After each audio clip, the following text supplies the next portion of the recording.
with your greed and your...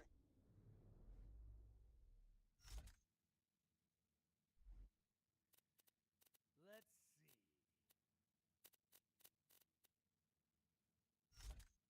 see. hatred. It comes down to me to save this world from your kind. But I'm more than happy to do it.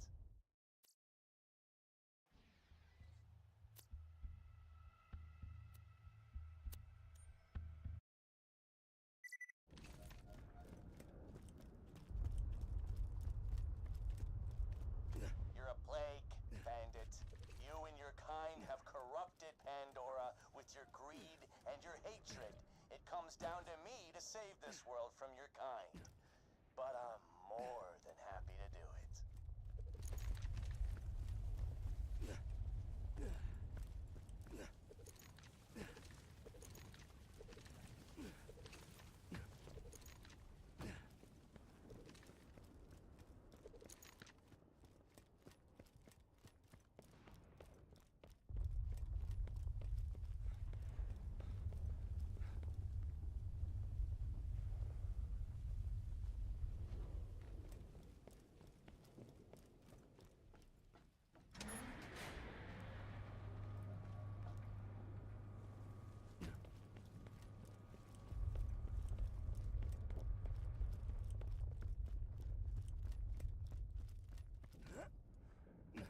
You won't find better merchandise anywhere else. I made sure of that. See you real soon, I'm sure. I'm legally obligated to tell you, I ain't a real doctor. Set out!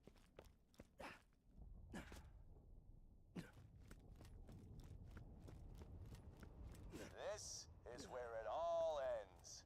Once Lillith here charges the key, I'll control the warrior and wipe you bandits off my planet. When you get to hell, tell your Vault Hunter friends I said hey.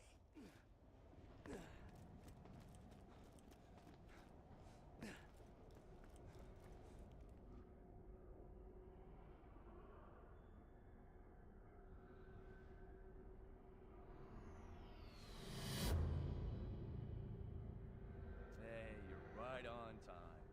Key's nearly ready.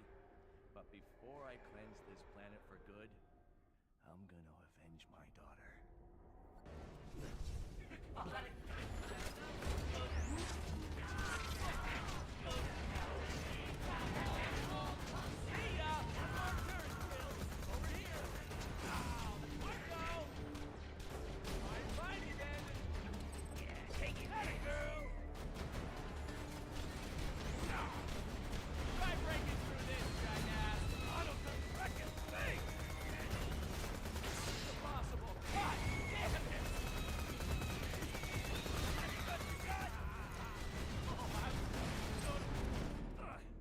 That it?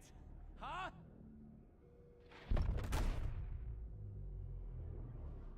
No! The key's charged! I'm not dying yet.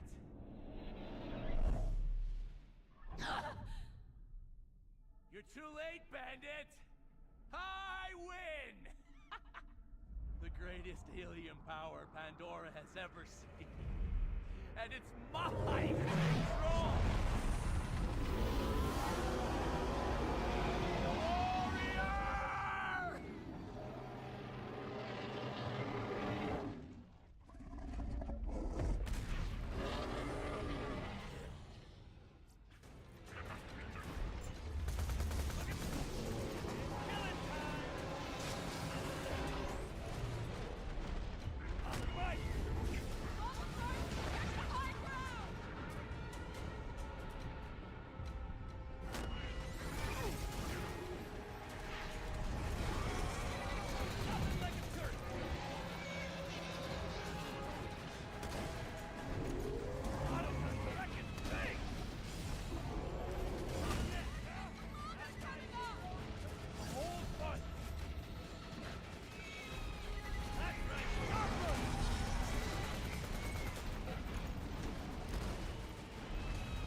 key.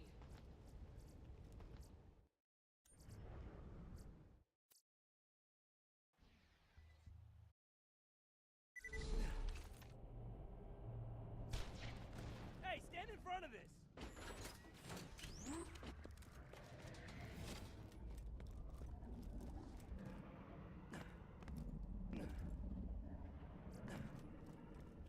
Let's get to killing, sweetheart!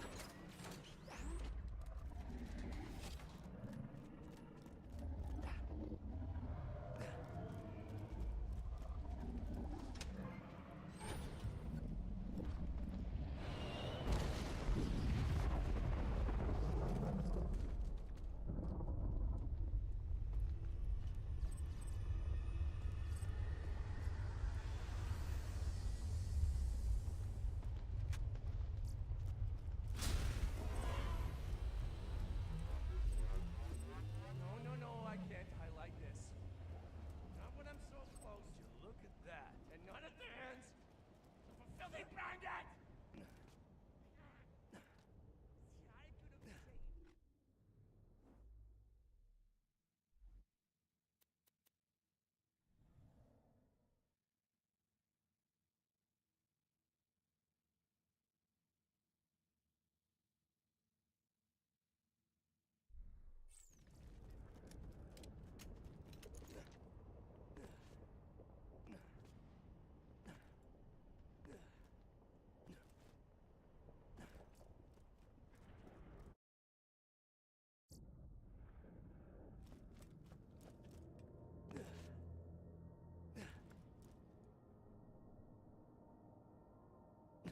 I could have saved.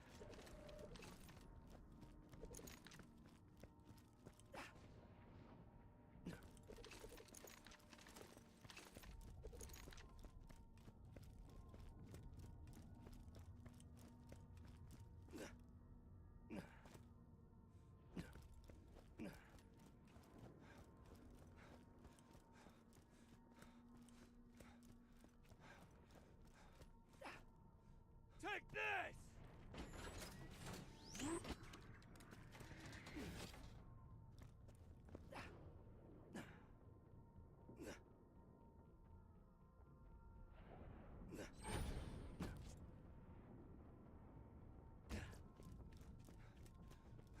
Walk-ins for suckers. Catch a ride?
Tossing the little lady.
this planet.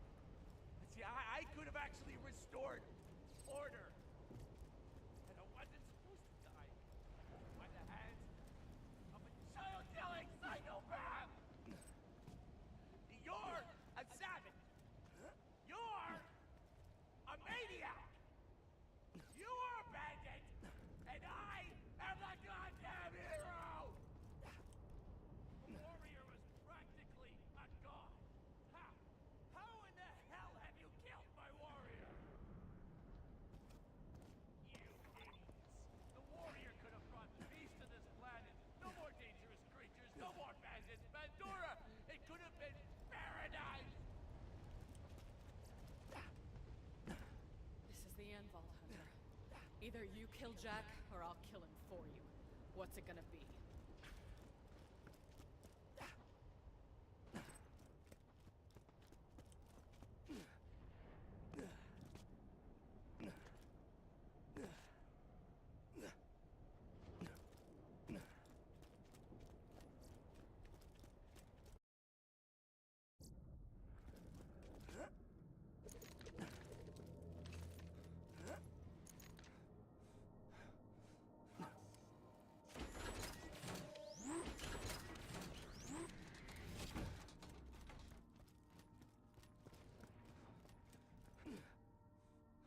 Grind them up!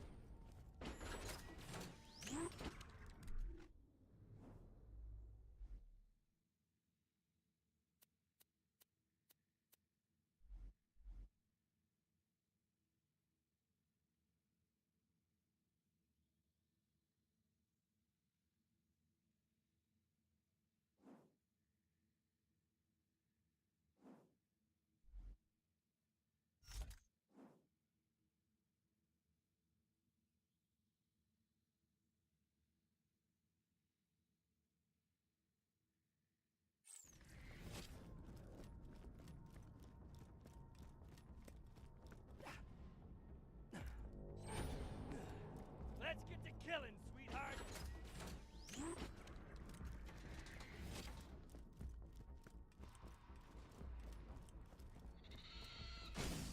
Take this!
I'm so close.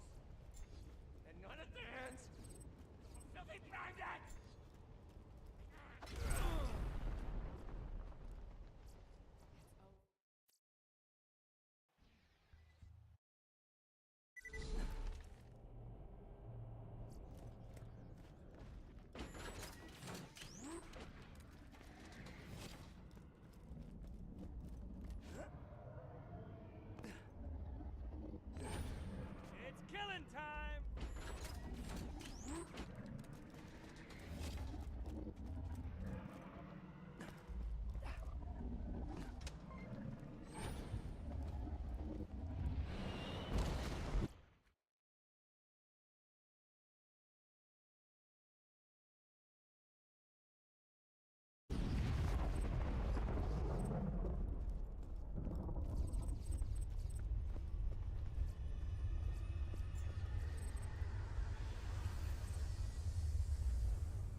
gun primed!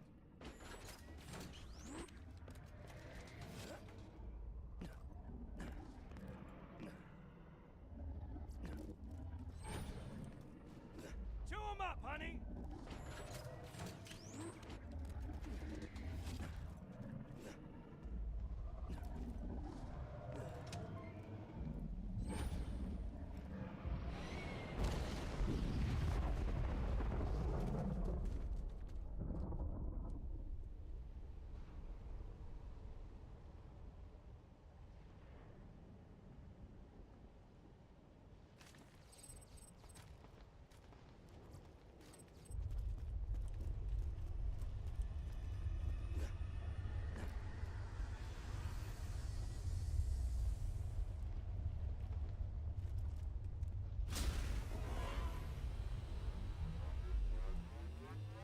No, I can't highlight this. Not when I'm so close. And not at the hands of a filthy bandit! See, I could have saved this planet. See, I could have actually restored order. I wasn't supposed to die by the hands of a child-killing psychopath! You're a savage! You're a maniac! You are a bandit! And I am the goddamn hero! The warrior was practically a god! How in the hell have you killed my warrior? You idiots! The warrior could have brought peace to this planet. No more dangerous creatures, no more bandits, Pandora! It could have been paradise! This is the end, Vault Hunter. Either you kill Jack, or I'll kill him for you. What's it gonna be?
Dropping sentry!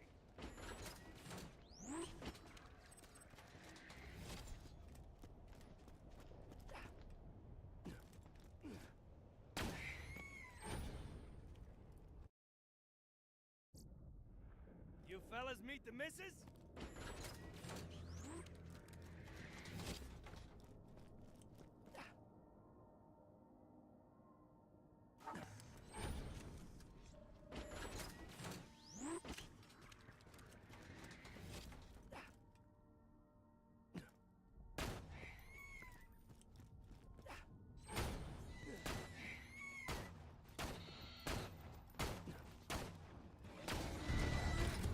Say hello, darling.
'em up!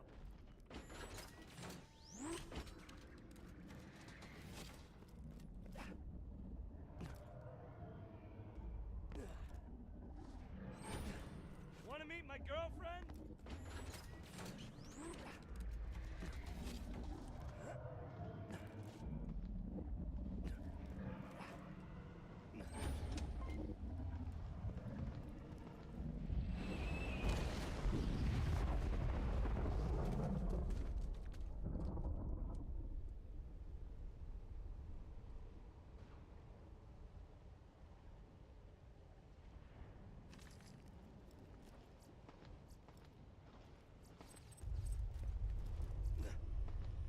Wow, wow.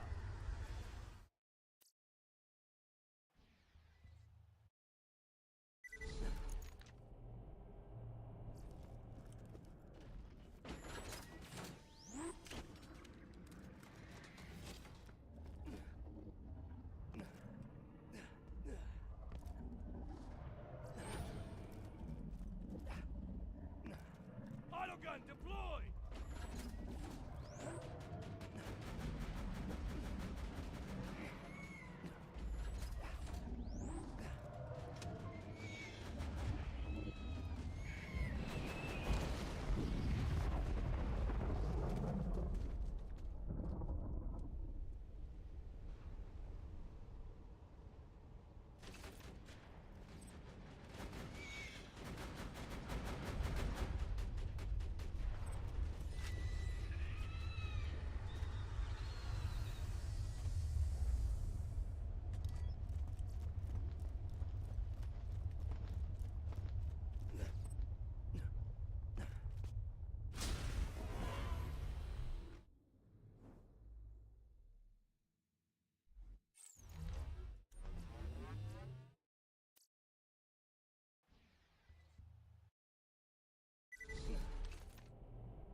Chew 'em up!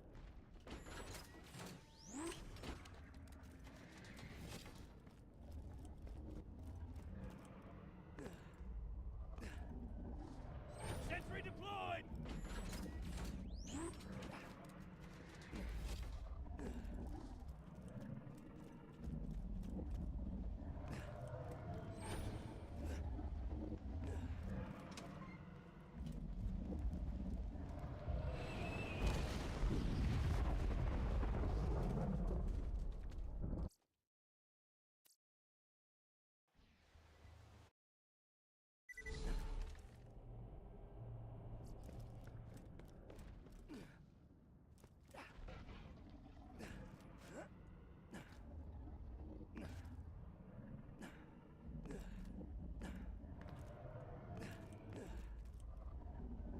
You fellas meet the missus?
my girlfriend?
You fellas meet the missus?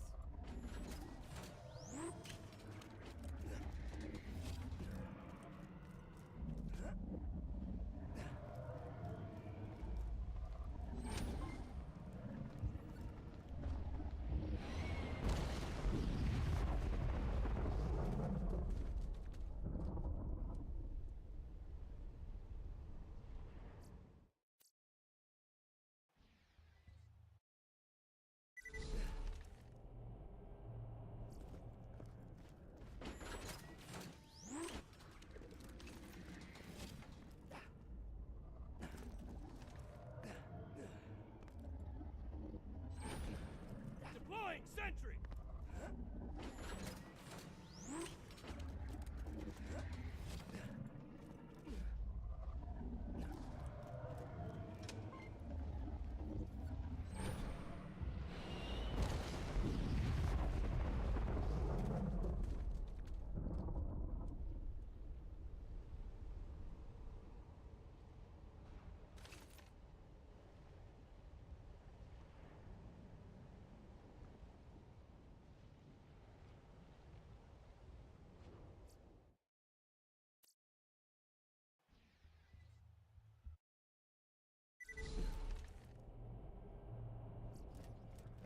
Say hello, beautiful!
See, I could have saved this planet. See, I could have actually restored order. And I wasn't supposed to die by the hands of a child-killing psychopath. You're a savage. You're a maniac. You are a bandit, and I am the goddamn hero! The warrior was practicing. It's over. Finally over. Good going, Vault Hunter.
fellas meet the missus?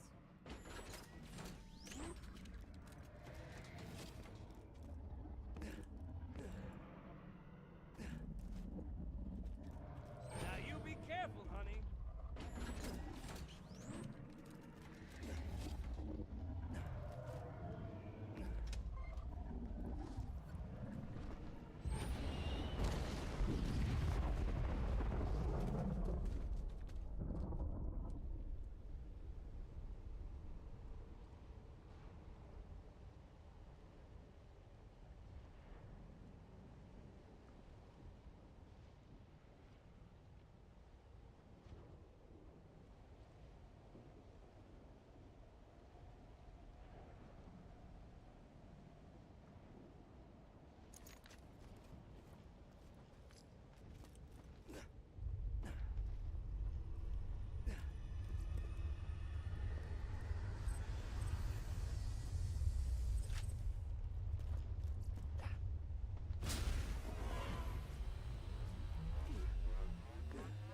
No, I can't. I like this. Not when I'm so close. And not at the hands. Filthy bandit! See, I could have saved this planet. See, I could have actually restored order. And I wasn't supposed to die by the hands of a child-killing psychopath! You're a savage! You're a maniac! You are a bandit! And I am the goddamn hero! The warrior was practically a god. How? How in the hell have you killed my warrior? You idiots! The warrior could have brought peace to this planet. No more dangerous creatures.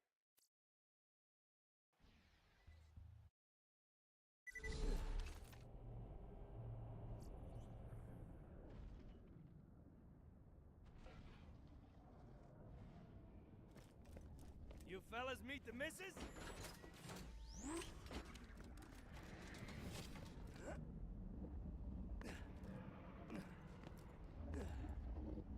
Deploying sentry!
up, honey?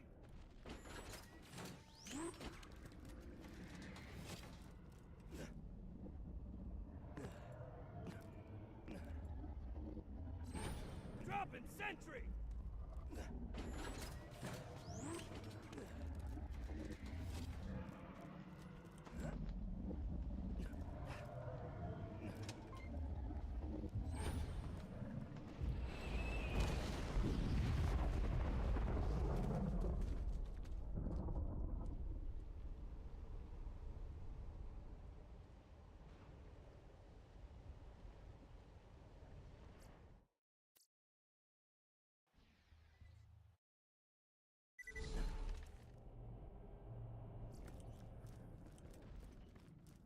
It's killing time!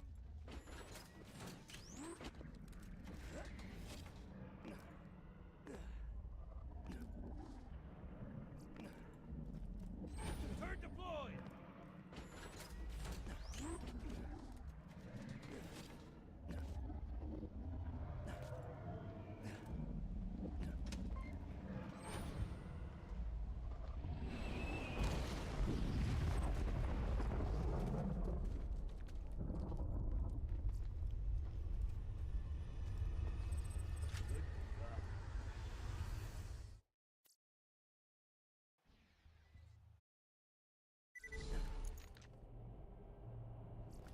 Dropping sentry!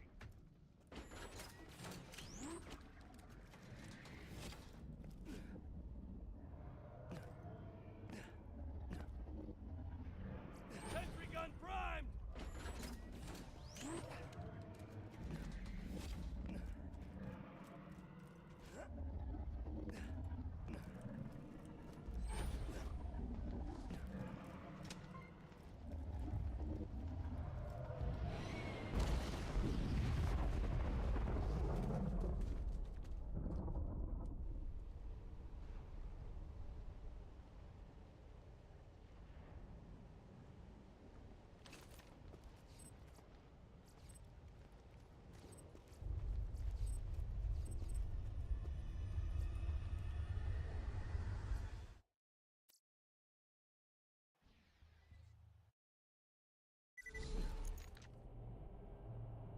Deploying sentry!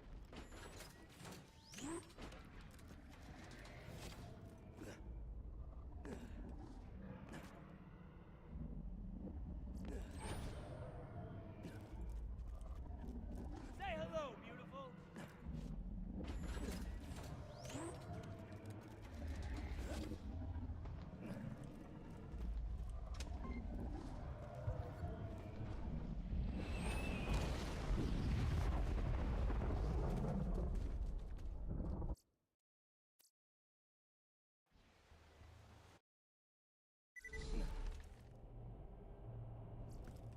Grind them up!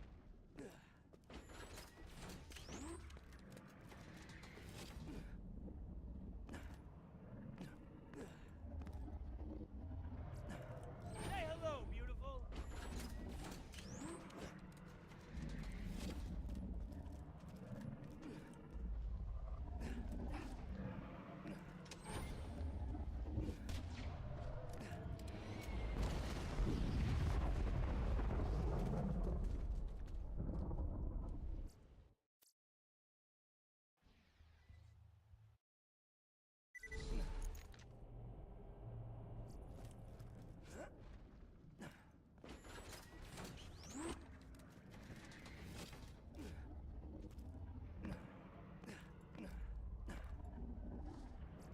Deploying sentry!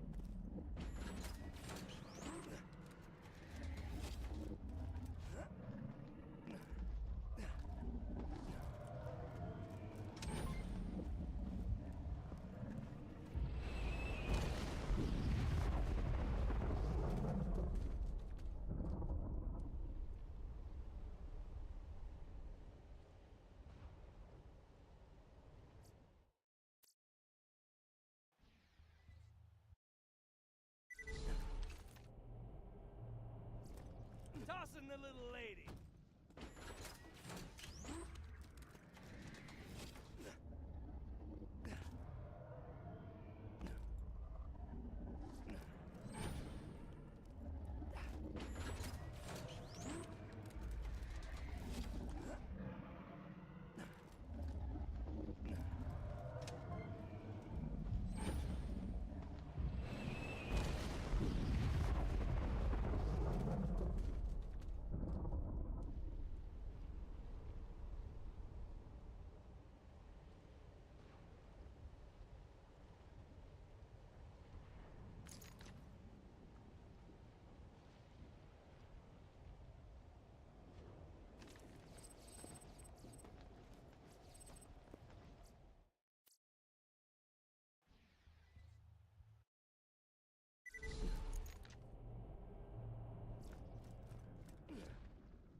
pussy bandit! See, I could have saved this planet. See, I could have actually restored order. I wasn't supposed to die by the hands of a child killing.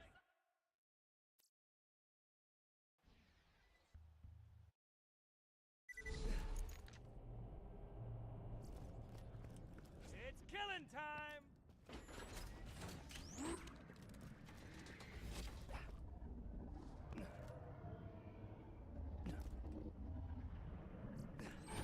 Want to meet my girlfriend?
No, I can't. I like this. Not when I'm so close. And not at the hands.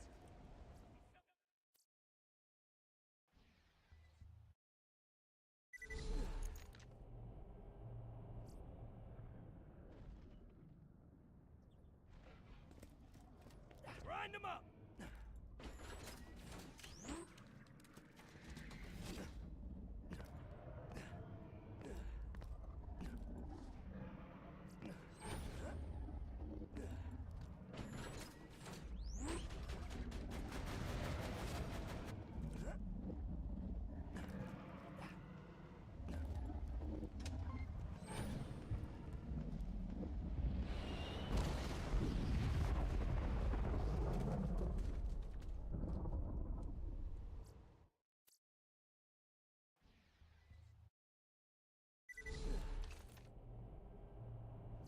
Turn it out!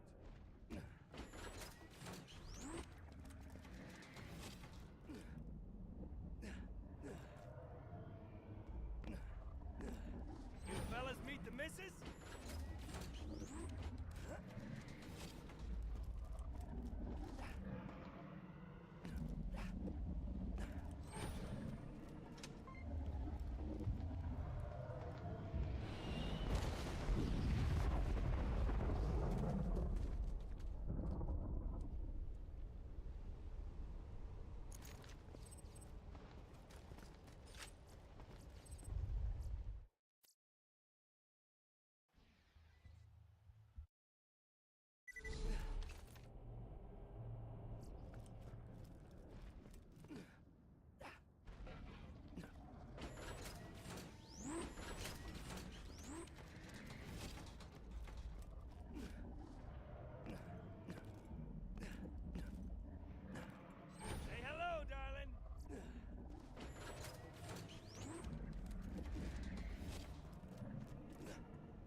'em up, honey!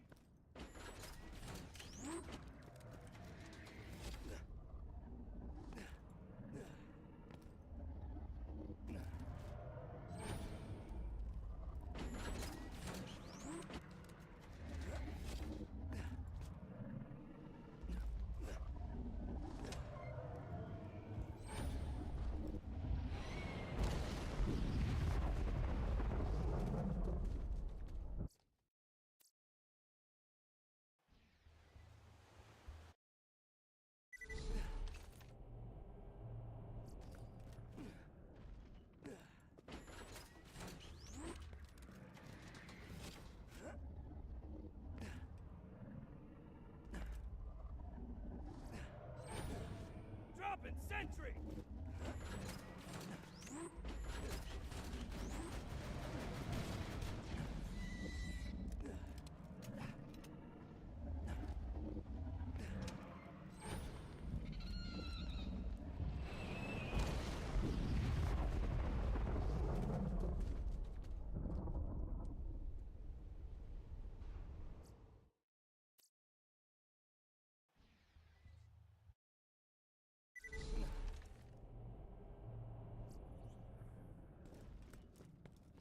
Tossing the little lady.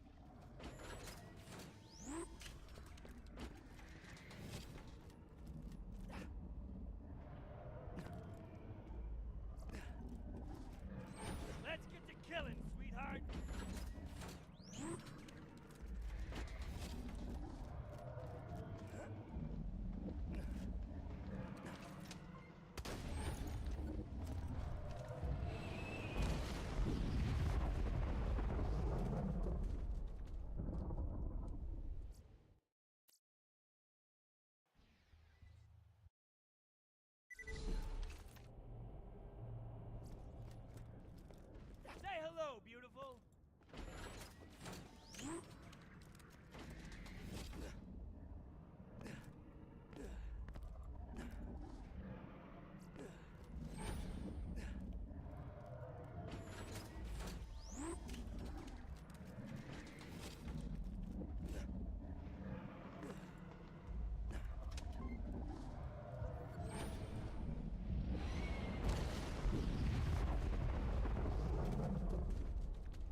fellas meet the missus?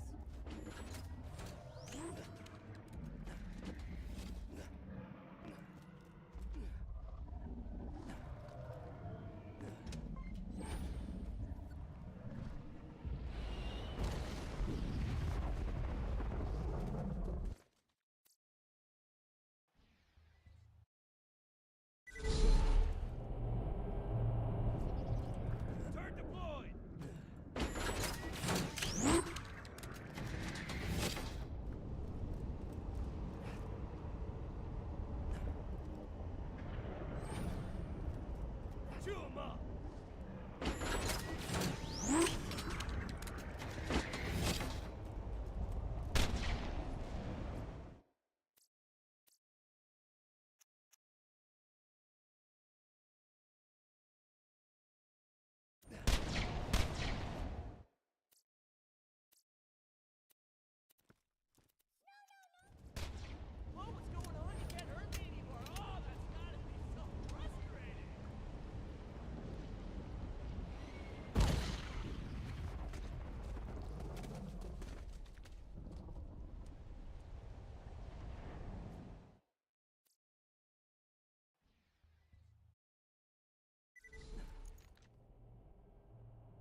Autogun deployed!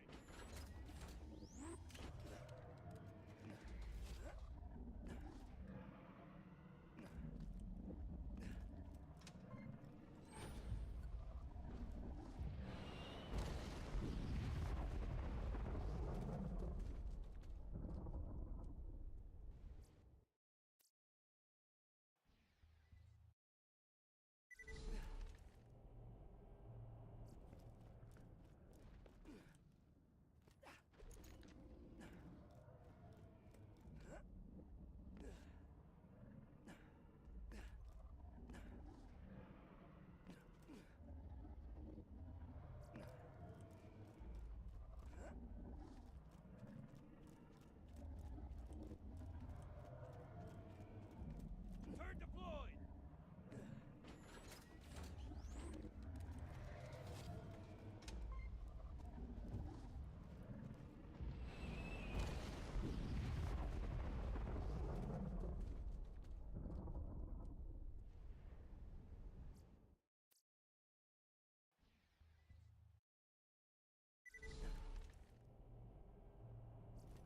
Dropping sentry!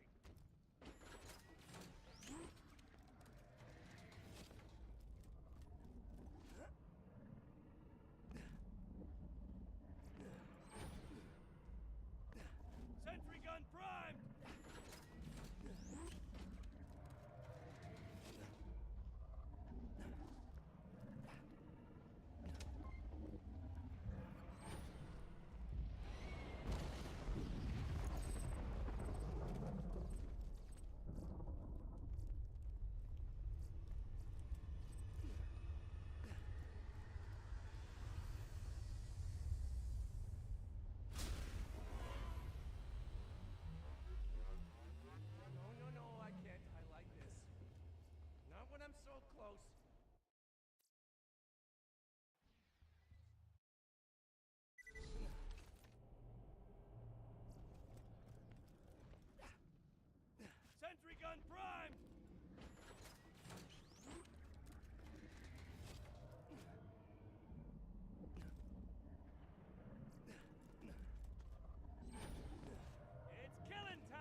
You fellas meet the missus?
Take this!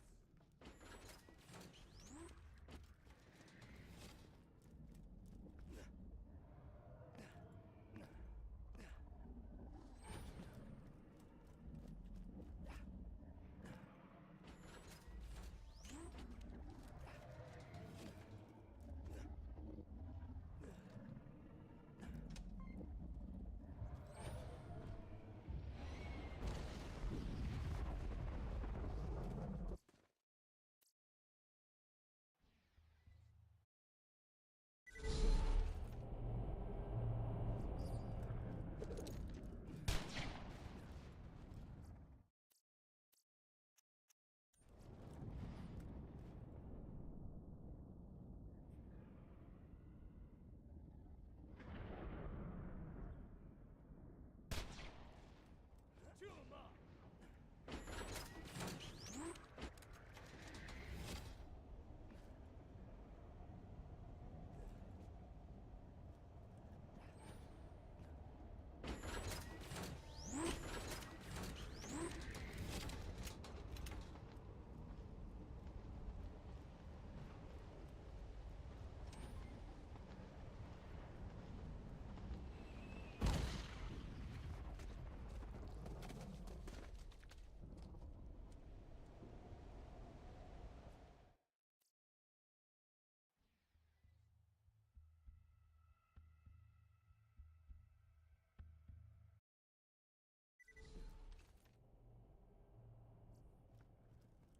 Chew 'em up, honey!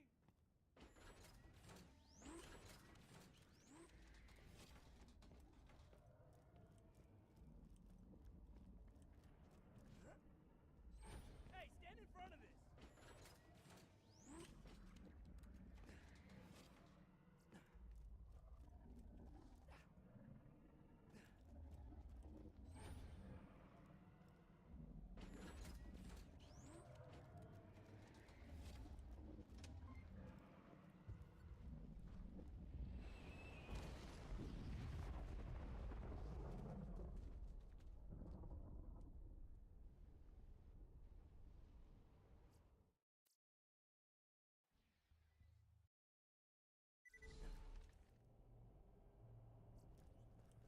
Grind 'em up!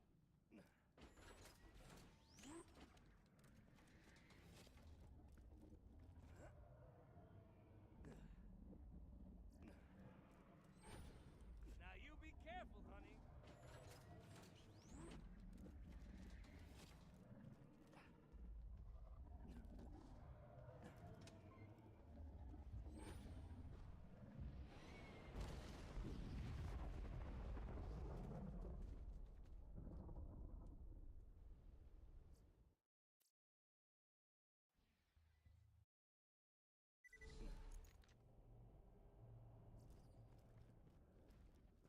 Sentry deployed!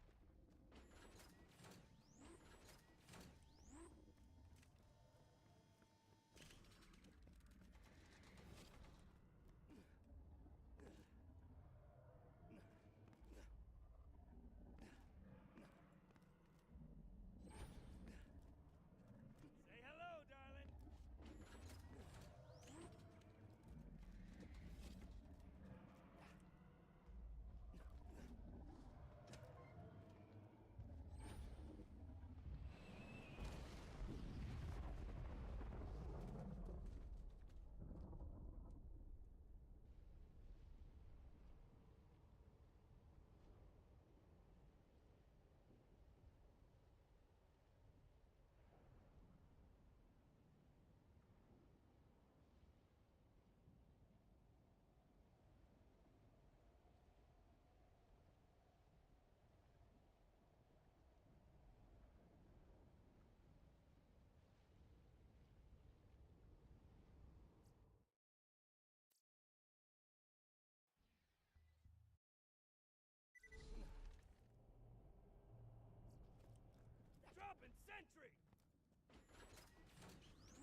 Check, check, check, check, check. Oh, my mic wasn't working for so long. Okay.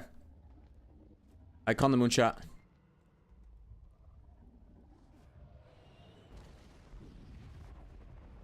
I didn't see a legendary. Here's one. Impaler. Okay, we can go again.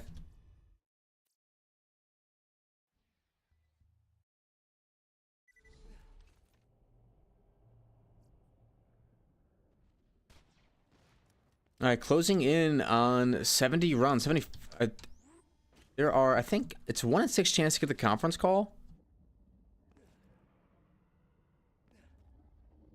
And then from there, I'm not sure what the chances are for the elements, but... Thing shot me.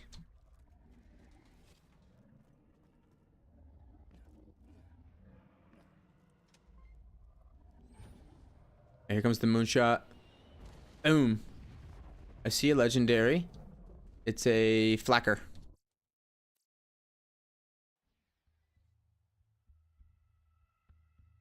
Ooh. All right, run number 69, XD. Come on.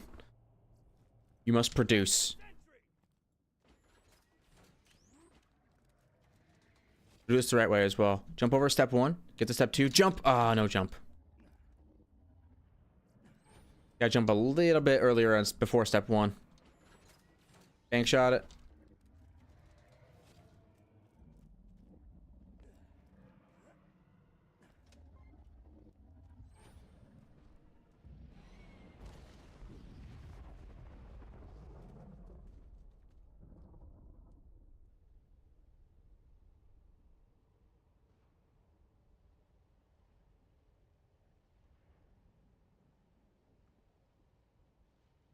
See a flacker right there. Yep, there's your flacker. Bandit grip. Go next.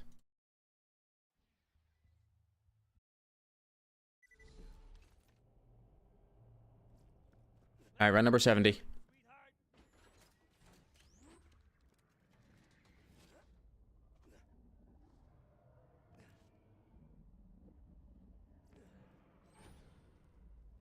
Right there. Bank shot. Go.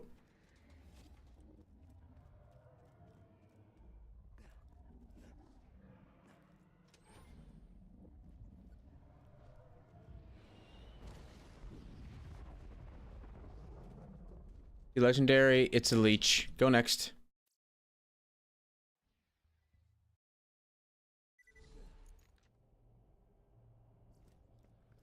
Let's get to killing, sweetheart. All right, jump over the first step. Fail. Want to meet my girlfriend? Grab, go.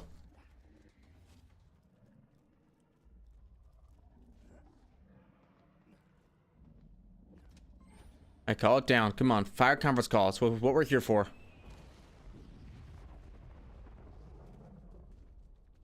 Not a head customization.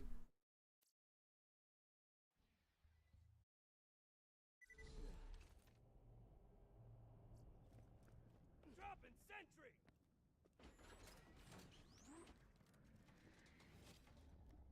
All right, jump before. There we go. That's it ate my jump though again. Not what I want to have happen.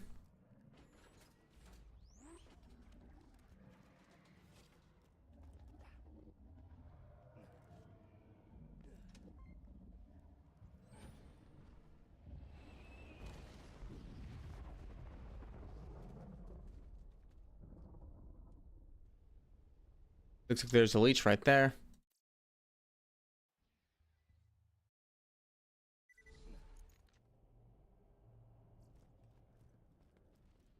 Come on, game, you got this. I believe in you. It's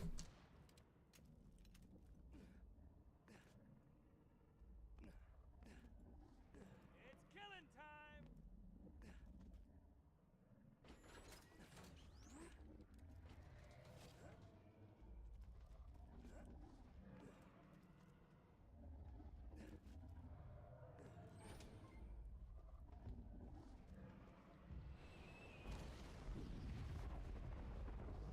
Another flacker. Ah, man. It's all flackers. All flackers, volcanoes, impalers, and leeches.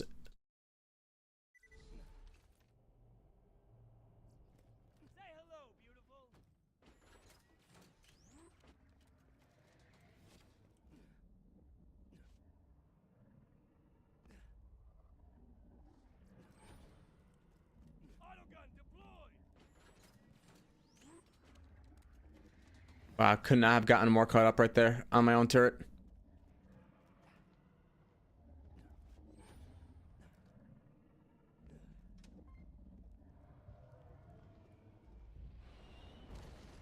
Blow it up.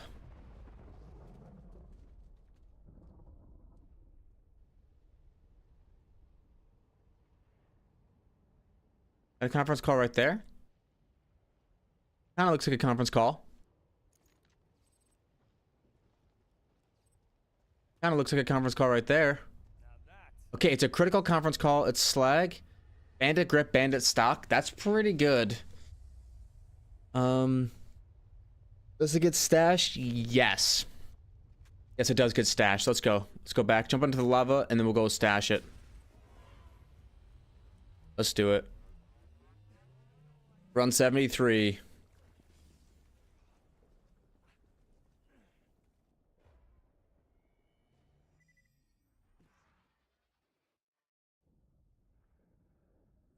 Run 73 slag CC. It's got a bandit grip and a bandit stock, which is not bad at all.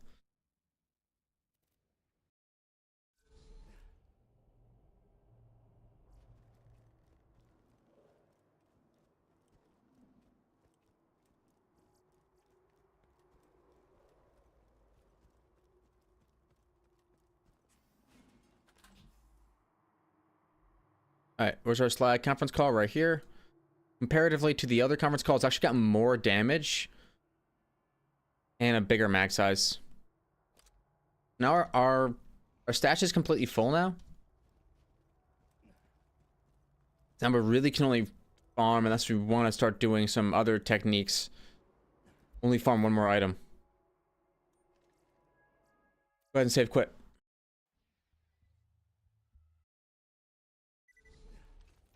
Slag conference call, man. That could have rolled fire. That could have rolled fire.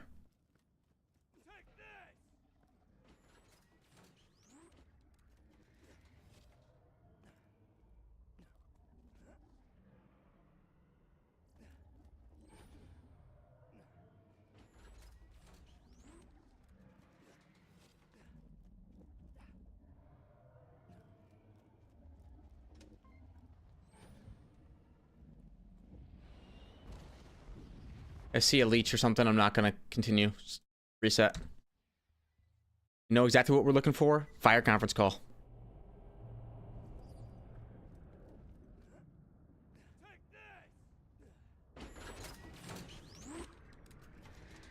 Jump a little early. Third step works fine.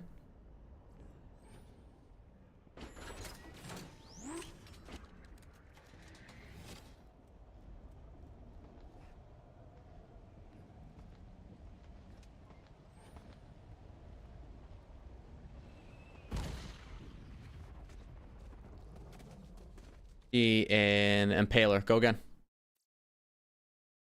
Fire conference call. Fire conference call. Fire conference call.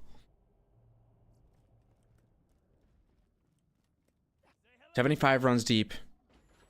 5 conference calls now? 5 or 6? I don't want to say I'm getting unlucky, but no. Proof is in the pudding.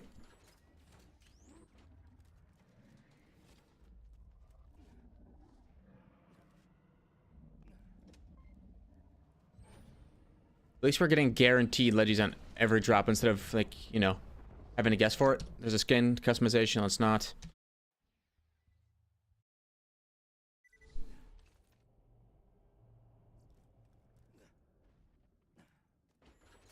Bounce it. Bounce it. Trounce it. Slounce it. This is what it takes. Going to the left here will help stop a little bit of glitching onto that stone on the left. Sticking to the right side on top of that platform seems to be a little bit faster. I see something. Is it fire? I'm not sure. But it's a Torg weapon. It's a conference call. Where'd it go? Over here.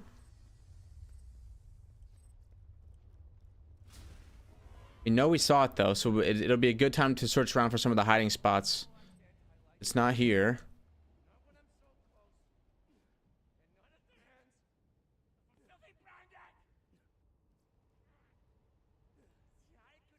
Where does the loot hide?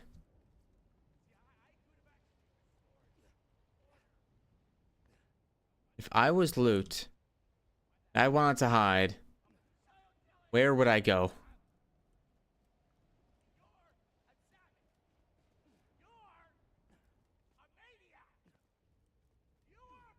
We saw it drop. We know it's around here. Just don't know where.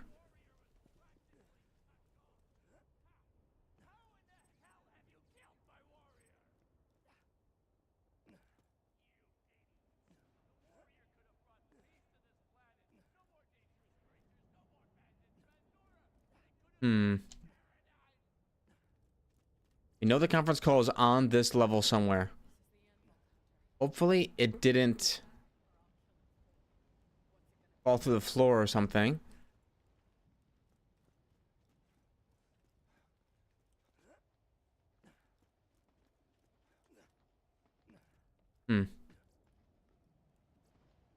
Usually they drop right like here. But this one definitely did not this time, and I saw it. With my own eyes, I saw it.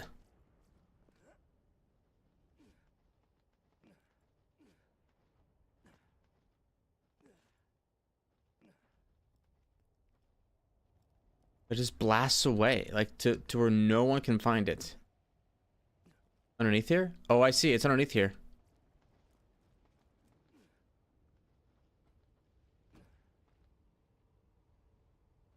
Can it glitch down underneath?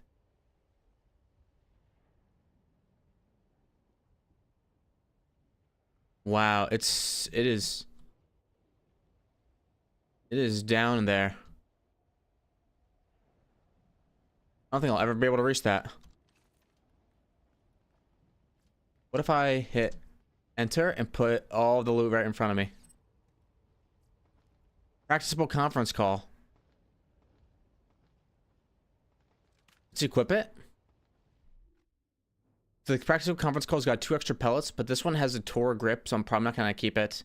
But they're a practicable conference call. So now, actually what I'm going to start doing is using that mod to speed up this farm. I have a mod, when I press enter, it puts all the loot on the ground in front of me. Let's do that from here on forward.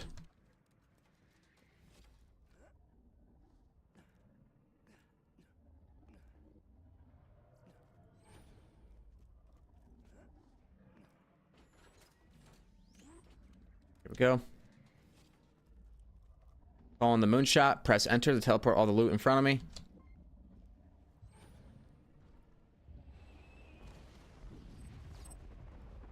Okay, head customization. That's it. 266 iridium. I'm gonna see if that saves.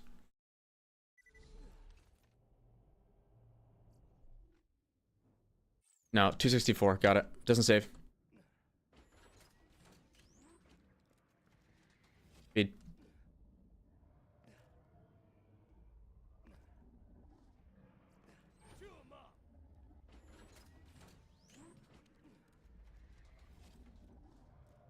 Fast, fast, fast, fast, fast. All right, let the loot explode and then teleport it all in front of me. Go. We have a critical conference call with a Jacob's grip, which is better for damage. Jacob's stock, which is not bad. But it's really not worth, I don't think, swapping out the one I have now for it.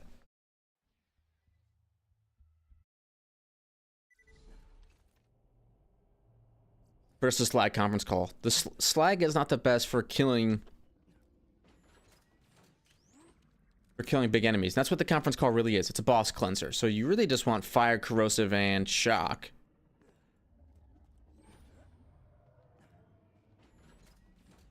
Those are 3 elements you want, and slag isn't one of them, so. Moonshot. Okay, let's see. Impaler right here. No other loot. No fire conference call. Oh.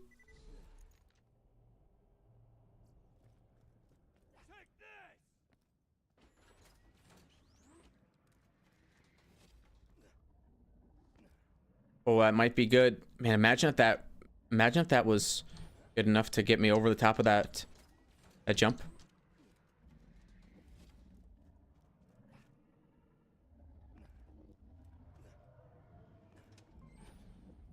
We're starting to really speed up here. It's starting to go a lot faster.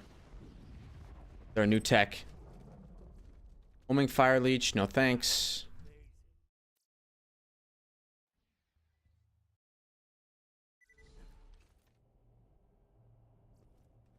Now you be careful, honey. A little bit early. The third step. No, jump gets eaten. Let's get to killing, sweetheart.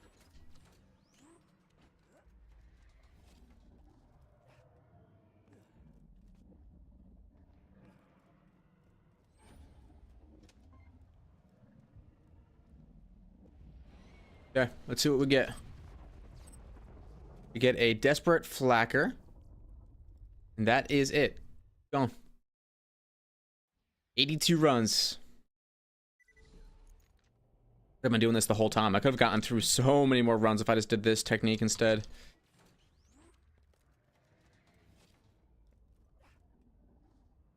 There we go. That's perfect right there. And jump up like this.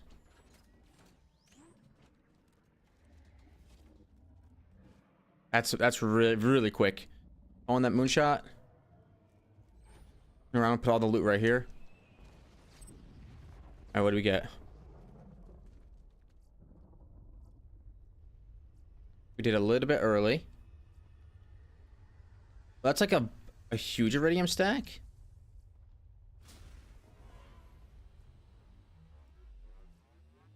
No, I can't. I like this. Not when I'm so close. And not at the hands. Filthy bandit! Okay. I could have saved this planet. Gotta be careful with this mod though. It looks like the loot is glitching out a little bit.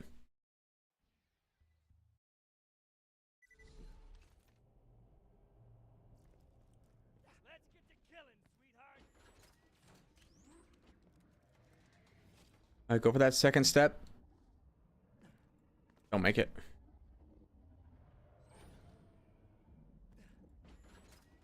Bounce. Go, speed.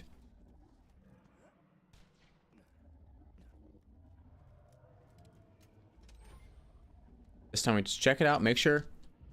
Moonshot hits, explodes. Some of the loot goes flying, that's okay. We get ourselves a desperate flacker. Okay, keep going.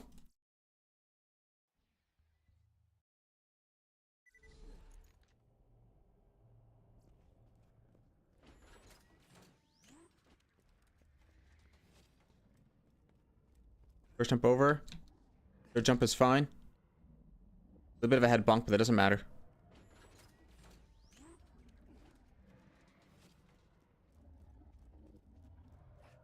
Just two of those will get us to the moonshot.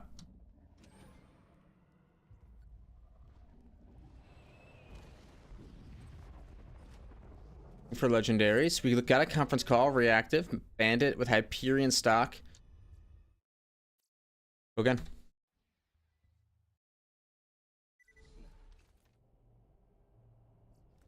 Now you be careful, honey.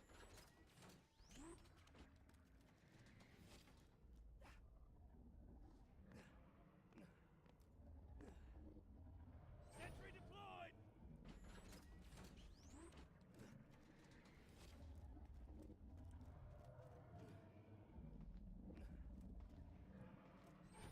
Moonshot me.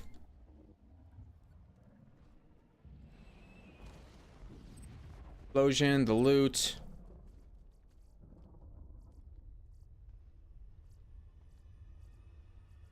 If we don't see it right away here, it probably didn't drop. Let's go again.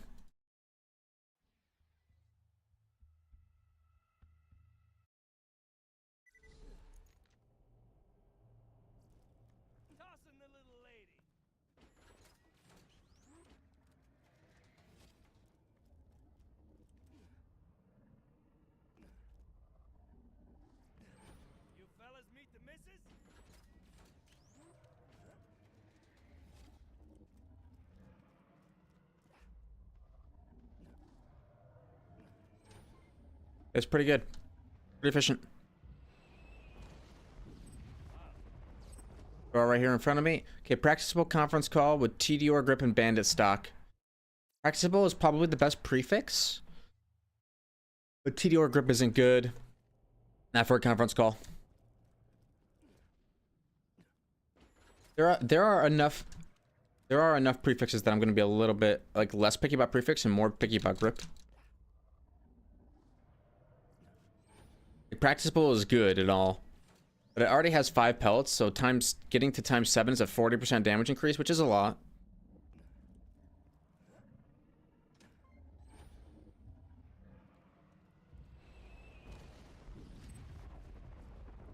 Head customization.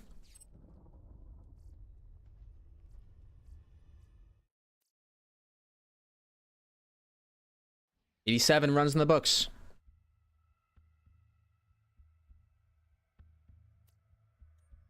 Go.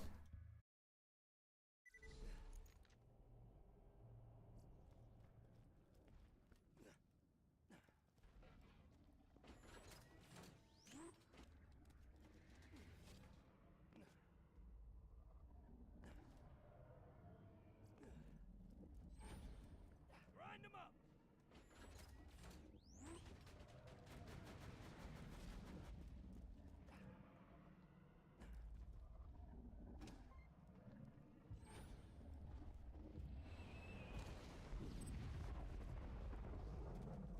Okay.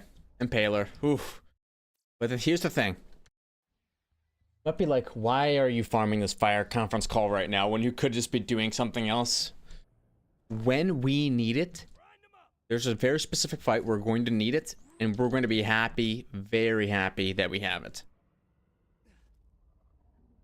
We want to get a good one. We want it to be fire. Is the best loot in the game. The best loot source in the entire game is hidden behind a raid boss that is weak to this weapon with the B shield strategy.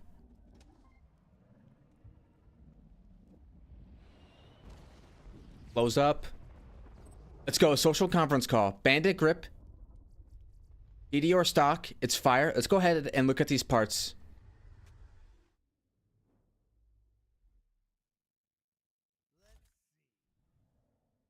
Okay, let's go see what these parts do.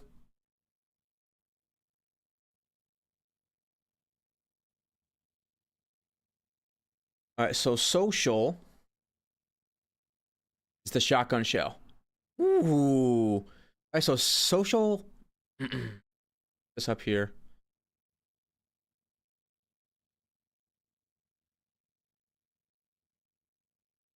Okay, so the social part of this conference call gives it fire rate, mag size, reload time, and weapon damage. The shotgun shell gives it some really nice parts right here. So again, the social is the shotgun shell, which gives it all this fire rate, mag size, reload time, and weapon damage. It's probably the second best behind the practicable vertical grip.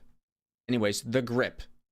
So the bandit grip gives it 1.25 mag size at the cost of some other stats, such as reload time and weapon spread, which is okay. The TDR grip, the TDR stock gives it impulse accuracy, which is very good. Not as going to be as good as the Torg impulse accuracy, but the TDR stock gives it impulse accuracy, which is very good. Torg sight is very good. We have ourselves a fire conference call. Check it off the list, ladies and gentlemen. Turn off read only. It's time to kill Handsome Jack. For real. TVHM is about to be completely done. The fire conference call has been acquired. No, Jack, you don't get to speak. Okay. Super cool. Thank you, Jack. Thank you, everyone who stuck it out with this farm for me. Let's go. 89 runs in the books, and we got ourselves the social conference call. It's not the extra pellets, but it has a lot of other good stats. Sick. Keep it going. Wait a sec. Let me. You don't want to touch this thing right now. Run 89. Fire. To see. Hey, Lillith. Where the hell were you guys 5 minutes ago? If it weren't for the vault, Very nice. I couldn't be more excited to get this fire conference call. Holy cow. That's her way of saying we won. if I never see this key again, it'll be too soon. It's been fun, you alien. What? There are multiple vaults?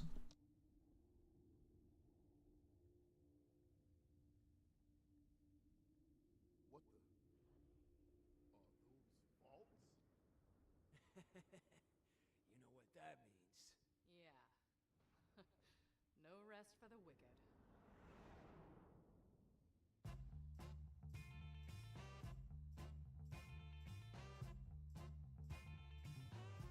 Super sick. Okay, so now everything in the game should be scaled to level 50. So if I kill myself by jumping off the edge here. So let's get into some hot lava.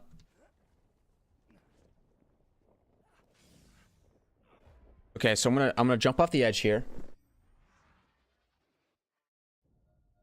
And I'm going to fast travel to the Tundra Express. Or I'm going to fast travel to... Yeah, I'm going to fast travel to Tundra Express.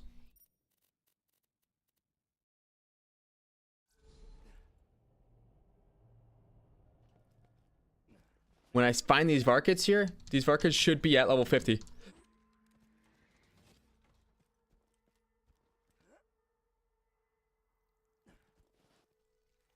Which, look at that. Level 50 Larva Varkid. Exactly how we thought this would go. So... What does that mean for us? That means that now we can farm at level 50 for a bunch of gear.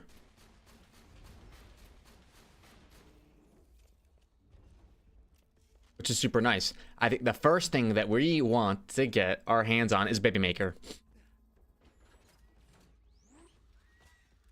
Get our hands on a Baby Maker.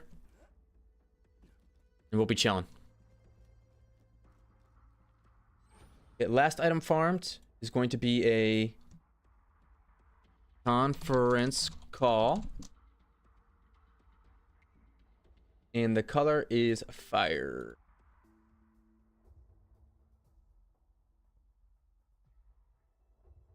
Current farm is the Baby Maker. And the color is orange. Yellow. Brighter orange. There we go. That's nicer. Okay, and the element. The fire element square. Can you just go back up by this conference call? You gotta go a little bit smaller for this to work.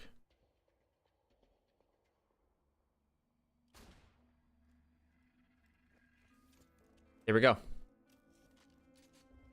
Now we have a new objective. We can get +6 in Onslaught just by simply doing a double turret trick.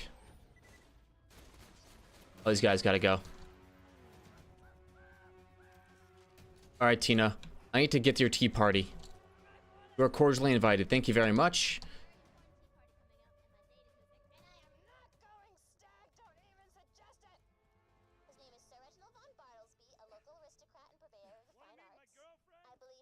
Alright, I gotta kill Bartlesby.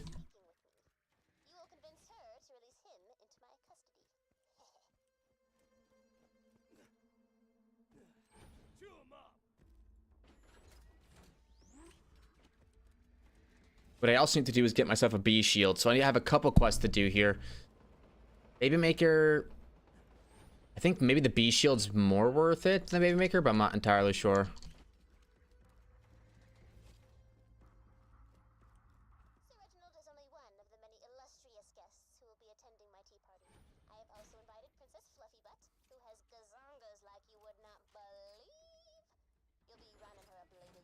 I'll grab her. Go up and around this bad boy.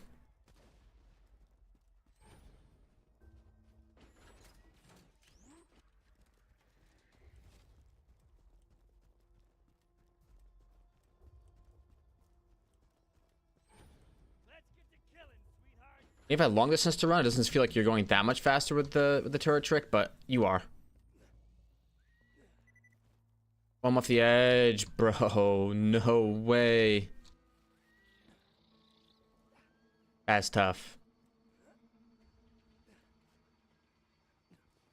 I climb back up and around. Say hello, sweetie. From this point forward, we just kill Varkids. I don't want to let any more Varkids knock me off the edge. That was BS.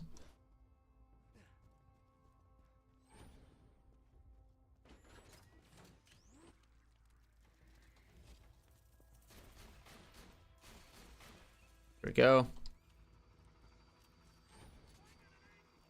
Alright, Madame Bomb Bartlesby. First try, first try, first try. I'm actually getting one shot.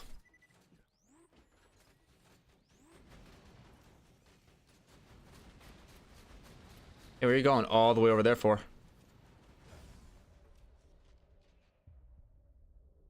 You went down below? All things are not good in the kingdom right now. There we go. She came back up. And she dropped a baby maker on the first try. A fire baby maker on the first try. A hefty as well. Oh my gosh. On the first try, a hefty baby maker. We just take that and we get out of here. Oh my gosh, I was so lucky. A fire baby maker? Are you kidding me? On the first run? Oh my gosh. Hefty baby maker.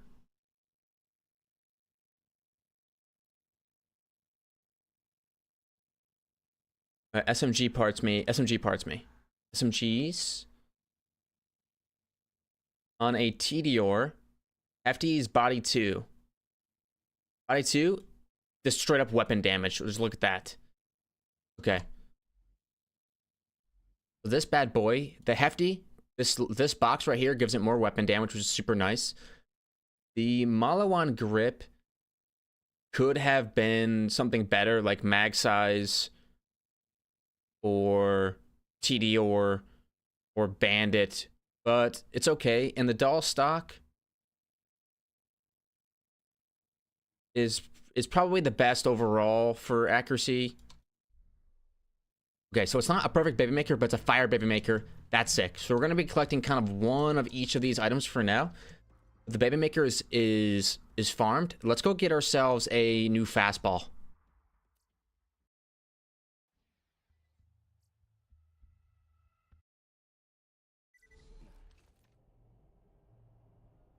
All right, so run one baby maker. Fire. Now we do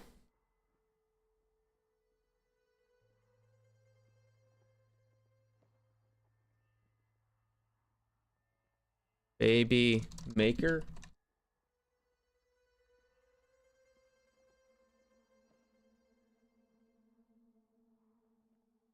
Fastball.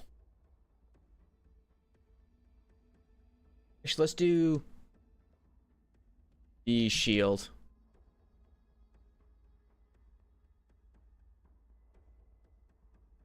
Elements, fire element square, bring it next to the baby maker. Okay, go back to sanctuary.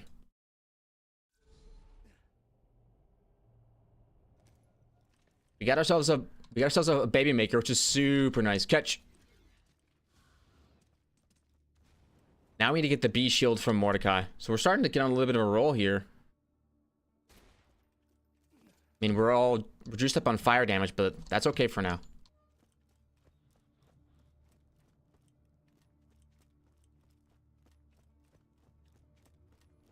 All right, Mordecai, this just in, if you don't mind. Yeah, somebody. You've been listening to those Hyperion newscasters killing kids and kicking. Yeah, let's go get ourselves a B shield by taking out Hunter Hellquist. Here's our grenade that we're going to want to equip. It's going to be sticky longbow corrosive singularity.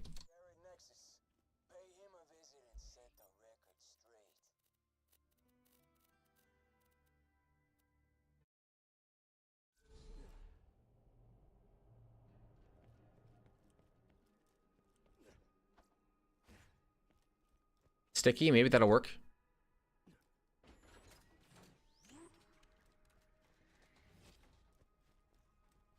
We gotta find the radio station the normal way first, and then after the first run, then the B shield will become a lot easier to get.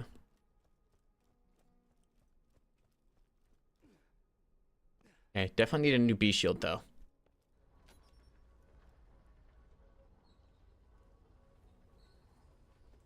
This just in, Pandora. The bandit scum who killed Jack's daughter has just set the Old Haven orphanage up. He resists. Oh, I'm down. This is not good. There we go. Shield's down. Got you. Did you drop me a B shield? Okay, no B shield. We can go ahead and turn in.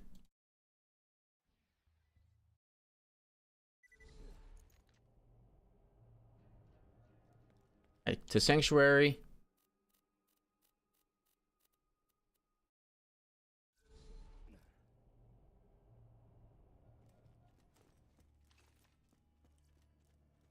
And I have a shock valued Miller that I can use the B shield to really make it pop.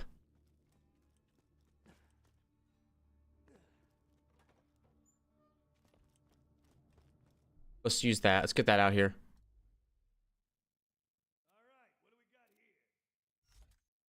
Okay.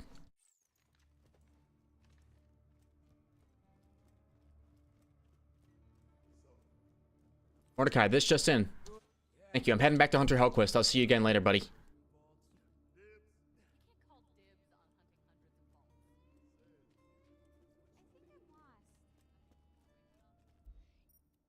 Alright, back to the Arid Nexus Boneyard. Alright, so this one we get to test to see if our run is efficient or not. So the first thing we're going to do is chuck a sticky.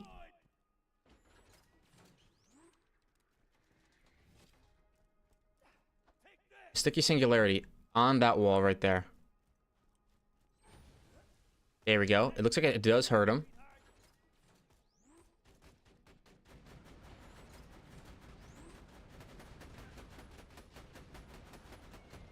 There we go. He's down. Did he drop a B shield? Doesn't look like it. So we go again. We are gearing up. We are getting the gear we need to press on. Let's try to toss this one. It looks like a good toss right there.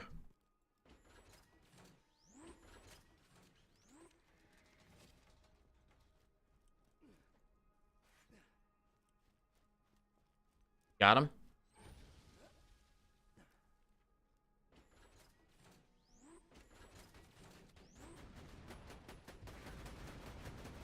Even if he decides he doesn't want to come down here, we're just going to take him on anyway. I don't see a legendary. Let's just go again.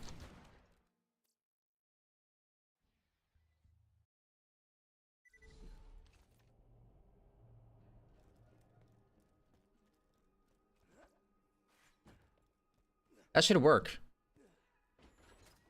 Tank shot, reclaim. Doesn't seem like it is working.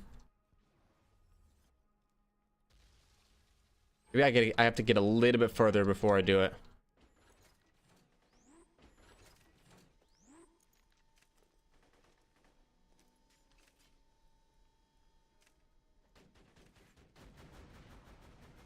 Why not, buddy?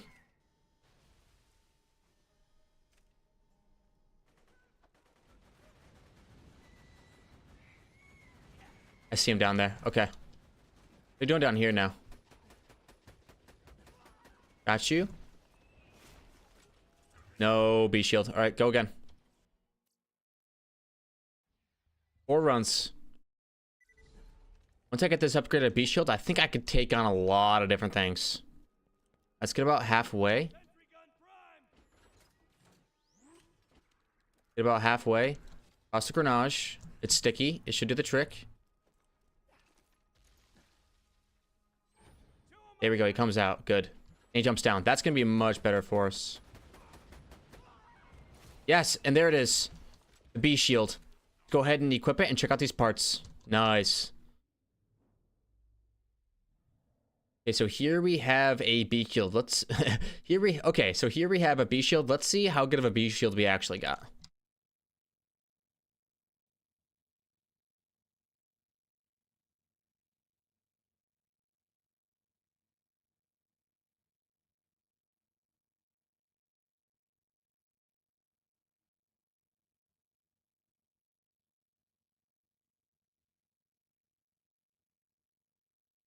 Okay, so let's see. The capacitor.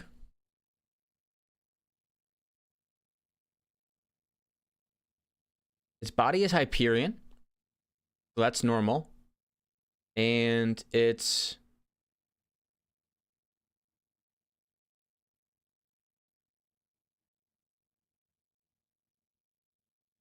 Hyperion body. Now that little under loop.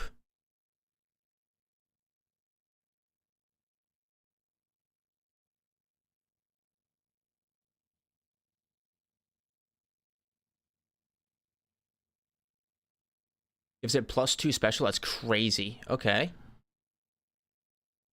And it has a Anshin accessory. Looks like it's Anshined up. So it's... This is a Vladoff.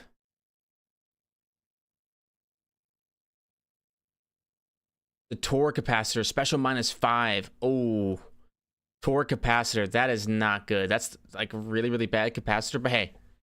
We got a new B shield. It's Anshin, Torg. It's what it looks like to me. Compared to our old one.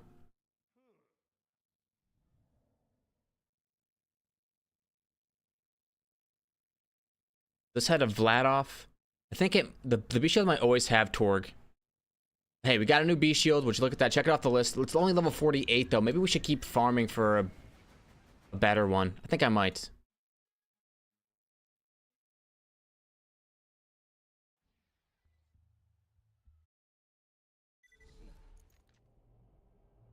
I think for now we just keep it and we head to Lillith to get ourselves a new fastball.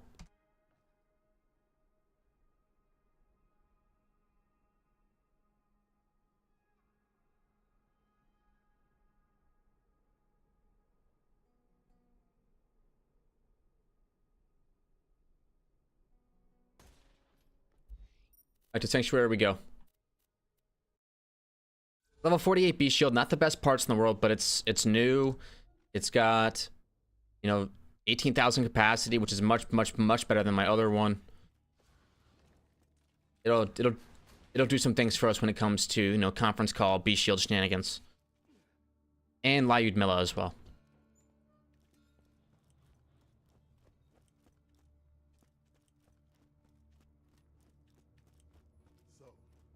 All right. We want to do In Memoriam for level 50. Defeat Bull. Let's go do that. Bull can drop us the fastball, which is another item we need to clear out bosses and such like that.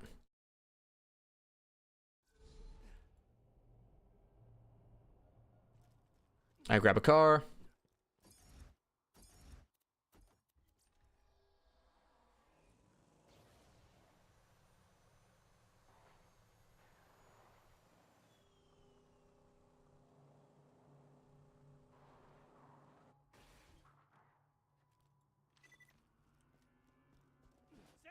Alright, let's toss some turrets down. Those will help us get some early kills. Oh, it's poor snow skags. They're about to get ripped up. I see you, Bull. Get conference and be shielded. Alright, first drop me. No, first drop. Okay, so we're gonna go ahead and turn in this quest by collecting the different echoes, and then we can go ahead and start farming Bull for the actual drops. Do it.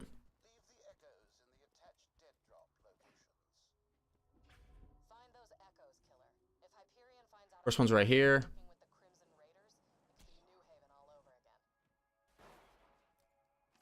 I'll grab you. Let's go to the other echoes.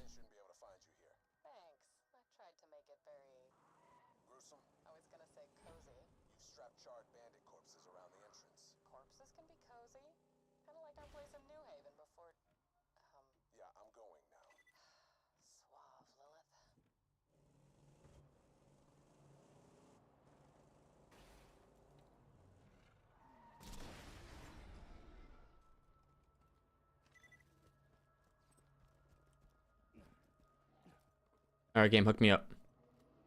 Oh, I'm falling. Not good. Look at it. There seems to be some parkour over here we can use.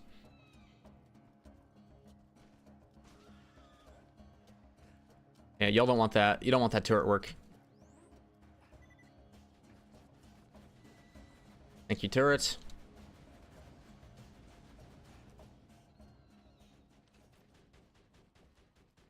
Alright, number 2. Save quit because our car is too far away from us.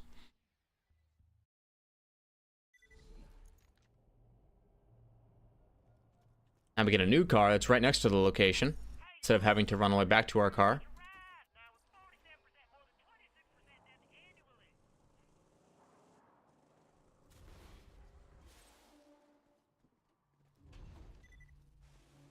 Hit this pump.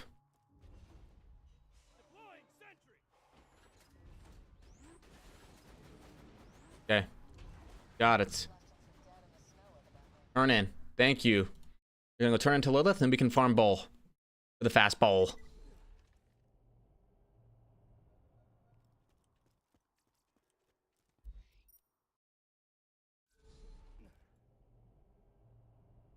Things are starting to work out for us a little bit here.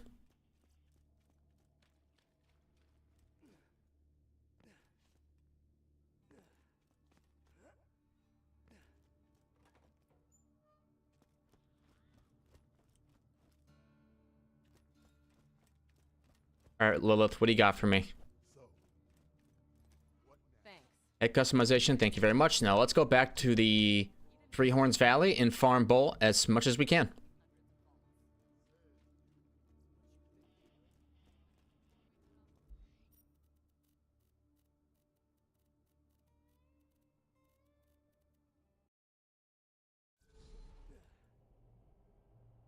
By Three Horns Valley, I mean Three Horns Divide.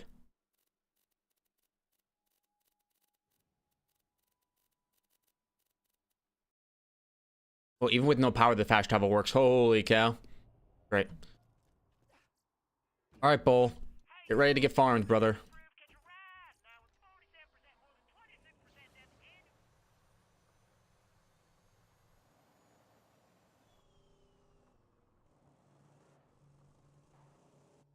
Here we go.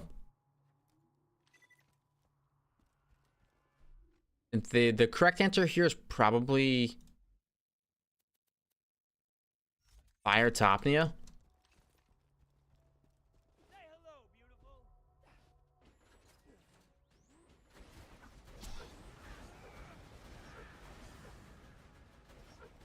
There we go, he's gone.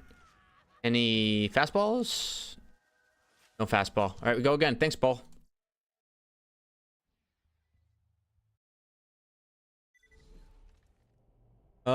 Let's see. BL4 likes using these events to showcase new developments. So we got a while. Gearbox likes. What event? What event's coming up?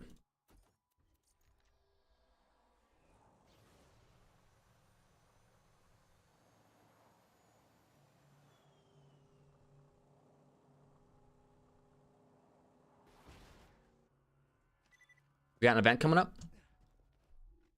Let's go ahead and slap on incendiary damage.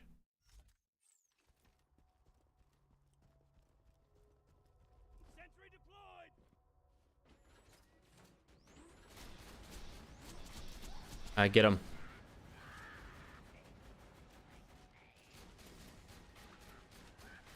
Okay, no fastball. Go again.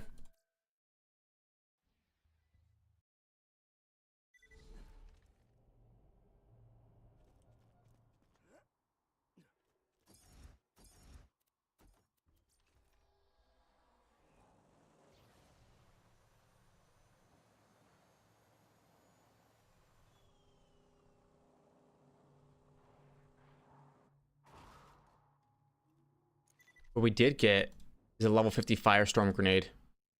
Or Fire Bee. Let's use this and let's just use this too.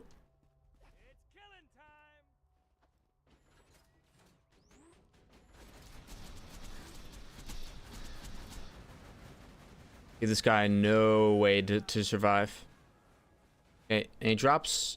No drops. All right, let's go again.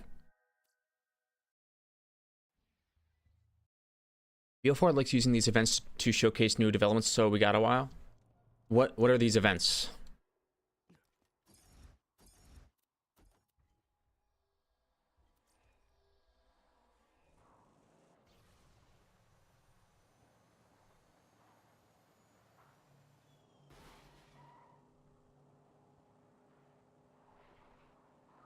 PAX is the event. What when is PAX? PAX coming up real soon. Say hello, beautiful.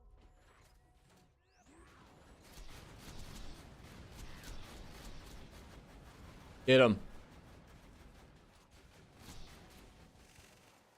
Yeah, any fastballs? No fastball. One thing we are missing is a corrosive La Udmilla, and I think what I might do is farm Ghetto and Mobley for it. If I can get myself a corrosive La Udmilla, holy. Maybe one next one, May 8th to 11th in Boston, nothing sooner. I don't think we're waiting until May to get news. I think they'll do something sooner than May.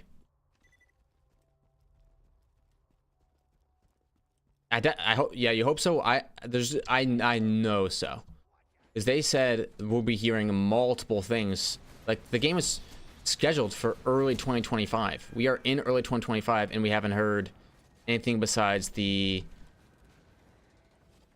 reveal trailer, or the first gameplay trailer.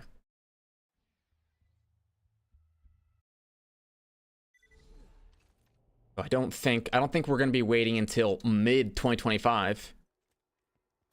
It said early 2025 for launch date, right? That means usually, if we're talking calendar quarter 1. So January, February, March. However, I don't think we'll be seeing it by March. But that doesn't mean I don't think we'll be seeing nothing by March, because if we hit April and there hasn't been any news, it's like, okay, what do you consider early? What are we talking about here? That's when the conversation really starts ramping up. Like, what really are we talking about here?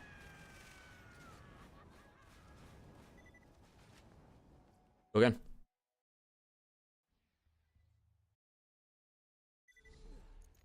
And I'm worried about the game being incomplete, unfinished, you know, Unreal Engine 5 mess.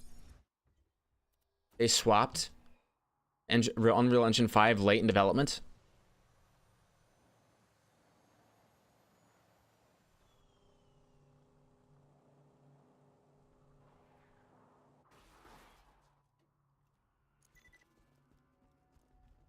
Oh, I don't mind them taking longer. We just haven't seen anything. But my biggest fear now is, remember that there's that PAX panel.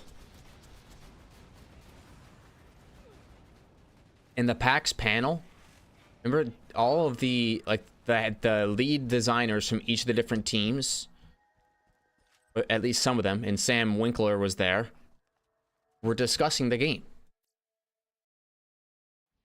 And in that panel, they spent a lot of time talking about like how they came to the decision to design the trailer. They kept talking about, oh, this is how we wanted the trailer to be and all this stuff. It seems like they're taking a lot of resources away from game development and putting them towards designing cool reveals. So I guarantee you they have at least two people whose job it is to make sure that the reveals are cool. When those two people could be making the game, you know, instead of showcasing the game. And they're gonna put probably their best people on that job as well.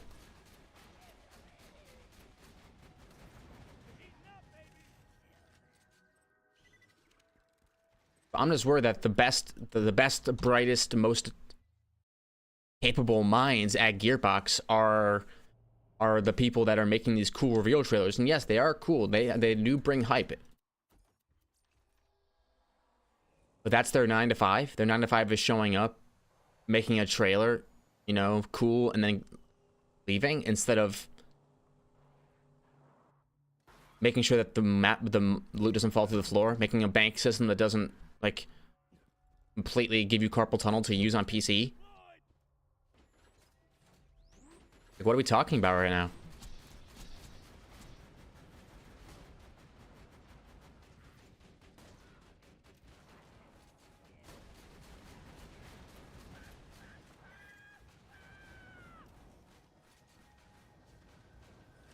You know what I'm saying?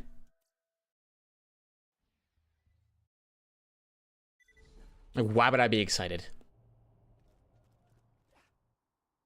I'm just nervous.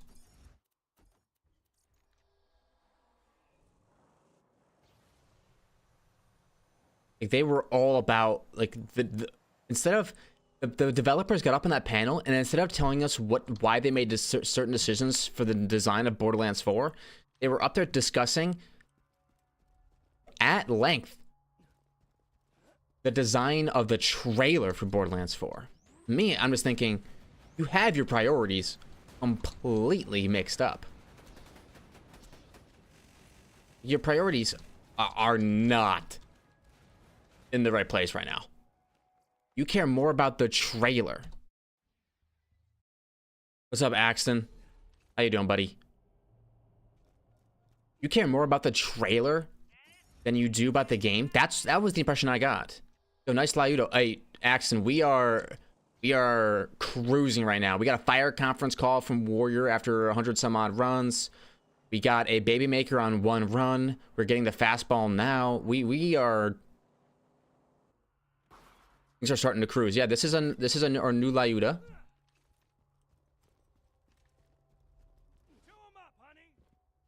This Lauda is gonna go pretty nicely. We got a new B shield. The new B shield isn't amazing, but it'll do the trick for now. We're trying to get ourselves a nice baby maker. Didn't get there. Missed a lot in one stream. You did, but the thing is, a lot of it, including a Maggie drop that I got, and some other gear that I got. A lot of it was stuff that I farmed off stream at the Warrior chest. So the chest right before Warrior. So you're fine. But goodness, I got my internet fixed. Okay, cool, bro. That's good to hear. We were just talking about the Borderlands 4 trailer in the PAX East or West panel that we got a few months ago. And I was talking about how during the panel they kept talking about their decisions that they were making for the trailer. They're like, oh, in this trailer we wanted to showcase this to the player. Oh, for the trailer we wanted this to be for this. It was all about a lot of, like, they were telling us about their design philosophy for the trailer, when instead they should have been just, the trailer was all hype. Like, wow, look at this amazing trailer. Yeah, this is gonna be like exactly, like, this really showcases how we want the game to feel, you know. And then ditch the trailer, stop talking about the trailer, and start talking, instead of your design philosophy around the trailer, talk to us about the design philosophies around the game. And they did do some of that. You know, they told us about the Vault Hunters, how they wanted each one to be in the cutscenes. They talked about action skills and how they want some action skills to be fire and forget and some action skills to have, you know, different kinds of payout. They did discuss some things. It's a trailer. It will be forgotten the moment the game is out. Exactly. So why are they, you know, why is it all about, this is exactly how we wanted the trailer to go? And they kept, to me, it felt like, because, okay, this is going to be a, not necessarily a hot take, but a take. This is going to be a take. The entire idea of remember the original trailer. The original trailer ended with the bandit mask. The person holding the stars are coming down from Elpis, and there's a bandit mask on the ground inside this crater, and someone picks it up and turns it around and holds it in their hand. They said during that PAX panel that the way they wanted the bandit mask to be held and turned around like that was Randy Pitchford's idea. So to me, that was kind of like a, oh my gosh, this panel was about, wow, Randy is so cool. You know, Randy is so cool. What a great idea he had.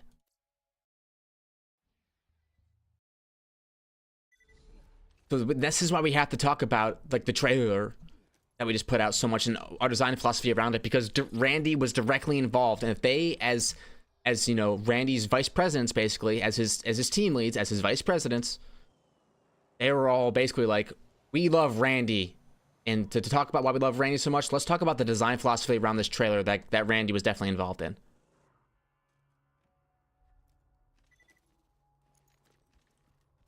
When that shouldn't even be discussed. Why are we caring so much about why you chose certain things to be in the reveal trailer? No, like, that doesn't matter.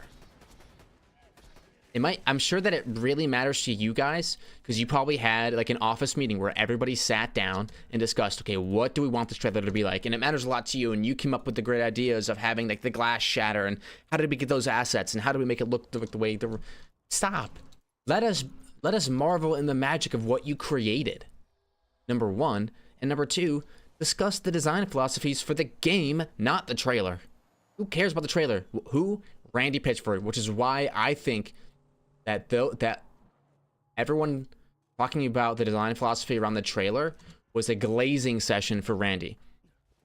Axton says, yeah, we don't talk about those Vault Hunters, and yeah, all that prep for a trailer, and I didn't even catch the excitement as the BL3 one did. Well, it's hard. Because Borderlands 2 was a more hyped up game than Borderlands 3. Remember, the sales for the next game are almost always due to the performance of the previous game. Well, Call of Duty Black Ops 1 and Call of Duty Modern Warfare 3 were the best-selling Call of Duty games. Black Ops 1 off of the hype from Modern Warfare 2, and the same thing for Modern Warfare 3, but it was because Black Ops 1 performed well that Modern Warfare 3 did so well. After Modern Warfare 3, those sales started going down because they didn't perform as well. The sales from the next game are correlated. I totally agree. Nobody cares really about technical details. Why are we even talking about like how you got the assets for the glass of the planet shattering? Like, come on. Are we serious? And it wasn't just that. It was also that at the same panel is where we got like the dance-a-thon. It's where we got the cosplay dance-a-thon. With Sam Winkler in the background, almost like he was doing his time. Like I'm guessing that the other development leads were like, Sam, you have to be on this panel. And so while everyone else is dancing and we're telling everyone else to dance awkwardly, you're just gonna stand in the back. Yeah, some Ubisoft dev talked about that? Really? Okay. That makes sense.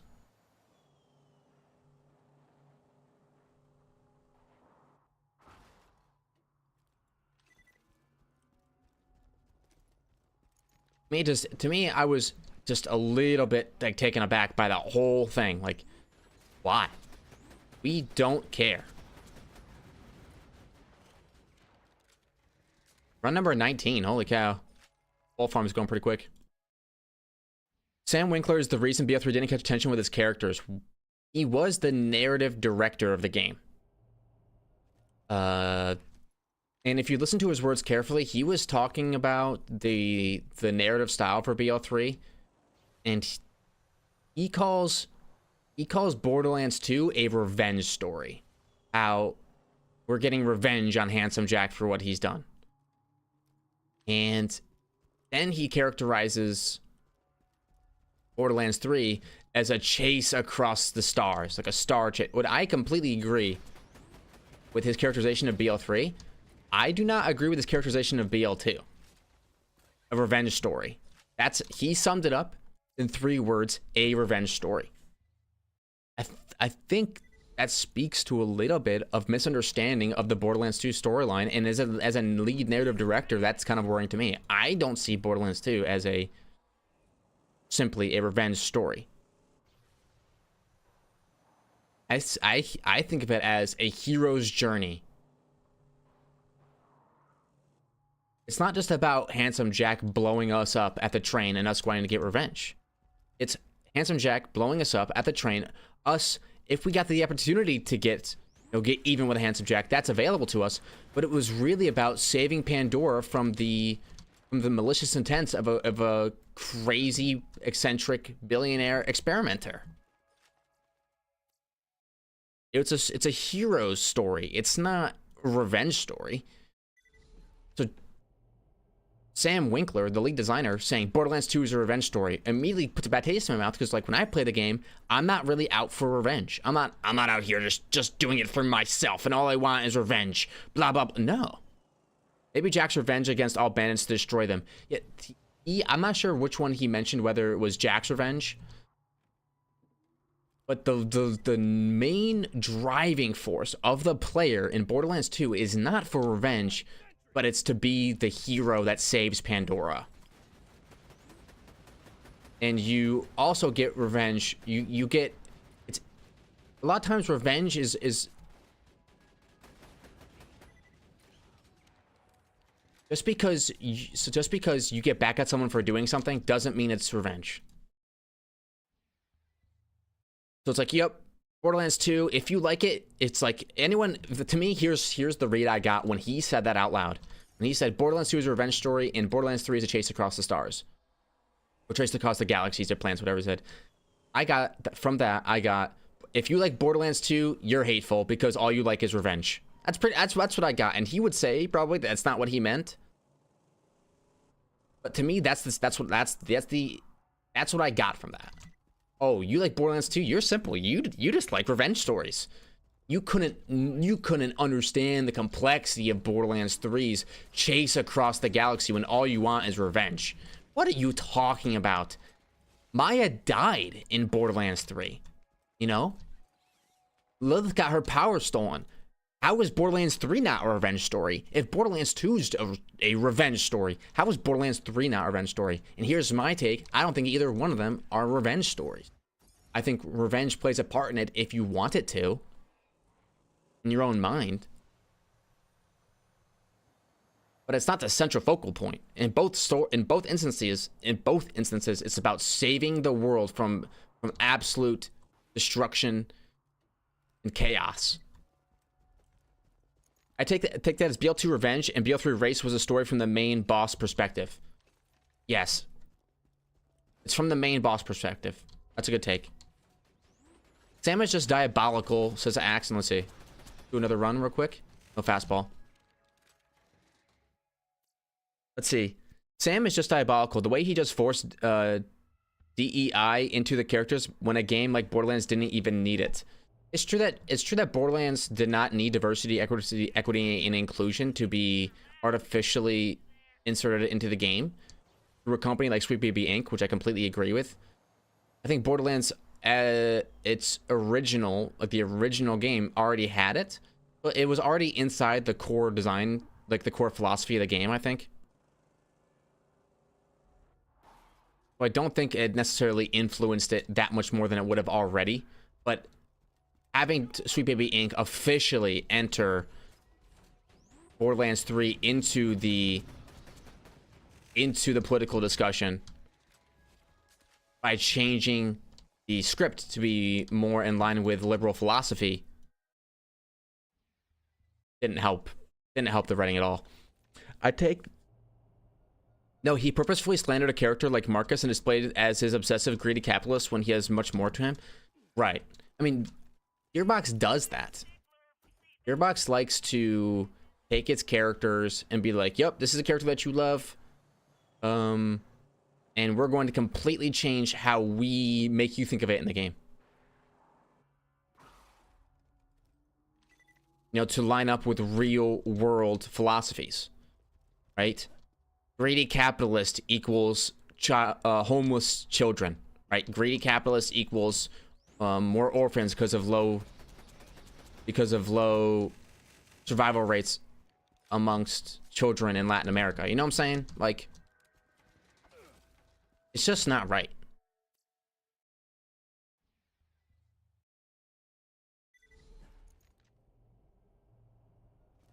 I agree with you, Steve. To me, it's just Sam Winkler simplifying the stories the way he did, right? Because he's got to break it down. He's in front of a panel. I totally get it.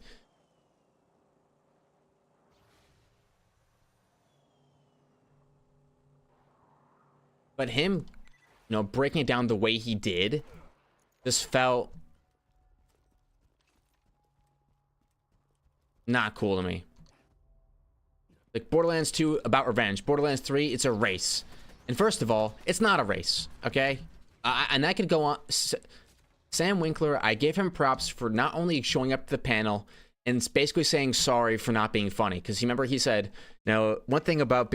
He didn't say sorry, but he explained why Borderlands 3 tried to be funny all the time. By saying, one thing that's great about working in the Borderlands franchise is that everyone agrees about what the tone of the game should be. And he's making a joke. He's saying that no one agrees what the tone of the game should be.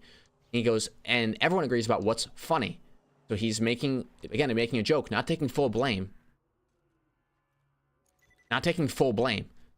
But he's explaining to you that not everyone agrees what's funny, and therefore we put a lot of humor into the game, and not all of it was like completely funny.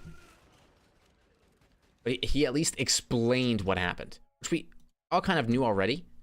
But him being up on the panel explaining that, at least I gave him credit for at least doing that, even though he didn't take full blame, because he definitely isn't taking blame.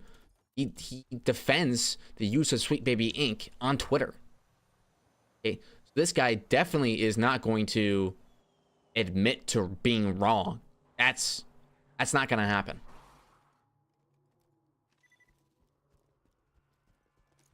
But he did embarrass himself in front of the players by doing that little dance thing, which kind of is like, okay, like you're doing your time in front of the players, like, yep, you have to do this.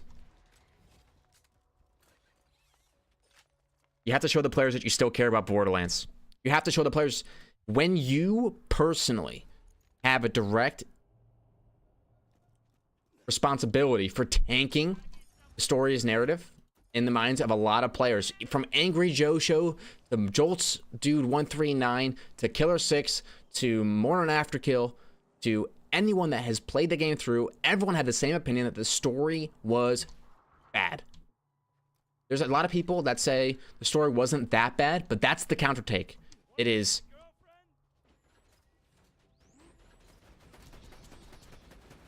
The counter take was the story wasn't that bad. But most people agree, story bad. So you were in charge of that, so you have to do your time. Yeah, exactly. Artificial is the right word. You know how Tannis had a crush on Maya or Axton is just simply by and Roland well being... they all felt right because they were designed as that. Characters around the game. Not having the game design and direction change just... Not having the game design and direction change just for them. Right. He's into public humiliation. No... I don't know. I wouldn't go that far. I think that Sam is proud of his work because in his tweet he said anyone who is basically trash talking Borderlands or the Sweet Baby Inc. having control of Borderlands script has never been proud of anything they've made ever. Right, so he's proud of his work. Sweet Baby Inc. was used. People didn't like it. He's trying to defend it. Now he's on this panel talking to us about... Oh, there's a fastball. Explosive fastball. Level 50. We got it. Okay. 32 runs of fastball. Get the curveball, Ricky. Give him the heater. All right. Let's use it one time to farm this guy, and we're good to go. 32 runs. Like that. So now he's on this panel telling us what the story of Borderlands 2 and 3 is. Borderlands 2 is revenge. Borderlands 3 is a race.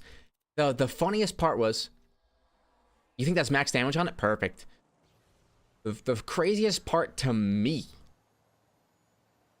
was that he's wrong about the race. The race across the planet, all it was us trying to get places before the Calypso twins when they were already there. Like, it wasn't even... They were always a step ahead of us the entire time. Again, as the main villain, that's their job to be a step ahead of you, but it didn't feel like a race. Oh my gosh, back to back. Explosive fastball. With higher damage, 65,000 instead of 63,000. Whoa, back to backs. Let's go.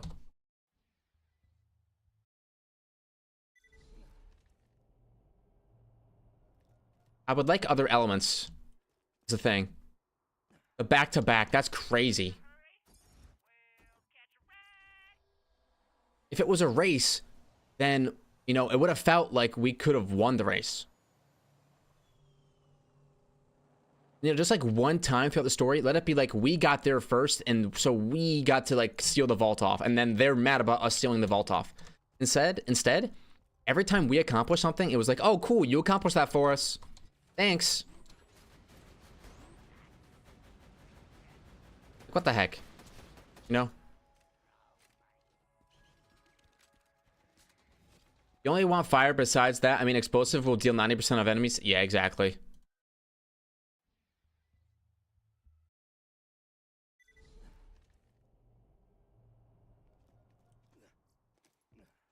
I just think Sam has the wrong idea because he was not the lead narrative design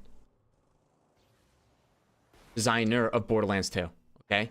Now here's this franchise that has all this renown, all this glory of being the best from a story perspective. Borderlands 3 comes out, people are saying, great gameplay, bad story. That's his department. That's his department.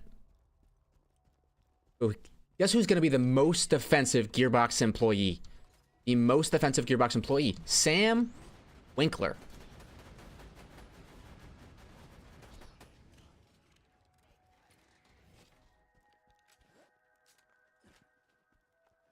No, people are calling out his game. You know? People are calling out the thing that he put into the game. That's it. People are saying the gameplay of Borderlands 3 is phenomenal. The only thing about the gameplay that people have really complained about Borderlands 3, and that came about way later in development, is the screen clutter. Everything else was story design. Story design. And not adding new rarities into the game. You know? So like...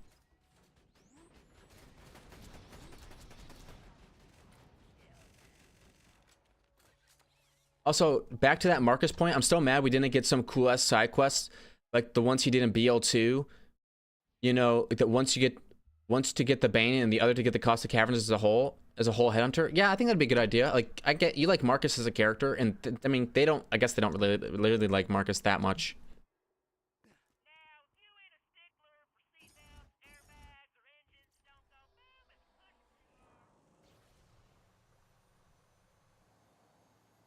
I take this turn.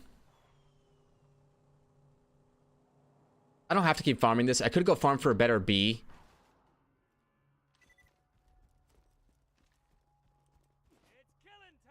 But something about this farm just does it for me.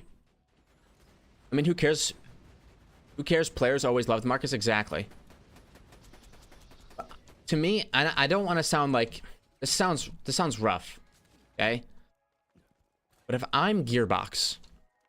Okay, if I'm Randy Pitchford, if I'm a higher up at Gearbox, and when Borderlands 3 comes out, okay, and the reception of Borderlands 3 is amazing gameplay.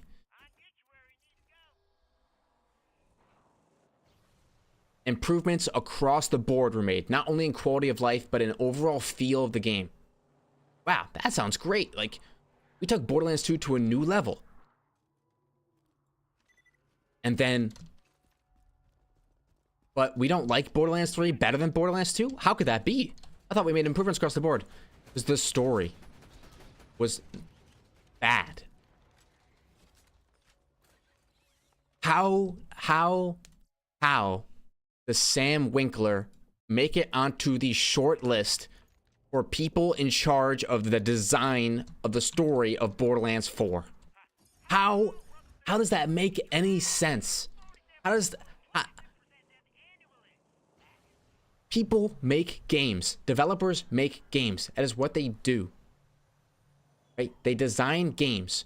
When you bring in a new person to a project, they have entirely different visions of what that project could be, of what that project means. And instead of getting a fresh, it's not so much about getting rid of Sam Winkler as it is about getting a fresh pair of eyes on the project. A fresh set of, you know, just fresh. Instead of doing that, you went back to the old guy who was still defending the use of Sweet Baby Inc.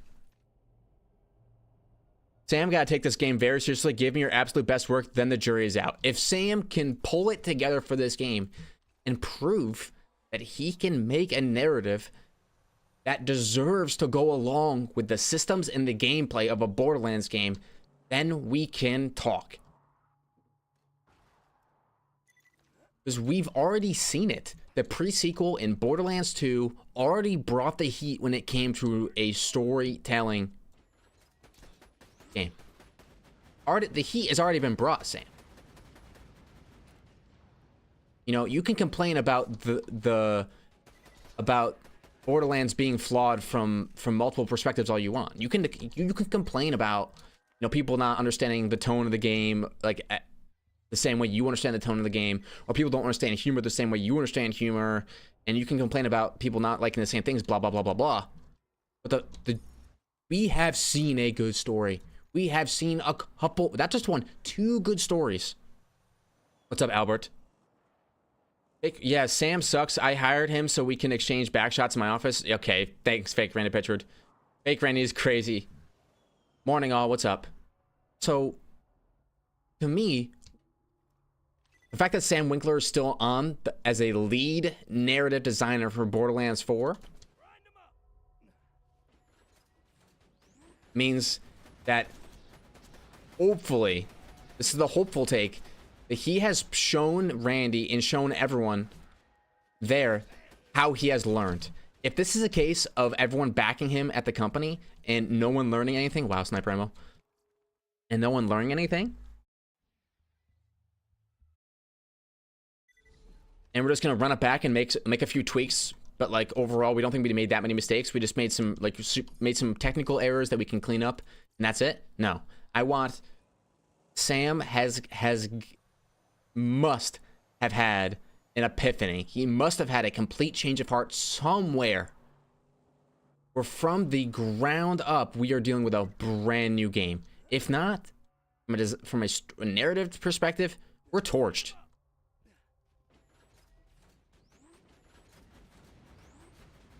Sam does have another chance, but if we are not approaching absolute torched status, I don't know if we ever will. Like, I don't know if we ever should light a day again.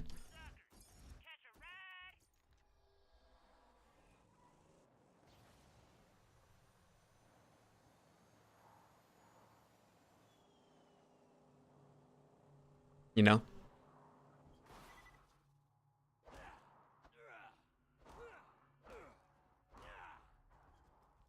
You gotta remember it's a video game. Yeah, I have a lot of put on this topic, but it hurts my head to remember everything. Yeah, I mean, I think that if Sam and the rest of the Gearbox narrative design team take time to take a step back, right? Take a step back and remember something. And remember something. It's a video game. Okay? It's not a movie. It's not a movie. It's a video game. In that case, let's remember that every time we stop the player to go over a story point through exposition, you know, through dialogue, we have to get through this bit of dialogue so we can understand the importance of our next actions. And just remember that this video game is about moving and collecting loot. It's not about standing still and listening to Lillith talk about why your actions matter for your next 2 or 3 missions. You know?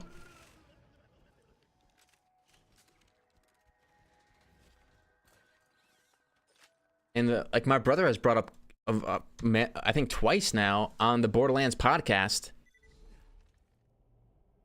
the Border Bros podcast, that we can use our Echo device for a lot of this stuff, and they, to their credit, they do. But let's keep the story moving. Let's not stand around. You know, I mean, I wish they did an animation movie instead of that. It would have been 100 times better. Live action versus animation. Animation is better for capturing a video game because you can do a lot more like cool stuff that exists within the video game. But live action really brings it, for lack of a better term, to life. You know, life. And you don't want to, you know, call out the movie too much because the movie is like movies are very hard to make, and so are video games. But we're basing it off of the expectations of what we've already been set. So, if Borderlands 2 is the expectation and Borderlands 3 comes out, if better Borderlands 2 is the expectation, right? And Borderlands 3 comes out, the story disappoints you. The playthrough disappoints you. You're like, dang, that playthrough kind of sucked. Because even on my first playthrough, I was like, I do not enjoy this. Ooh, fastball, corrosive fastball, collected. Let's go. Level 50 corrosive fastball. That's gonna be large for us.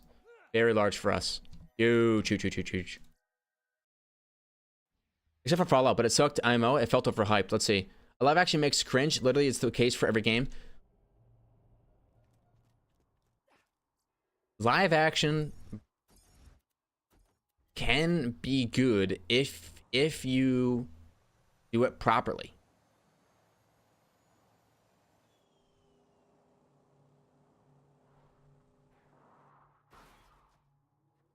And while I can sit here and be a little bit critical of the games because we have expectations, the movie I don't have expectations for.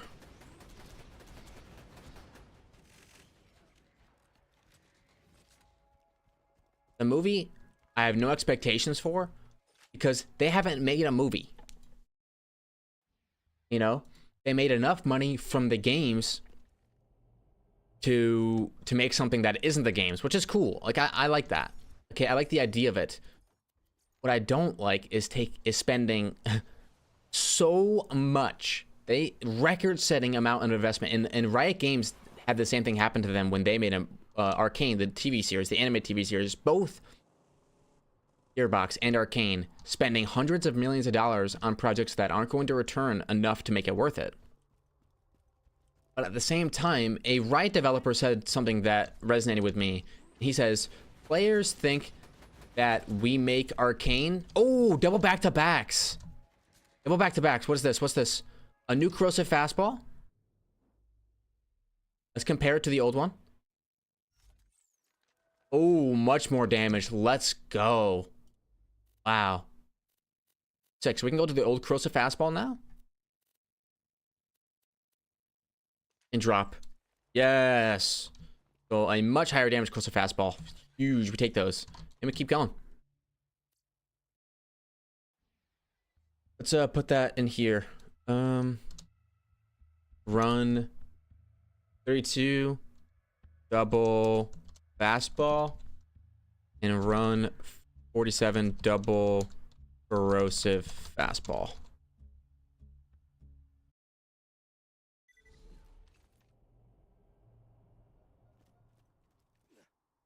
So in here we have Riot Games and Gearbox, two companies that have never made movies before, but instead made games, deciding to branch out.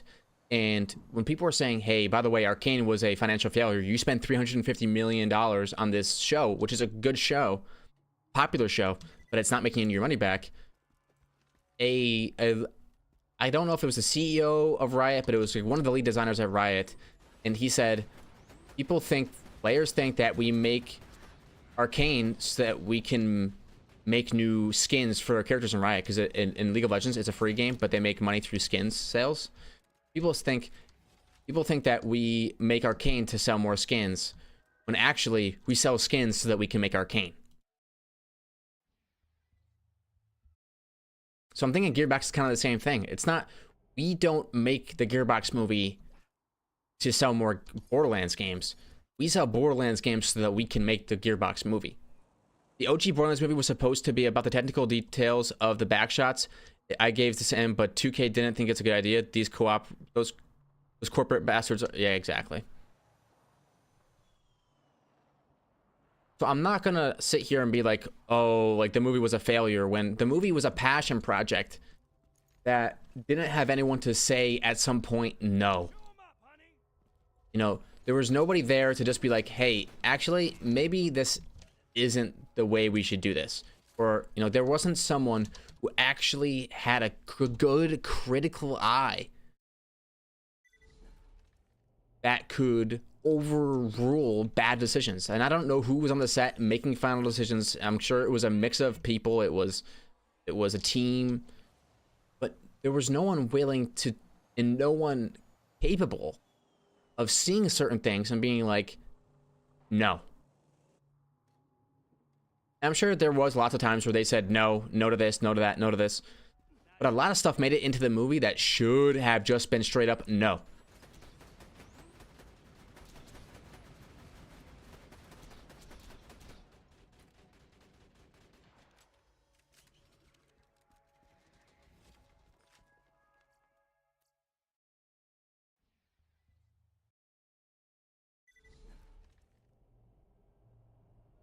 but just didn't feel like they had it. It didn't, to me, it didn't seem like they had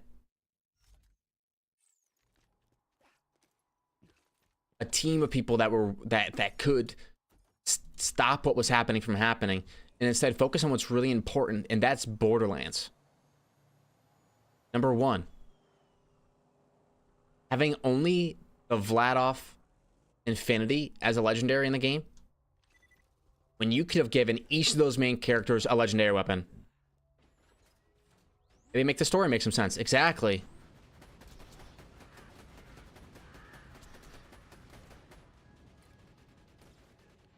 Like each of those main characters could have had a legendary. You know what I'm saying? Look, for Krieg, give Krieg a Rough Rider. You know, have him equip a Rough Rider shield on. That would be awesome.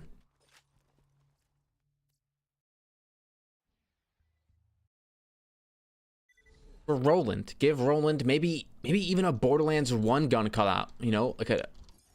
But instead, all we basically got was Nerf guns, and then Lillith got the Vladoff. Stop. That's where were the people? Where were the people around, you know, to be like, oh, cool, we just made this Vladoff Infinity. This is for Lillith, our main character. Do we have any other guns?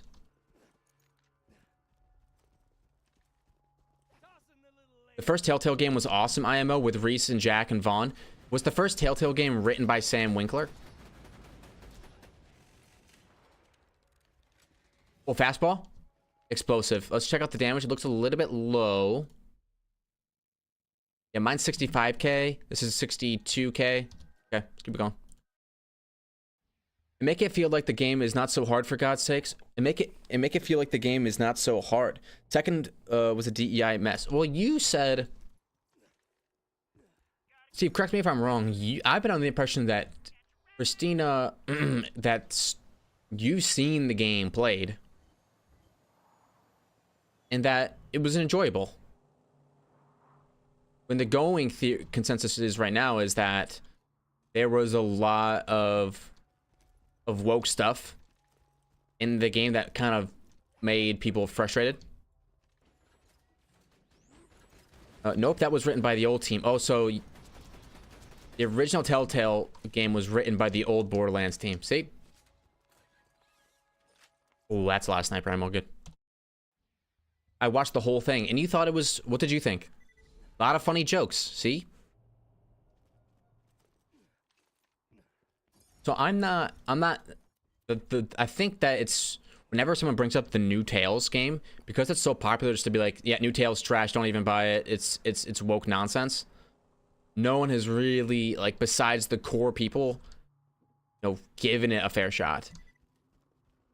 But it introduced Revive, so exactly. That's what a lot of people were complaining about. Introducing Revive. That was the issue. Why introduce Revive? Bad idea.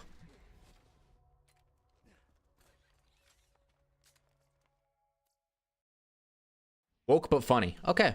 I mean, that was, to me, that was Wonderlands. I thought Wonderlands was woke but funny. Sometimes funny, always woke.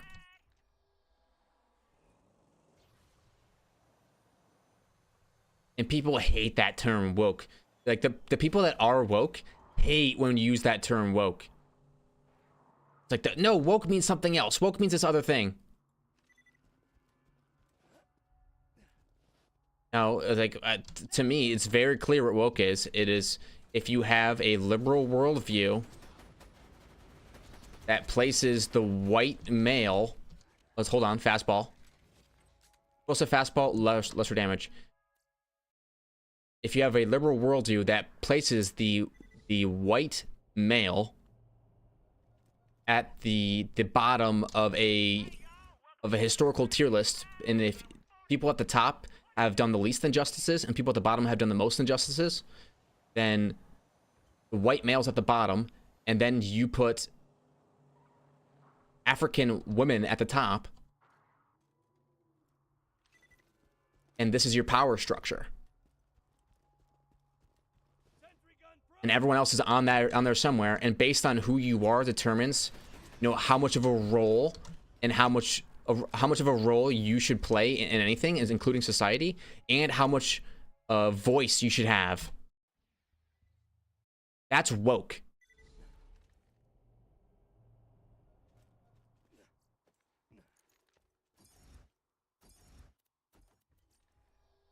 DDR Soldier's dialogue had me rolling like the most over the top. I will destroy my target regardless of reason and common sense. That's how it happened in the Fallout show. Yes. So if you want to determine if something is woke, it's about race and gender. Okay? That's what it's all about. Race and gender. How much do you remove or put down the white male, and how much do you put up the other groups based on how much marginalization they have suffered at the hands of the white male?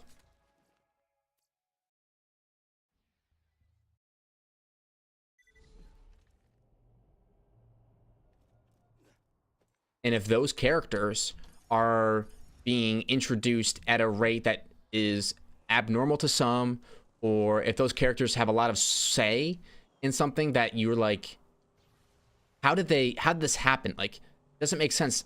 It doesn't really follow the story. But then that character also just happens to be a woman, and then every other character in Borderlands 3 that made it to the end is a woman. And you're gonna have people calling the game woke. Ava got control of Sanctuary. What are we talking about right now? You know what I'm saying? Lorelei has people calling her Sir. Right? Which, depending on what society we're in, and Promethea might have a different social construct of the term Sir. Right? Because all words are social constructs. If anyone that is woke comes up to you and says, gender and all this is a social construct, every term ever used to illustrate one idea to another human being, which is all language, is a social construct. The term child is a social construct to mean a person below a certain age. So yes, these are all social constructs. Someone just says, "Oh, gender is a social construct, so therefore it doesn't exist in reality." No, it does exist in reality. And I don't care if I'm the guy on the other side of the aisle, like just calling it how it is.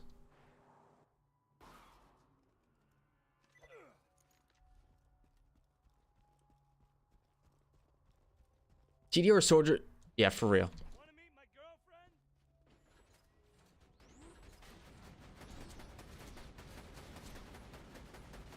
At the end of the day, the wokeness is about inclusion. It is about seeing the other as yourself, like someone who's different than you, and not immediately, casting them out just because they're the other, but including them in a way that makes them have meaningful decisions and choices in a society that accepts them. I'm with you. I'm with you. That's why I'm not really complaining about... I personally did not mind the all-girl cast of Borderlands 3 after that certain point. Like, you get to like the rising action, basically the finale, where we all have to make a decision of how we're gonna do this, and it's all women. There's not a single man, and I think there's like 7 or 8 women, right? I noticed it. I didn't complain. And then when the final song of the credits was "This Girl is on Fire," which they paid a ton for, right? So it had to mean something, which it did mean something.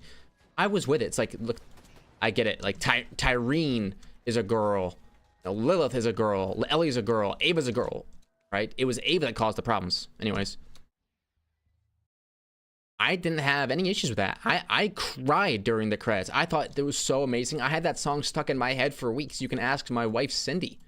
I was just singing that song when Borderlands 3 came out. I was down for it.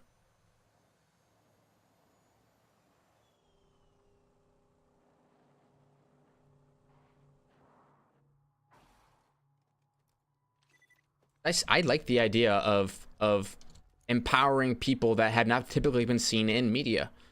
But there's a reason why the media has developed a meta. It has to do with a lot of things, a lot of factors. One of them is spending power, which comes down to factors of race once again. The white males typically are the people that buy video games because they have the resources to do so.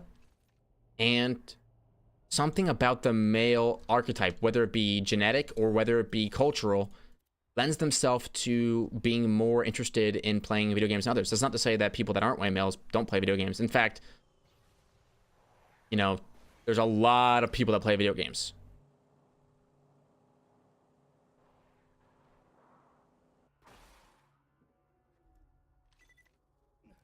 Oh, I still liked it too, though. The girl on fire was cringy, you say. I still liked it, though. But when the emotion and the hype wore off, it just changed my mind. Really? Okay. Oh, there's my corrosive fastball right there. No one shot. I'm trying to get a few of the different elements from this guy. It would be nice to have.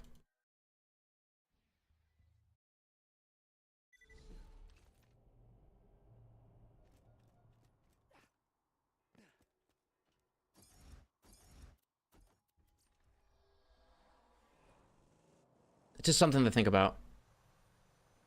Fire and Run Off the Farm Baby Maker. Here's the thing, though. I have a fire baby maker already. I just got it.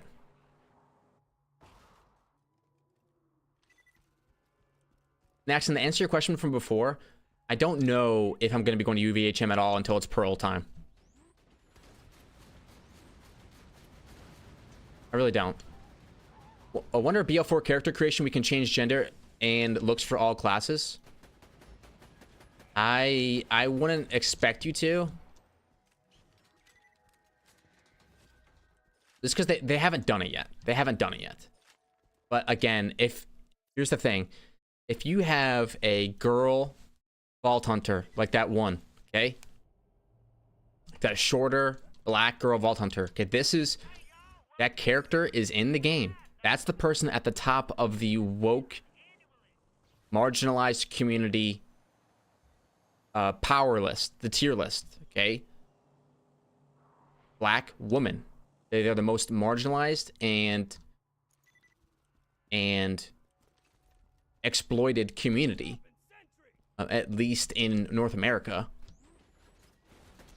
If they put that character in the game and then give you a chance to override it by changing their gender, I don't think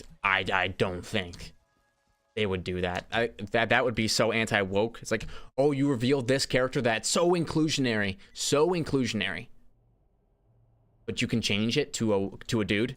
I don't see them doing that. Gearbox is a woke company. They would make the woke decision. Would be cool though. I don't mind getting immersed into my Vault Hunter though. I played Mose. Mose is just straight up a girl.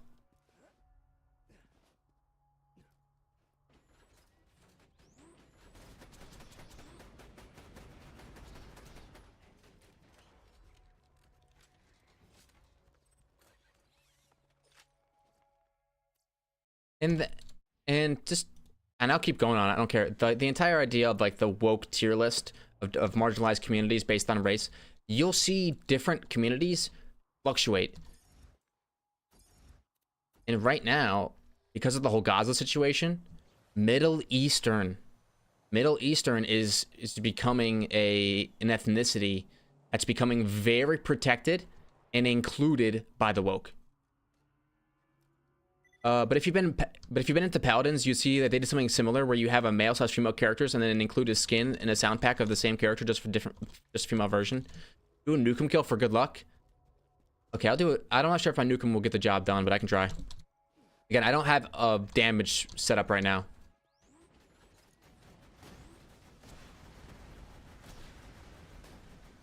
We tried. He's pretty low on HP. We'll do a reload. Nuke me. Drop reload. This was for good luck. No good luck.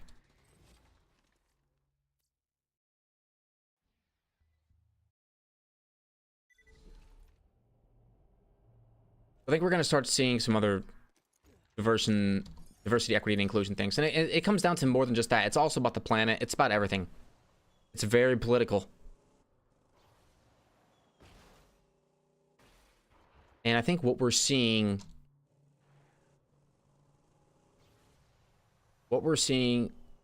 around the world is, we'll always complain about the two-party system in America, how the two-party system, you know, is archaic and needs to be done away with for the good of the nation and all this stuff. But I think what we're seeing is a global two-party system because of the advancements of social media and how easy it is to share ideas from across the world. I think what we're seeing is a two-party system that's taken over the entire world.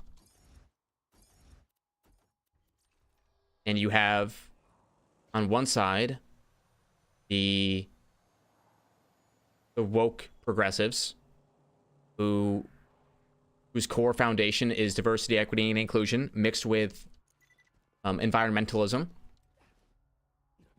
And you have the other side, which is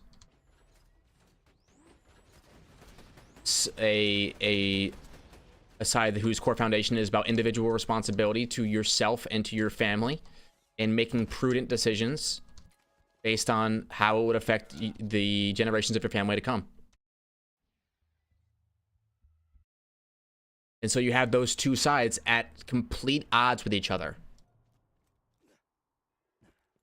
But I think what we're missing a little bit is that the woke, the left side, they are all about the other, right? You have to accept the other, accept the other, accept the other, accept the other, never leave anybody out, never do anything wrong to anybody else. But they would assume, they would probably agree, or I think what they're missing is that they are selfish. They are selfish creatures. They make selfish decisions. And it's kind of like when people trash talk Christians, like, oh, you're Christian, but I've seen you do this thing. The woke liberals, they preach inclusion. They preach generosity. They do not practice it all the time. And on the other side,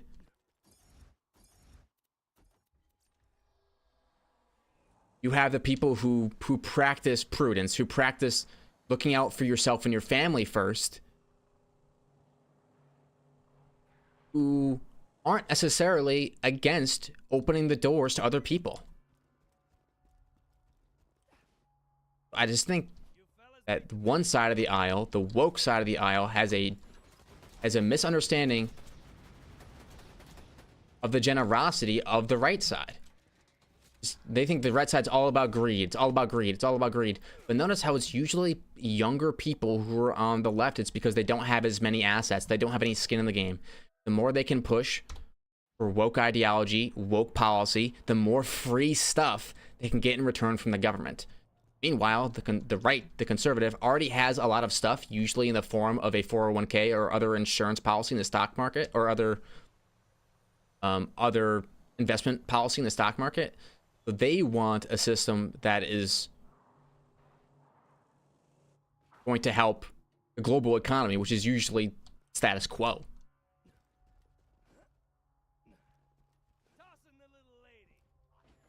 There's your, yeah, it's your politics. I mean, woke supported both Palestine and Israel at some point. This is stupid. Yes, exactly. Both sides will, they will. Oh, fastball. Let's see. A corrosive fastball. Less damage than my current one. Go again. Oh, hit new game.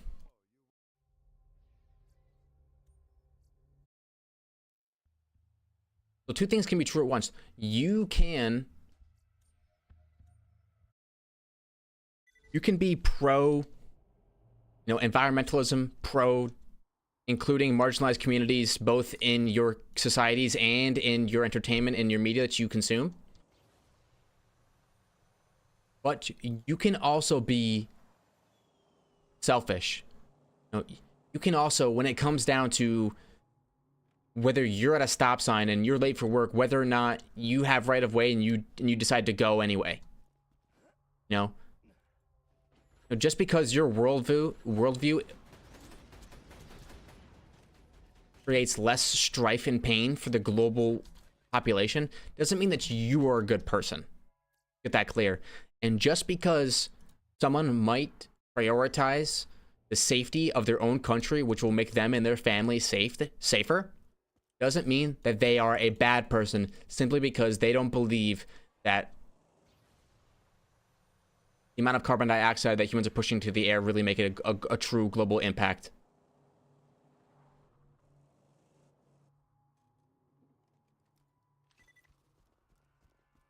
Not that we were supposed to get political here. But I'm not calling anybody names. I'm not pointing out any specific people.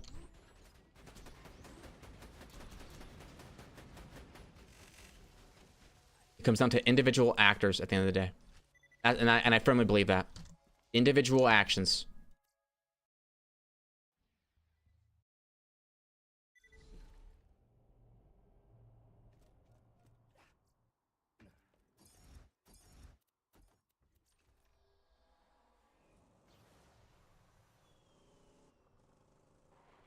That's too much politics for a farming session, though. I like it. Yeah, well, we're here. We're farming. Talk about anything. People just understand. I think people come at politics from a lot of different directions.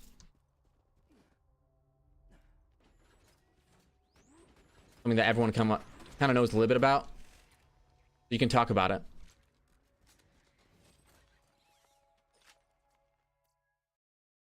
And if it didn't, listen, we would have never talked about it. This would have never have even come up if it didn't exist within the game.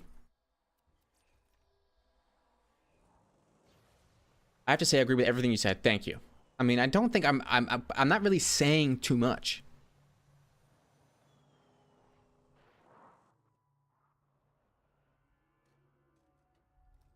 Now, I've seen a lot of the studies. Okay, so when it comes down to the environmentalism thing and in climate change, right? The first, global warming was the big scare because like, hey, we're pumping carbon dioxide from cars into the atmosphere, which is causing the Earth to heat up. But then there were a few years where the global temperature went down. So the global warming scientists who were pushing this theory had to grapple with the question, what do we do? Because we know that pushing this much carbon dioxide into the atmosphere can't be a good thing. But the Earth isn't always heating up. And so we have to restructure our argument. We have to reassess how we understand our system. Because again, the Earth is a system with many inputs, many factors that's hard to test on. And so through many global climate summits, what they eventually determined was that yes, even though the temperature of the Earth might go down, they have determined that humans are responsible for a 1 degree Celsius increase in global temperature, getting close to 2 degrees Celsius. And they believe that if you get somewhere to like 2.5 degrees, something like that, you're going to start seeing some really terrible things happening. So, but it's not global warming anymore. It's climate change there's a reason why the term has changed. The term changed from global warming to climate change because of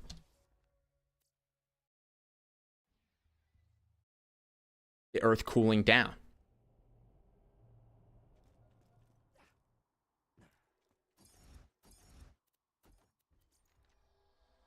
The reason this is important, and this is very technical, but as the Earth's atmosphere heats up,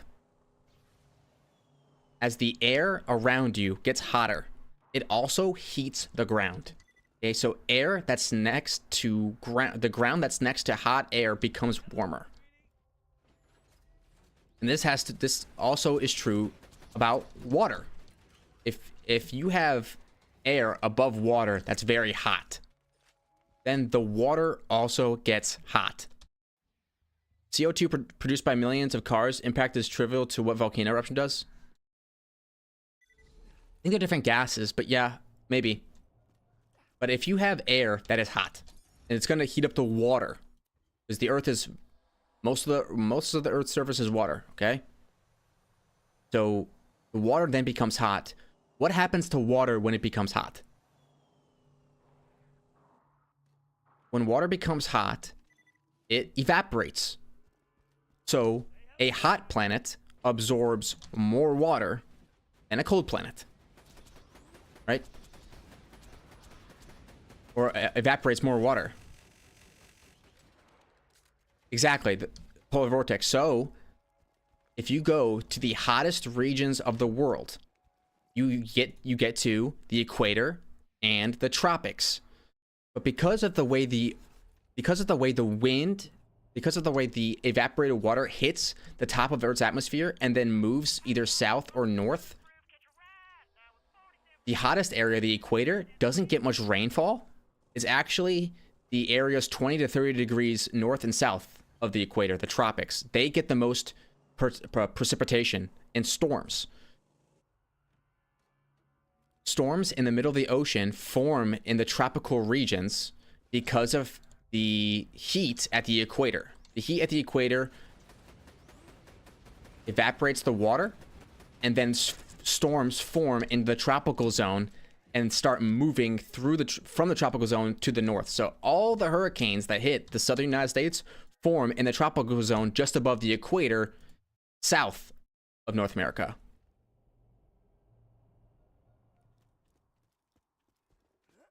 If you look at all the hurricanes that hit North America, they form in the southern Atlantic at the tropics because of the heat at the equator, causing more water to evaporate and then get pushed at the Earth's atmosphere, either north or south, in this case north, and then creating storms. The more water you evaporate, the more storms you create. So the idea is, if the Earth is heating up, if the Earth is getting hotter, you're going to start seeing more storms. Hi, Lily. Hi. Having a good walk across the keyboard? A really good walk? Thank you. That's the fear. Is that as you heat the Earth, you end up creating more natural disasters. And the natural disasters will become more out of control. Exactly. I'm basically explaining going through the polar vortex right now. Exactly.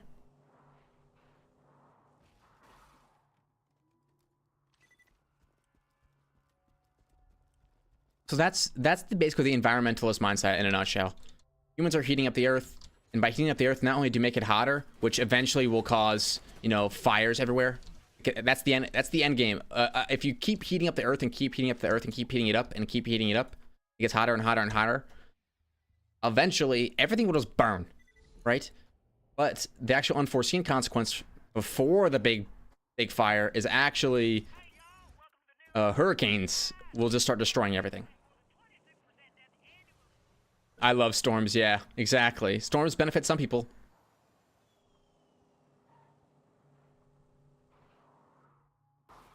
Right.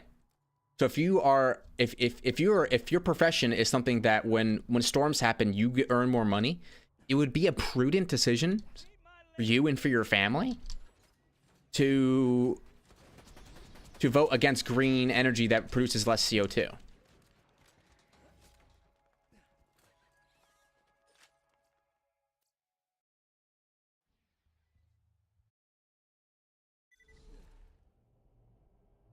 Storm also benefits the X-Men. Kinda. Yeah. Storm, but from what I've seen from the X-Men, she can kind of summon a storm whenever she wants. By the way, X-Men's one of those shows where if someone were to just use their power at the right time, things could definitely change. Like Storm, are you kidding me? Storm is so powerful. She could end this series, like end the movie, whatever movie you're watching, so quickly.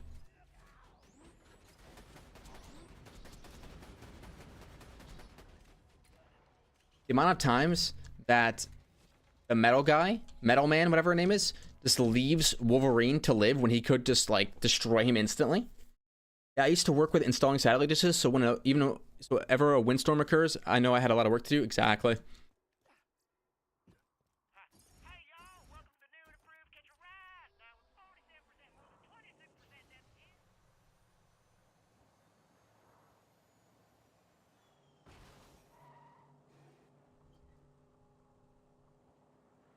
I'd like to get a shock and a fire fastball, but we'll see. Say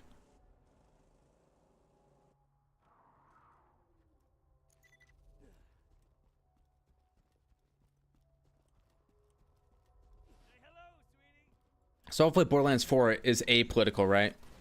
Don't bring up the environment. Don't bring up genders and the marginalization of certain cultures. Don't bring that stuff up. Don't bring it up. Leave it out. You can't kill Wolverine even if you tried regenerative healing. No, he definitely could, because Wolverine's body... You don't know the lore, Requiem?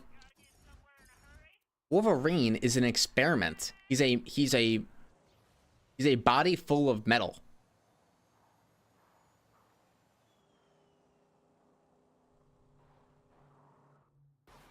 The metal villain can manipulate metal. So he could just implode. He could destroy the very essence of Wolverine.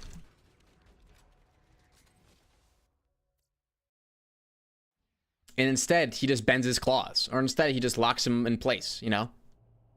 Instead of just, looks like, destroying him from the inside out. No, you need to have something left of you in order to regenerate.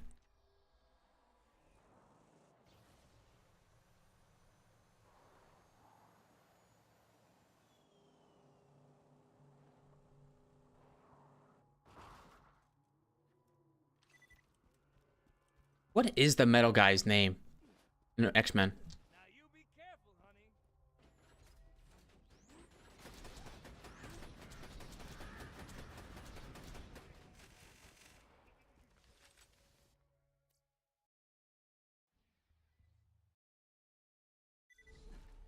It's like, it's not Metal Man. It's not Metallica. That's the name of a band. He's the main antagonist. The villain. In some cases.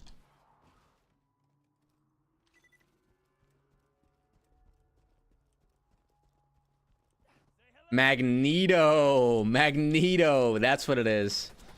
Requiem and JV dropping at the same time. Fastball me? Nope. Magneto could end Wolverine anytime he wanted. That's the craziest part. That's the part that gets me. And Storm is so insanely powerful. She can summon storms and use the lightning from those storms to just one-shot people. Why is she not doing that all the time? As soon as she sees the enemy, destroy, like, do it. Instead, she lets her and her partner, Cyclops, get, like, taken prisoner.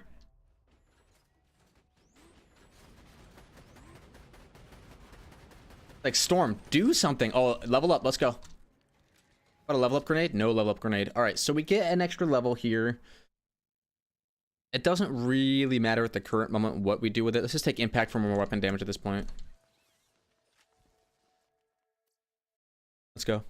So run 90. Run 91. Level up.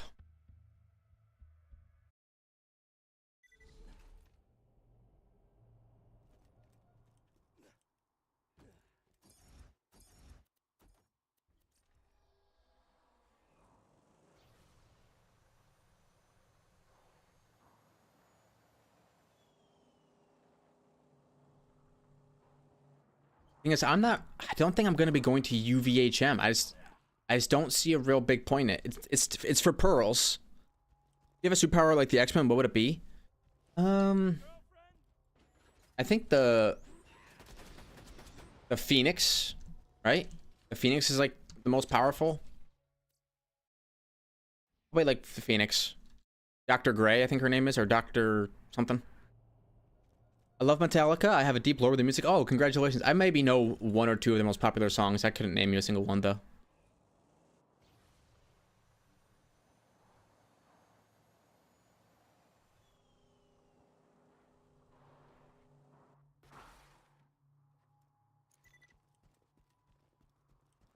It's killing time.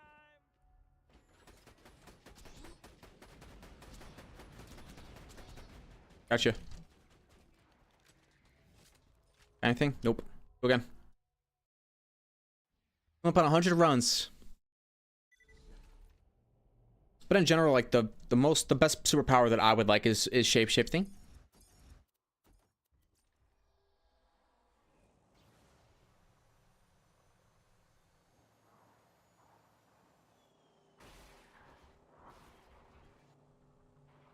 You know, just shapeshift into an ant. And all of a sudden I'm Superman. Look at just a big ant and I can lift anything. Turret deployed.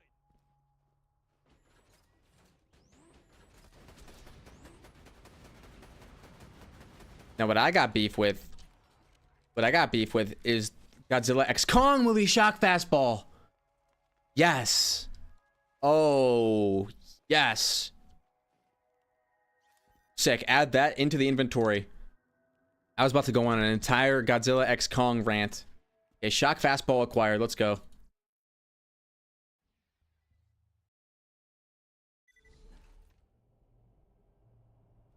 All right, now we need fire. Now, my rides may not be safe, reliable, or cheap. I got beef with Gorilla X Kong, the newest movie. And I was explaining this beef to my wife, Cindy, and she's with me. She's with me, but she's not as, like, adamant about it, you know? And here's my take, okay? Godzilla X Kong. Number one. The original King Kong versus Godzilla movie, if I have my history right, Godzilla was winning, but King Kong uses the power of lightning to come back and beat Godzilla. It's not like their music, but I got to know it. It's basically when I was 7 to 9 years old, we still lived in a city where Marines were still heavily present. So, like, they had them playing in there. Oh, I see. I'm in the Marine Corps. Or was. Always Marine, right? Lily. And so, in the original movie, Godzilla loses to Kong. Because Kong uses lightning power, inexplicable lightning power, but uses lightning power. That's fine. Whatever. King Kong wins.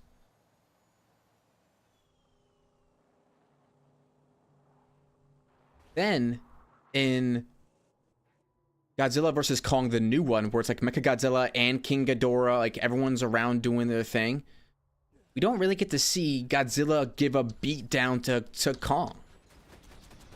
Like, it's just... Oh, fastball, fastball. Fire, fire, fire, fire, fire, fire. Corrosive. Same...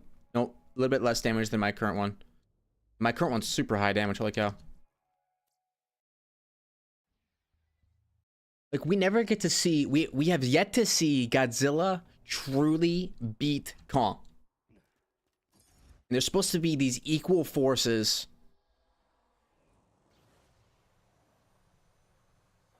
And yet, we never see it. Even in the movie where King Kong is being shipped across the ocean by the humans in this prison. Say hello, sweetie. And Godzilla, the water monster, finds them in the ocean. Even then, King Kong gets away and doesn't get beaten by Godzilla. It doesn't get dragged back to the lair.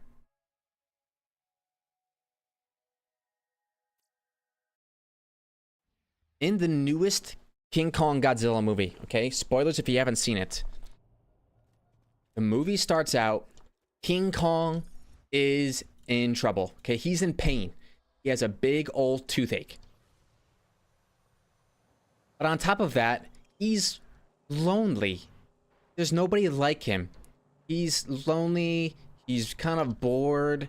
He's like, I have this place to romp and be in control of, but I don't have a home. So he's going through this.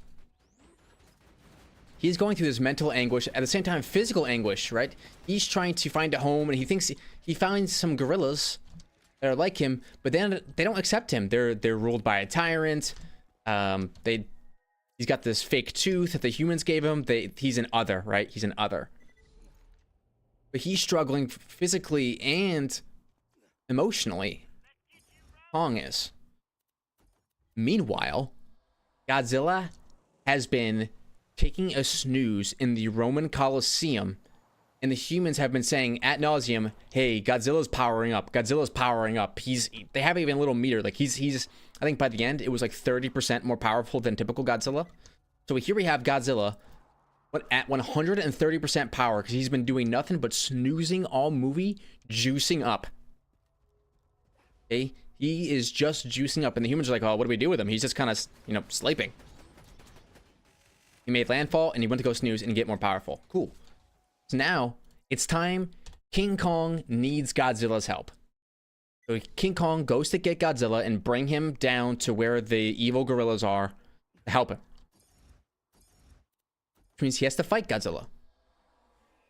How in the world is King Kong supposed to beat Godzilla when King Kong's been going through physical and mental anguish while Godzilla's been powering up? In that scene, King Kong beats Godzilla. Are you kidding me? It's like, well, the story needed... And then he drags Godzilla to near where the bad guy is, and then he kind of uses him in his plasma voice to his advantage. Are you kidding me? This is a perfect time. This is a perfect time to reinforce what we learned earlier in the movie, that the humans have King Kong's back. Here we have Godzilla, who's been powering up. Godzilla is at peak power. King Kong shows up to be like, "Hey, I need your help." Godzilla should have absolutely beaten him down. You are nothing. I am the ultimate alpha. And it takes like a miracle, right? Show Godzilla, show King Kong, maybe get a blow in. Godzilla absorbed the blow. Show that he did feel pain, but not enough pain. And he comes back and he gives King Kong a beatdown of the ages.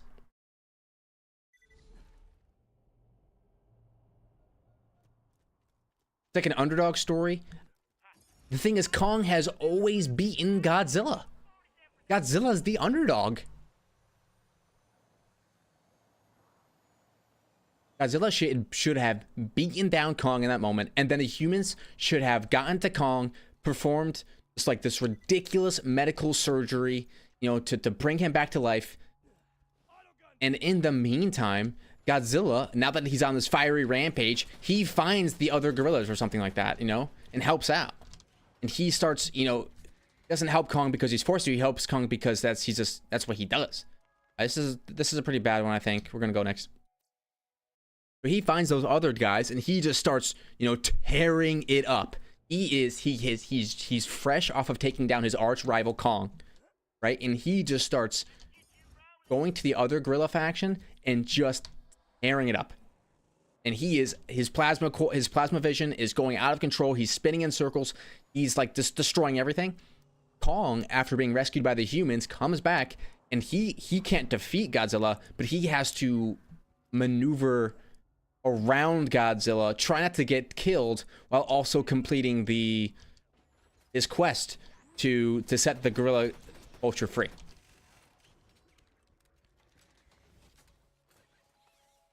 Right, so you could have a scene where everyone is like trying to defeat Godzilla. Meanwhile, King Kong gets the 1v1 against that other mean gorilla. And because of the help of his friends, he can do it. And because he understands Godzilla more, he can do it. You could still have Godzilla impact the fight. At the right moment, King Kong, he notices where Godzilla is about to destroy because he's fought Godzilla so many times.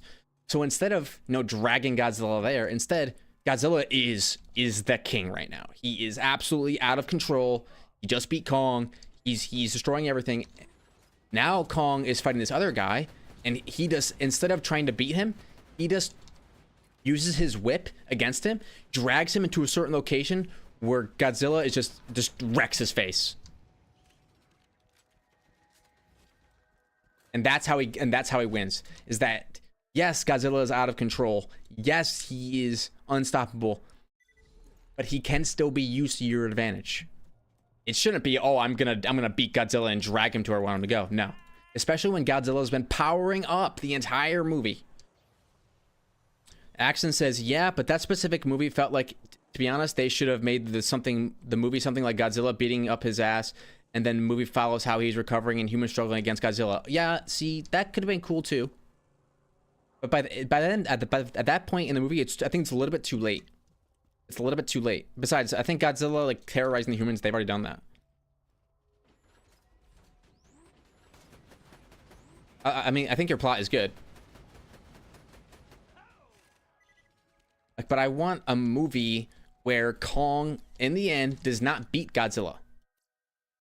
Like, this could have been an opportunity for it. Where Godzilla beats Kong unequivocally, you get defeated. And now, since he's been snoozing, he's on a rampage. And it's not, at this time, the humans lucked out. He's not going after the humans. He's instead going after this alternate gorilla faction. Which is good for Kong, which gives him the opportunity that he needs to recover and come back.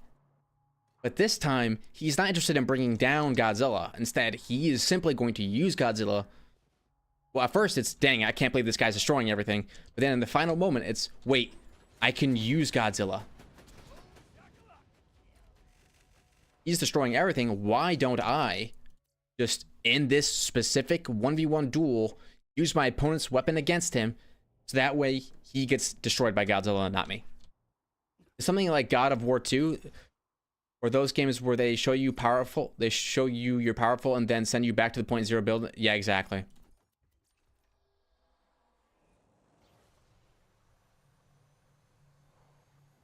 Because King Kong couldn't really go much slower. Like, King Kong was already struggling. And yet, a struggling King Kong is still stronger than a juiced up Godzilla? Like, I got beef with that entire idea. A juiced up Godzilla should beat King Kong. And that's the end of the story.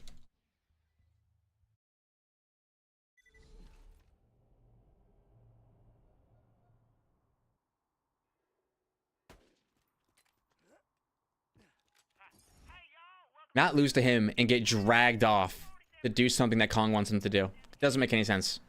Doesn't make any sense. Do you think King Kong would drop the bada boom if he died? Honestly, we wouldn't know. Because King Kong never dies. We would need to see a Godzilla x Kong movie where...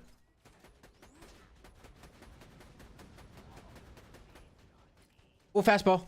Incendiary fastball. Yes, that is one fastball of every single element. 108 runs in. One fastball of every element secured. Thank you, turret. Nice. All right, we can continue on.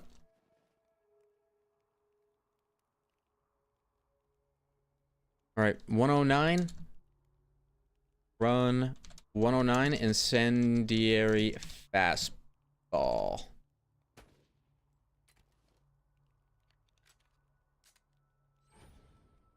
All right.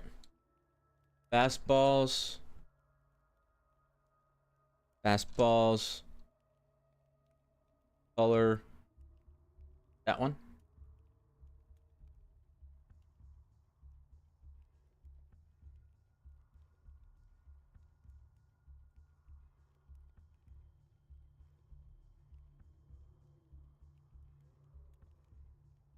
In the current farm, let's go after...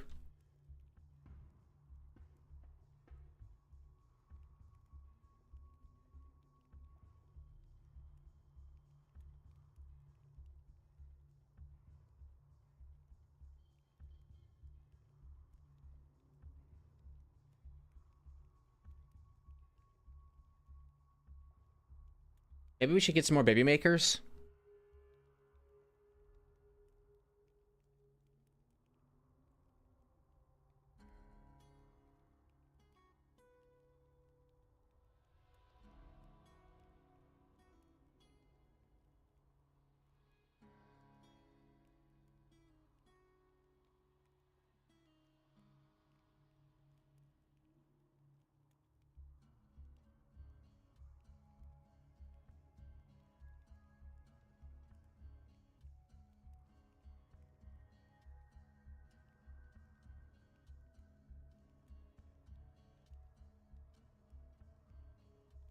We didn't really need it for the run, but run farm. What should be my next grab?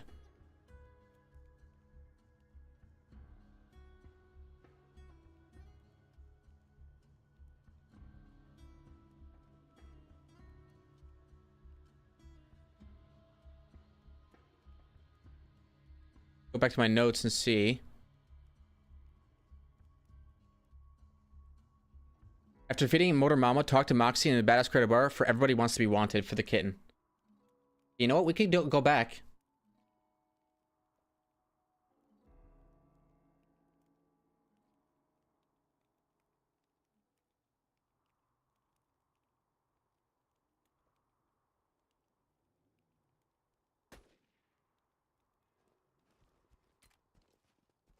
Okay.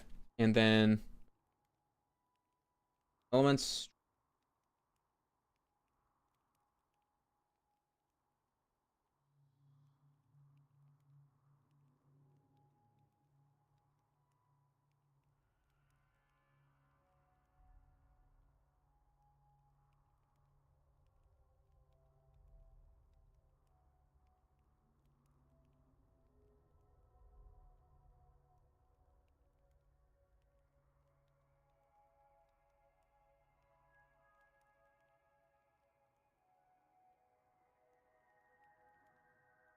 I don't like it.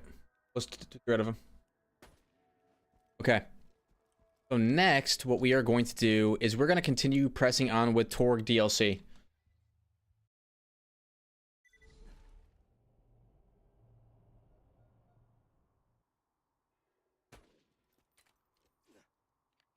Okay, so we need to kickstart my heart, special delivery. Everybody wants to be wanted. I think I might have trolled by not getting level 50 versions of the kitten, but is what it is. Let's do kickstart my heart, destroy his blimp, because I was having trouble destroying his blimp last time. Now that I'm more geared up, I feel comfortable I can destroy his blimp. Maybe we could go to Sanctuary for a little bit of... Oh, someone's damaged me. For a respec here.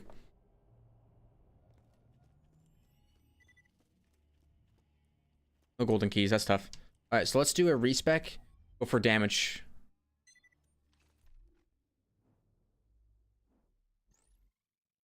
Okay, weapon swap is important. Metal Storm is extremely important. Reload speed, Wailing, Onslaught, Able.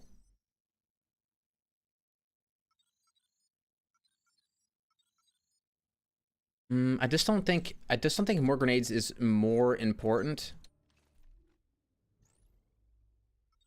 than Sentry and reload speed. Something like this would probably be good. There we go. That'll be good. Impact, and then the weapon swap. Metal Storm. Battlefront's good. Longbow turret's good. Steady is good. Do or die.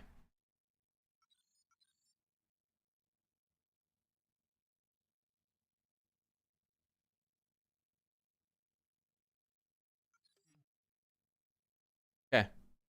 I think that's pretty good.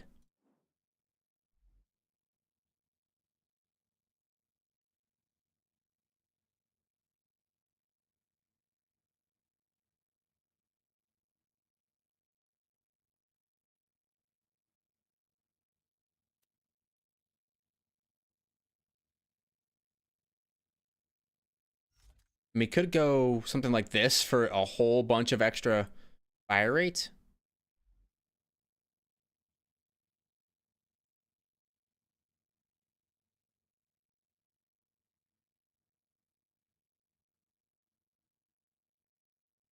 I think the Legendary Soldier will be just fine.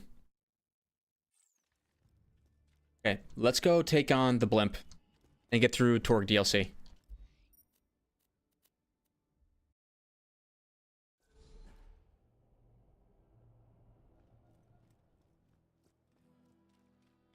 Give me a car.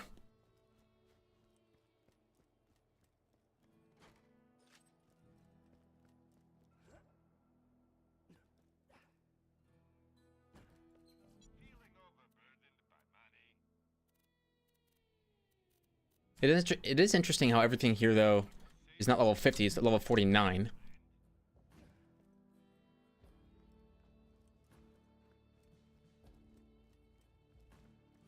Is that his blimp over there? Pretty interesting how they have it flying around.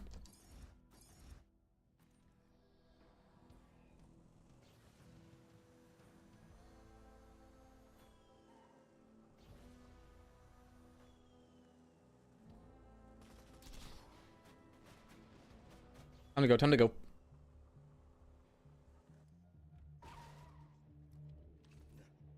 Up over, and we're through. Oh, we have a legendary soldier. We have a Lyud Miller with a B shield. And we'll use a shock fastball to go along with our shock damage. Full story, bro. Got you.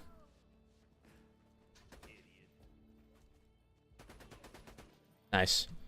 I don't mind doing this a little bit quickly. There we go.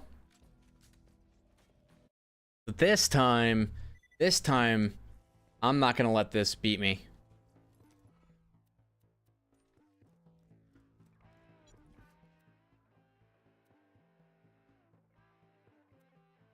Casual flacker. Good weapons here. Alright, where is that blimp?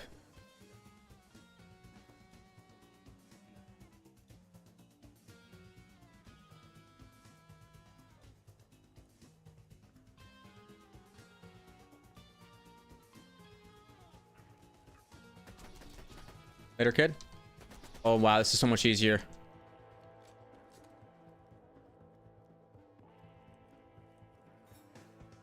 Use our extra points in Onslaught to keep going.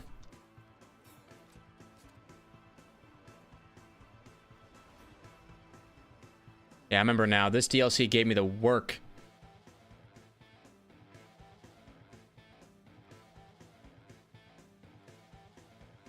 Not this time, though.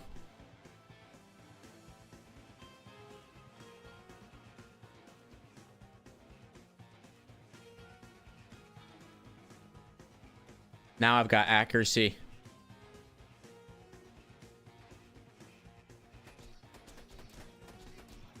Got you.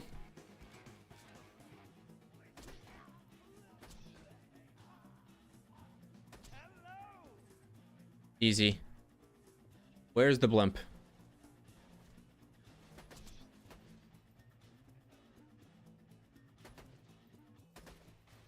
Wow, you jumped through the floor. Quick reload off.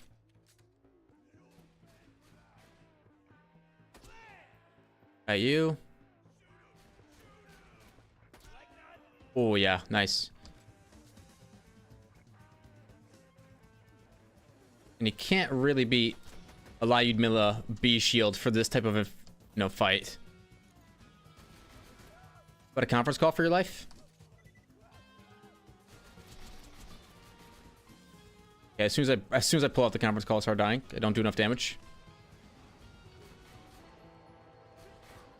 Oh, I get down to 1 HP. Good work. Okay, cool. Very cool. Where is the blimp? I'm gonna start chain downing. Yep, there it goes.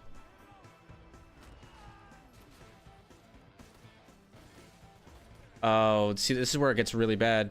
You can't escape.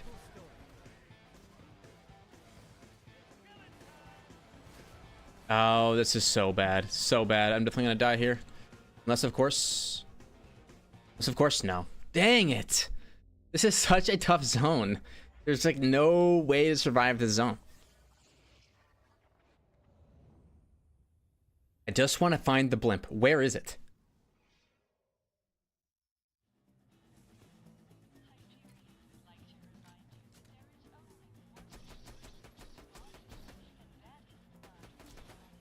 Okay.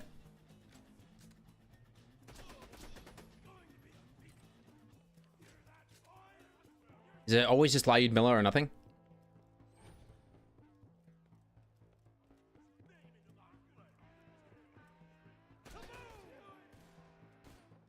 And by where I was before.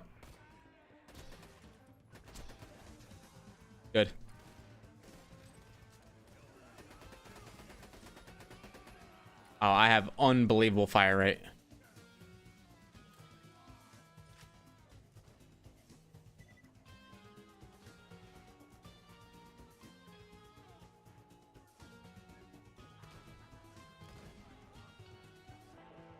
All right, get ready. Here we go, blimp.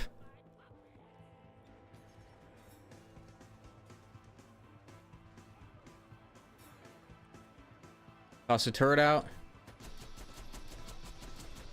Oh, that's a lot easier than the last time. Holy cow. I go down. I don't even care.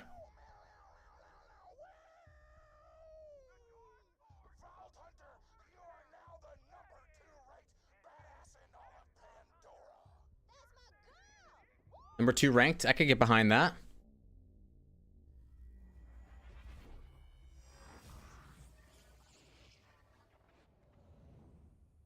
Farming. Okay, 407 blimp kill.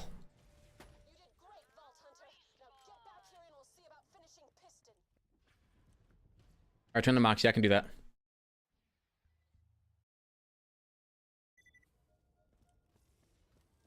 Save station. Yes.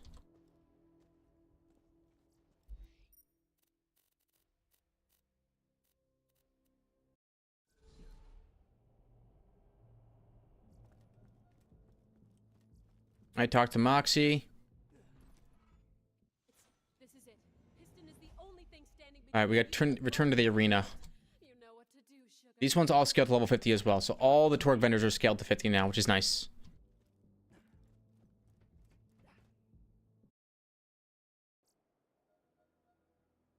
What I should do is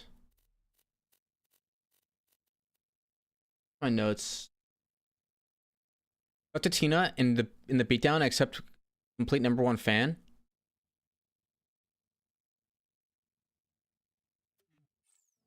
Okay, where's the beatdown?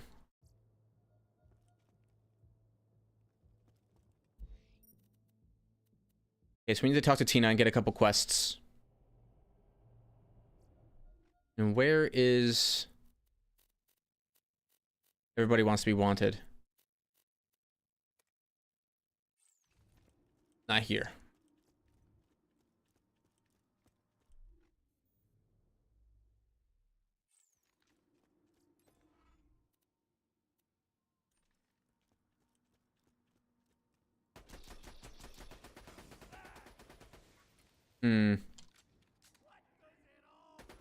Where do I get the quest for the boom puppy?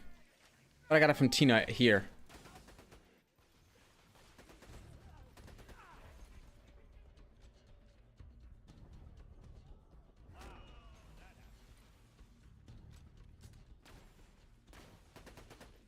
Later.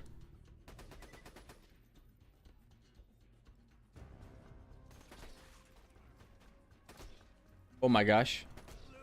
Super badasses get one shot.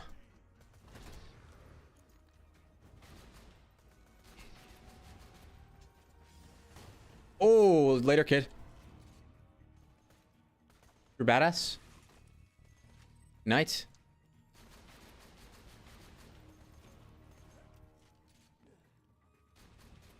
Gotcha. I need to find Tina somewhere.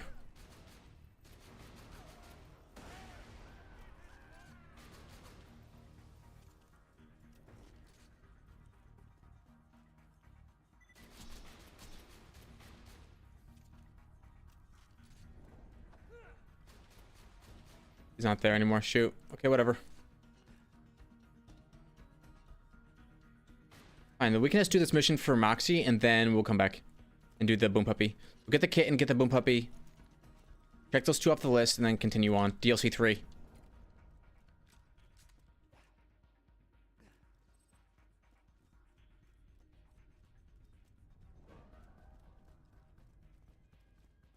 And to the Southern Raceway we go.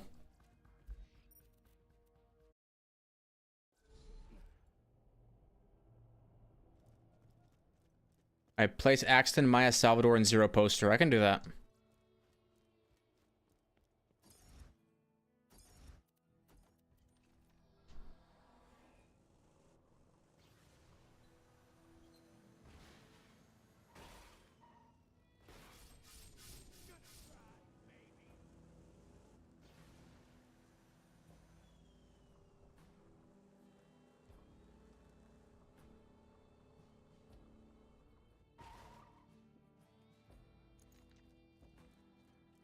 Let's see.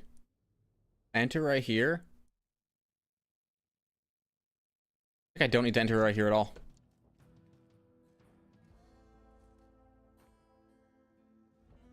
Turn around.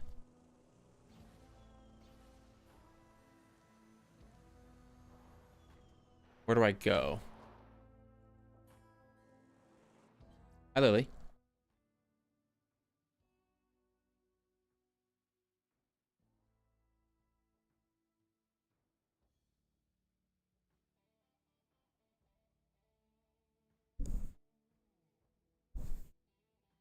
She's rubbing on everything.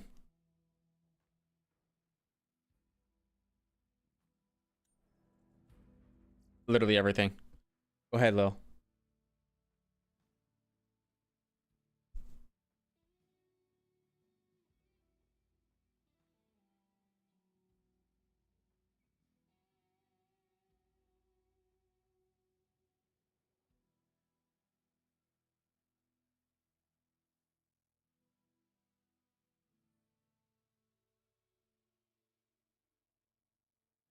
There you go. Thank you. You figured it out and you didn't even hurt anything.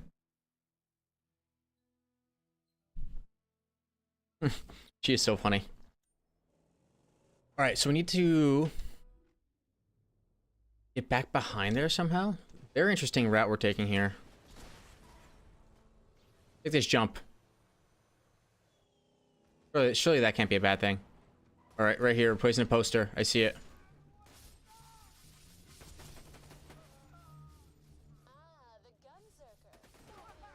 Got you. No one destroys my car.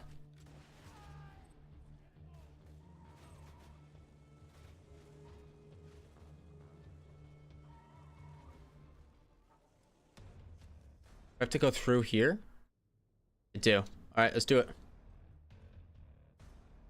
Maybe my car will regen some health while I'm gone.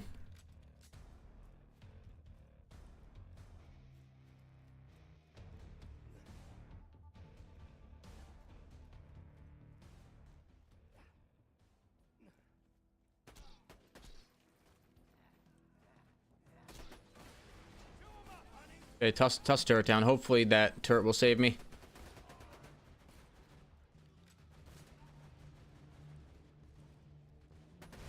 Oh, ouch.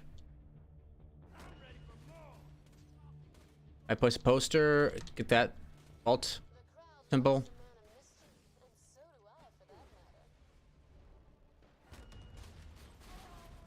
There we go. Keep it moving. Keep it moving. I'll go down again. Hard not to go down, though, when there's so many enemies.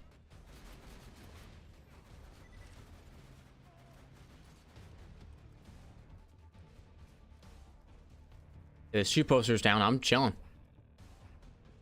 It's going great for me.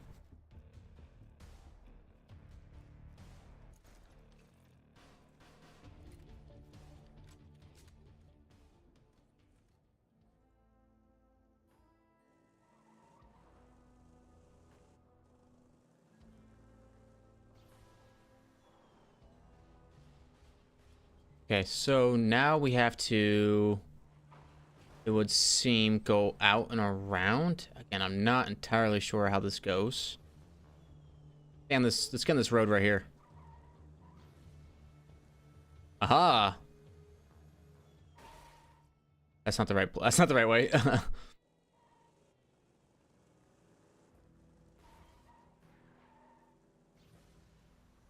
This is it right here. Guarantee you. Oh yeah, my favorite DLC side quest, or my favorite side quest in this DLC? Good. This one kind of takes you all over the place, huh?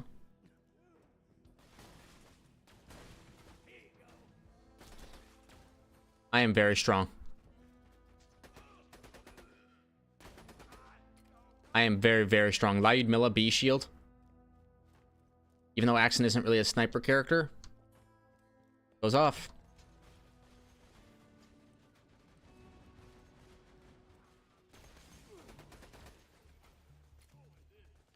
They drop down. Right here. Good. Alright. Leave the way I came. Wait, there'll be a quick kill I can pick up. Got you. Run.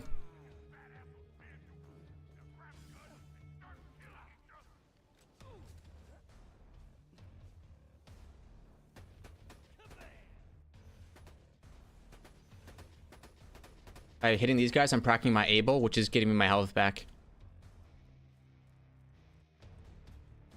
Alright, one more poster to obtain. Fastball feels so good. Yeah, it does.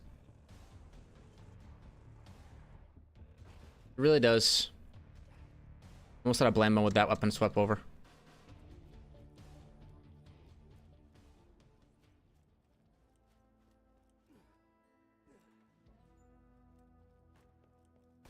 Hey guys, I'm not here. Oh, I just cleansed that guy. Come on. Oh, really? You thought I was gonna die, didn't you? But I didn't. Okay, grab that poster. Then we can turn in. Ooh, yes. I'm under the impression that Moxie dated Axton, but they never talked about it. Do or die, baby. Yeah, do or die is nuts. Let's go back to the Badass Creator bar, and we can check the kitten off the list. Here we go. Usually I would want to read-only farm for this. Just make sure it's enabled. But it's not going to be level 50, right? It's only going to be level... Oh, it is going to be level 50. Okay, here's time. We're going to read-only farm for some good kittens. Let's go. All right, a corrosive kitten. Let's go ahead and figure out what parts we are looking for a Vladoff assault rifle.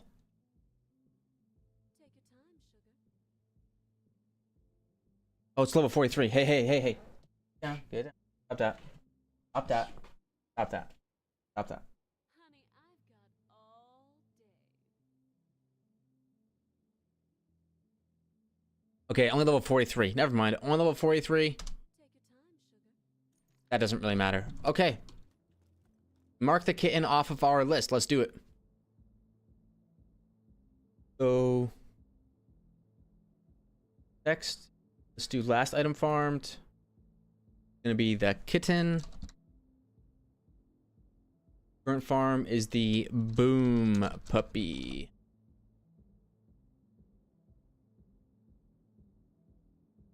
And tally is 69. And I have my spreadsheet. Do the spreadsheet. I mean, it kind of mid the hail shreds it in every way. Okay, cool. Okay, so to the spreadsheet, we have ourselves the kitten, which starts with a K. There it is. Check it off. And we'll be moving it over later on. Next up is the boom puppy. Let's continue. So in my notes, I have that talk to Tiny Tina in the beatdown, except incomplete #1 fan. That doesn't check out. Hey, Lily. Hey.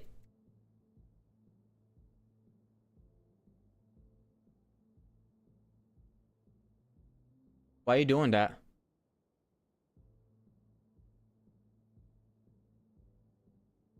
I have my mouse pad hanging off the left side of my desk just ever so slightly. Hey! No. Ever so slightly off the right side of my desk. Boom, puppy. BL2.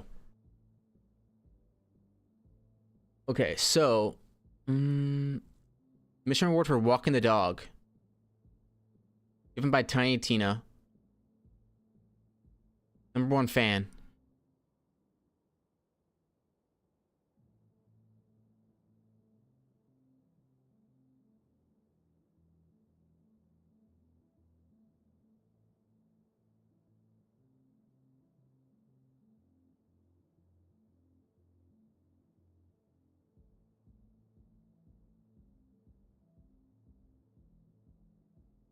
Look it up on YouTube, yeah? Boom, puppy, BL2.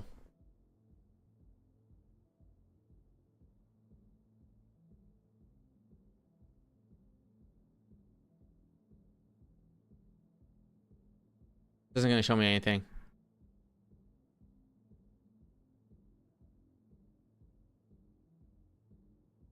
It's from Tina, but where is Tina?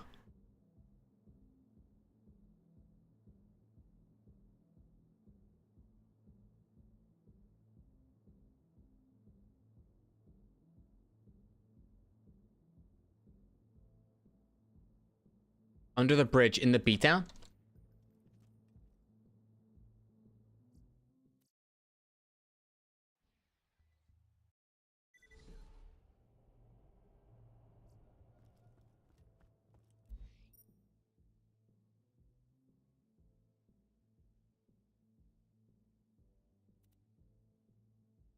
Where we usually exit the tunnel in the death race.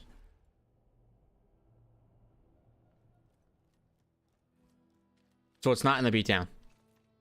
In my notes it says beatdown, so that's why I'm a little bit confused.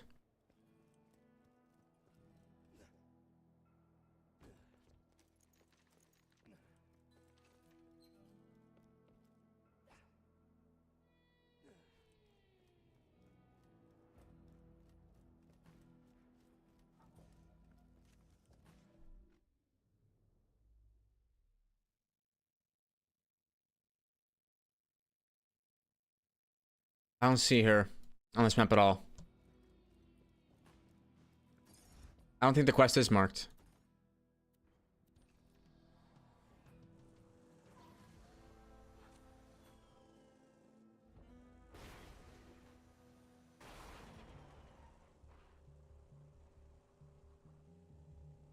I have a prerequisite quest that happens in the beatdown, but I just don't know where that is at.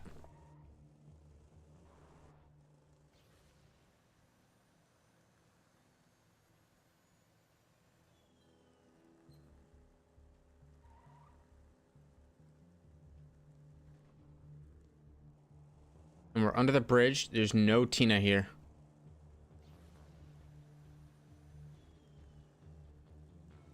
Hey, I lied. Here she is. Haha. Hello, Tina. You kidding me? Okay. Tina, I need to do a quest for you. Do you mind if we do that? Number 1 fan. Let's do that one first. Thank you. Need it.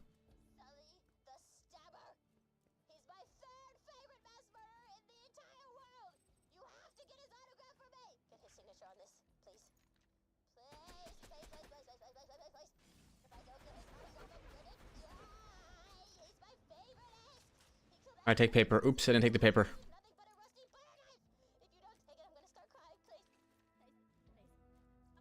Okay.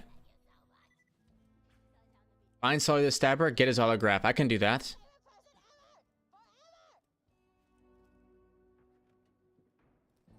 Tina being here is the most random thing in this DLC, not gonna lie. Yeah, it is a little bit random, but it's funny.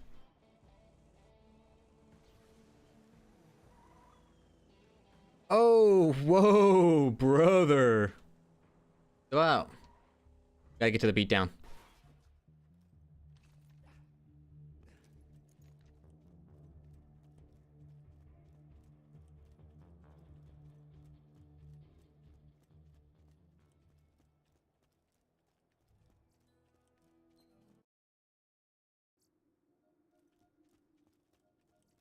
Alright, let's continue.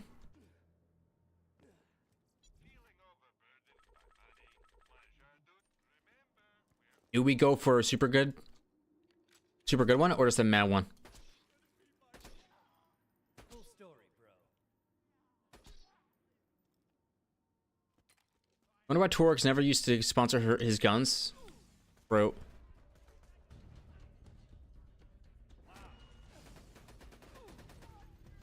Just take a route that gets us into some cover here.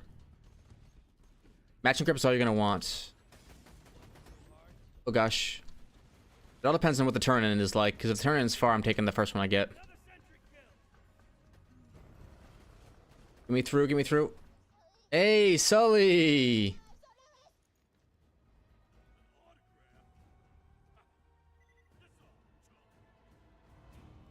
Wow, he doesn't want me. He doesn't want to give an autograph. That's rude.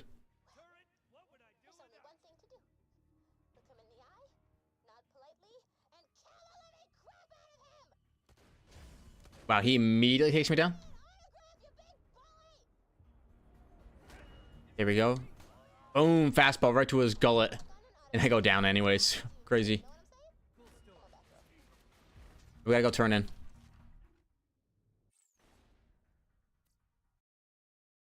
Would you give me an autograph? I would. I would. It's very easy. All you have to do is mark it. Alright, let's do the badass creator of bad attitude. Just go to the bar. And then from the bar, we step outside.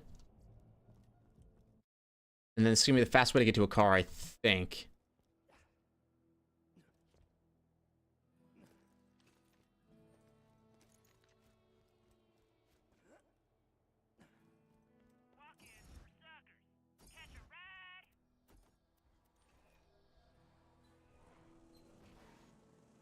And here we go.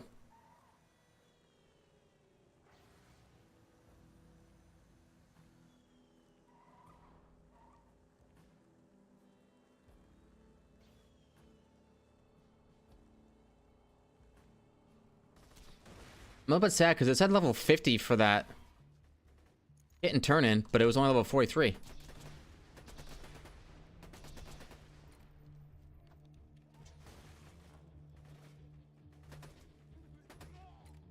Wow, these guys are getting ripped. Nice. Alright, Tina. I did what you requested. Alright, walking the dog. This is the quest I need for the boom puppy. Let's go ahead and do this.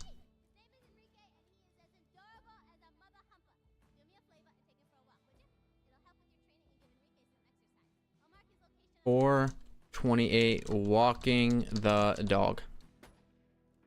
Alright, meet Enrique and keep Enrique alive. Two things. I can't even keep myself alive. How am I supposed to keep Enrique alive? We'll try.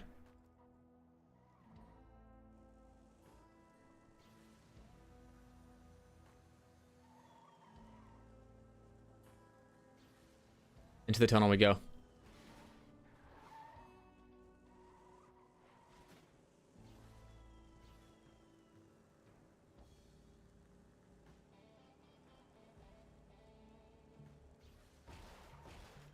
It takes the slightest thing.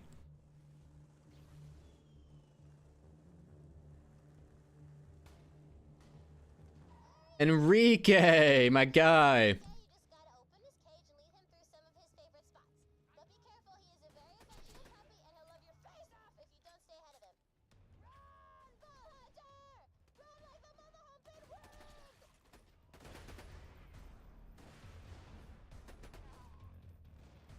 Okay, I'll run. I'm pretty quick. You don't kill Enrique. How about that? Only I kill Enrique.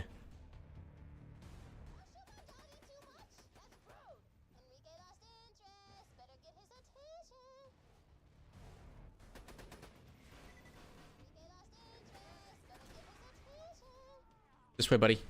Come on. Yes.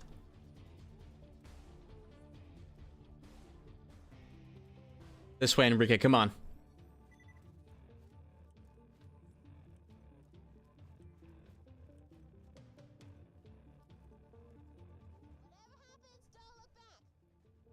Okay, I looked back a little bit.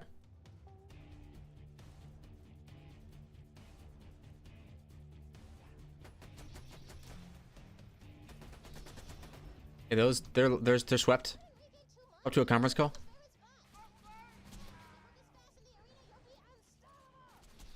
You don't kill Enrique.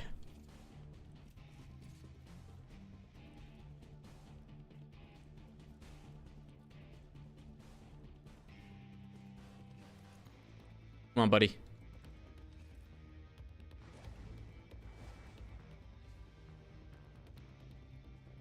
Yeah, nothing to fear.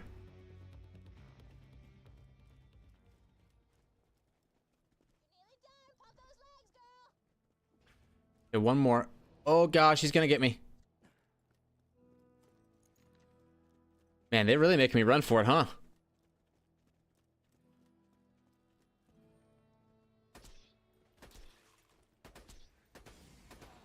I get you. No, no, no, no, no, no, no, no, no, no, no, no, no, no, no. Yeah, I'm still back. I'm still back. Wow, what an accuracy. All right, right back to where you were, Enrique.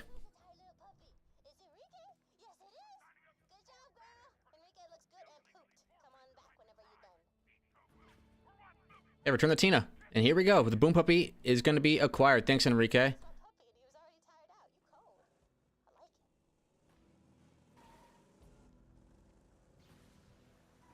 go the other way. Let's go this way.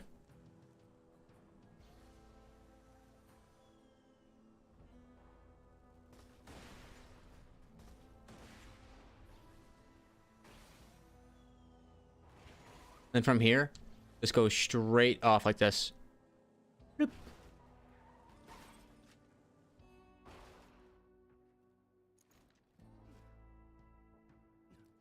All right, what's up, Tina?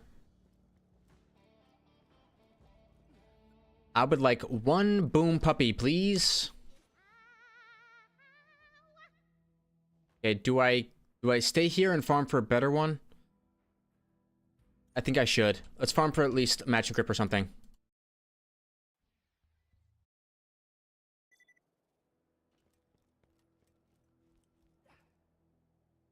Is there a super close turn in or right here? I think the beatdown is the closest one. So let's go to let's use our fast travel, go to the beatdown, and then turn around from the beatdown to save only farm this. Or read only farm this. Go to the beatdown, exit the beatdown, run to the right.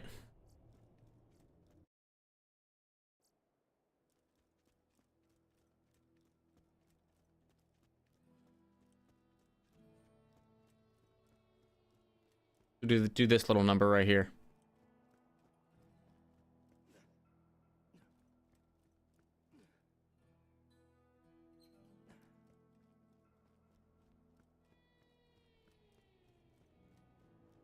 All right, Tina. Wait, I failed walking the dog? I can fail it? Oh my goodness. That is insane. But have to turn it in.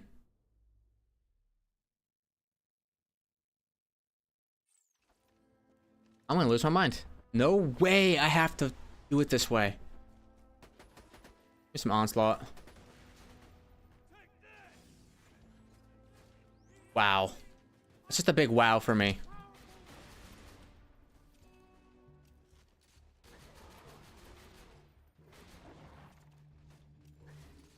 Oh, rabbit skag, what is it? I could have had my boom puppy and been done by now, but no.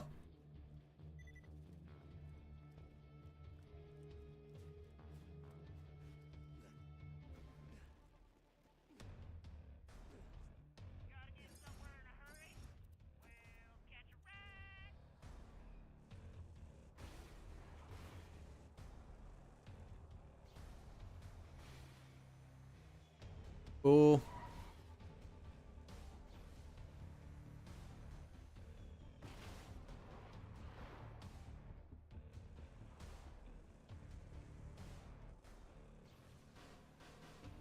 We make this jump. That's actually not a bad jump right there. All right, Enrique, I'm gonna get my steps in apparently.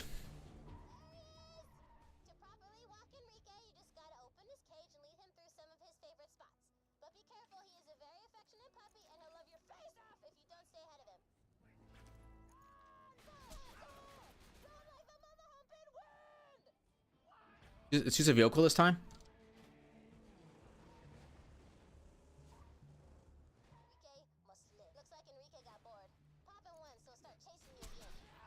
There we go. Come on, Enrique.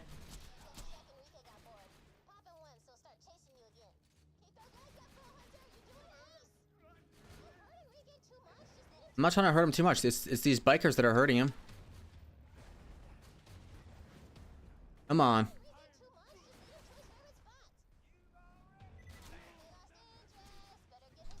He didn't lose interest. He's right on top of me. I can't believe we have to do this again.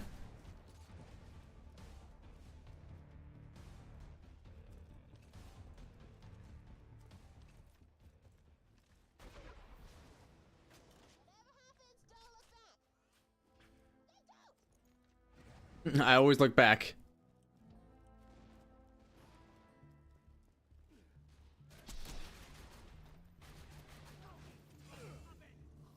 Reload me.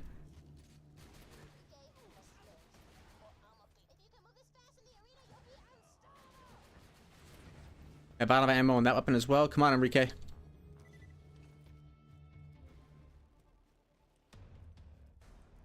I'm taking the next boom puppy. I do not care. I'm not taking Enrique on another walk.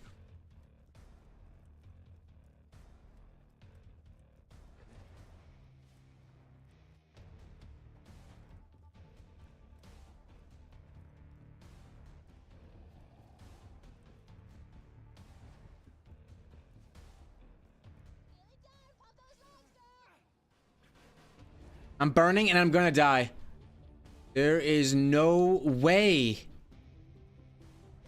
I'm gonna lose my mind. Please tell me I don't have to start over. Please tell me I don't have to start over. I save quit, so I'm definitely gonna have to. Oh my gosh, I'm gonna lose it. I'm gonna lose it.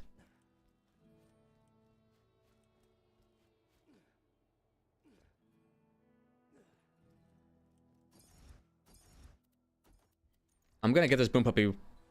I should have gotten it before.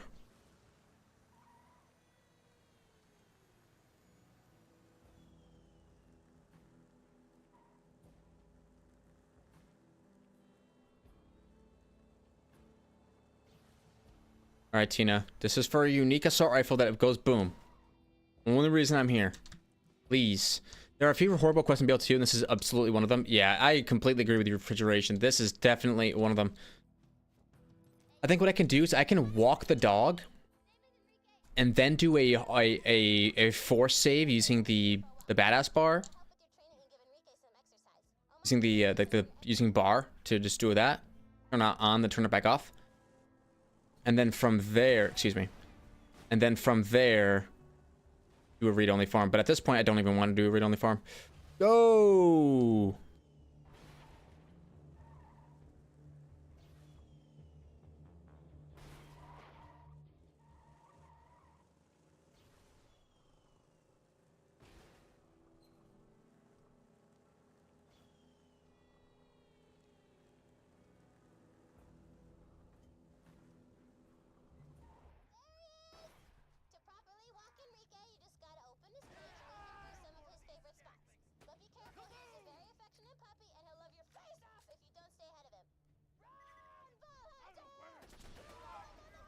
We have to destroy these laddies, otherwise Enrique will get confusion. We have to kill them. I can just start chucking nades at them, honestly. That'll do the trick. Take a grenade back, please. Oh, I'll take a sniper ammo. That'll do equally as much, I think. Alright, Enrique. Number 1, complete.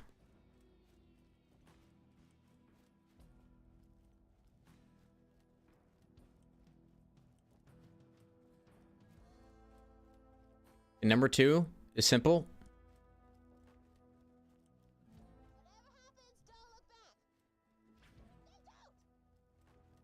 This is where some guys spawn in. Gonna toss our turret down. Boy, that's gonna put me back beneath health gate. That's not good. Heal juice me, heal juice me, heal juice me. No heal juice. How in the world has Enrique lost interest? Oh, turret, chill. Not good, not good, not good.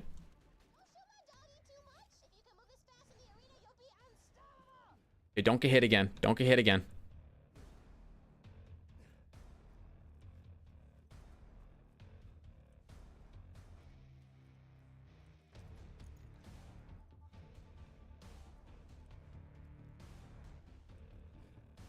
I got no grenages. Okay, we got you. Oh, come on, man. I can't do much. There we go. Ooh. Come on, Enrique. Don't hurt me.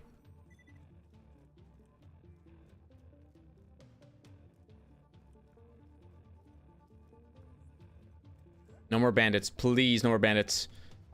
Enrique, just go back. Go back home.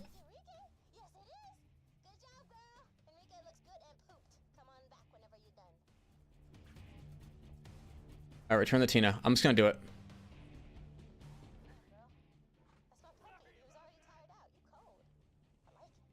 I had to run over you, Enrique. Sorry. You didn't move out of the way.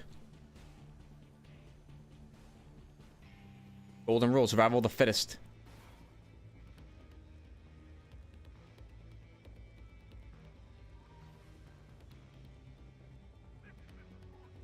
Alright, we turn this one in, we get the Boom Puppy, we check it off the list, and then we continue on the Torg DLC.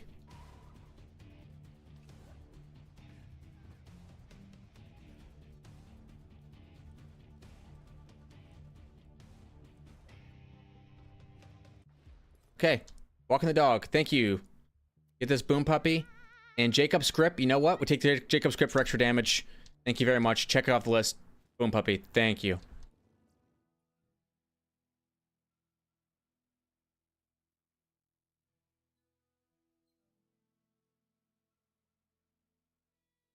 We are at 70. Let's bring up the spreadsheet. Boom Puppy is acquired. Thank you. And now we do last item farmed. The Boom Puppy. And next is going to be the Slow Hand.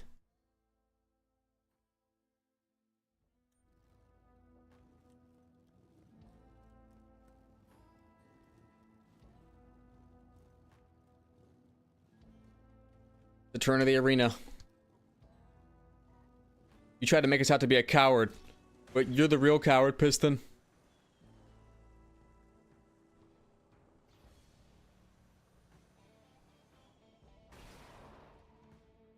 How do I get back into the arena?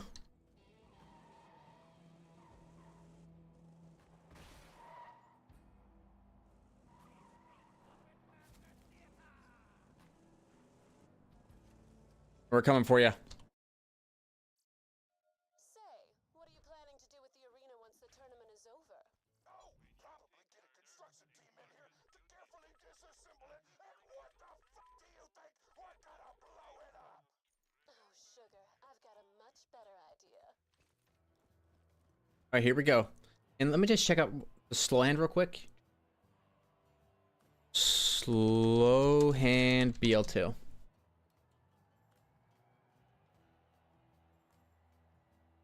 Comes in lots of different elements, so we're good with what we got now.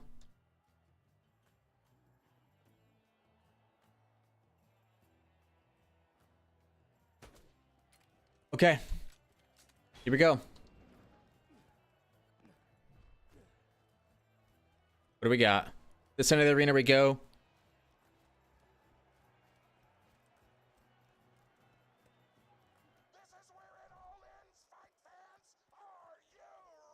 Okay, let's run to the exterior of the ring. I told you to stay away, Volta. And here's the Badassosaurus. I fought you in single combat. Gladiator versus gladiator. Versus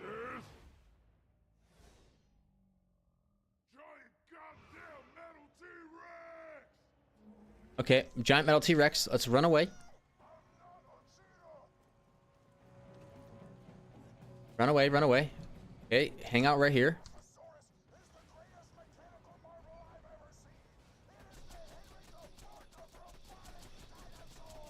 That can be strong enough. This guy be slagged. He's resisting.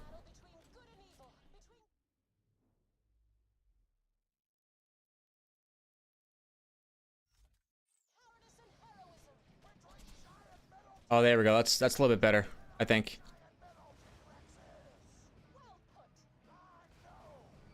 We'll throw a turret out here just to save it from being destroyed. Really, I did get put down here. That is crazy talk. There's a chance, though. There's a chance I don't die. I think this will be a good enough strategy. Can Badassosaurus be slagged? Let's go ahead and throw on explosive damage.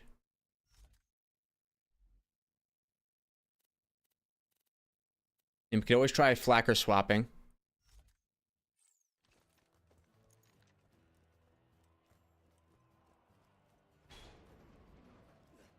And to the center of the ring we go.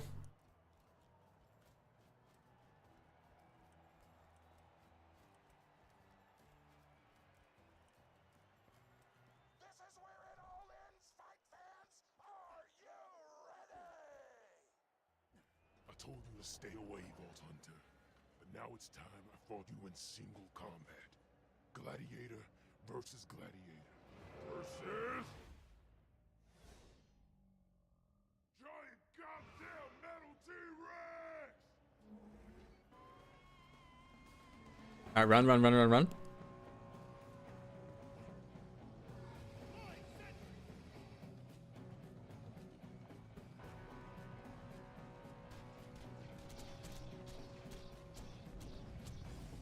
Ow, how do I take damage there? Doesn't make sense to me. Look at me.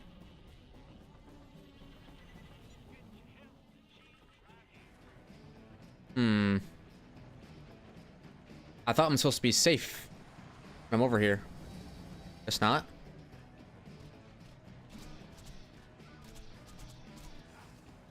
Yeah, I'm getting hit with deflect damage.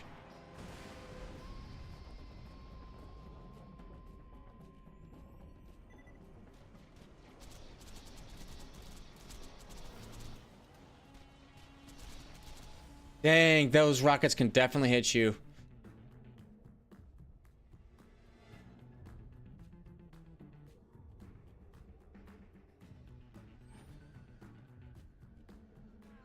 Hey, we do die. Dang, this guy's pretty hard to kill. We're doing a lot of damage to him though, which is nice.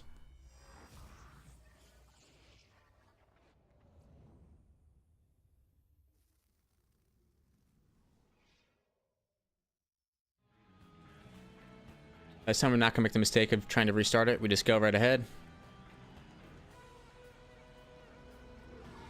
Let's see about a corrosive fastball. Will that do something? Okay. That's pretty good.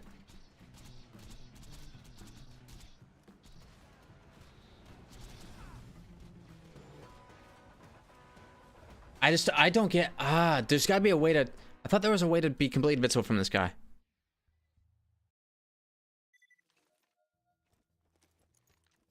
Thought there was a way to do it. How you could not take damage from this guy ever. It's not working at all. I'm definitely dying. I'm taking damage.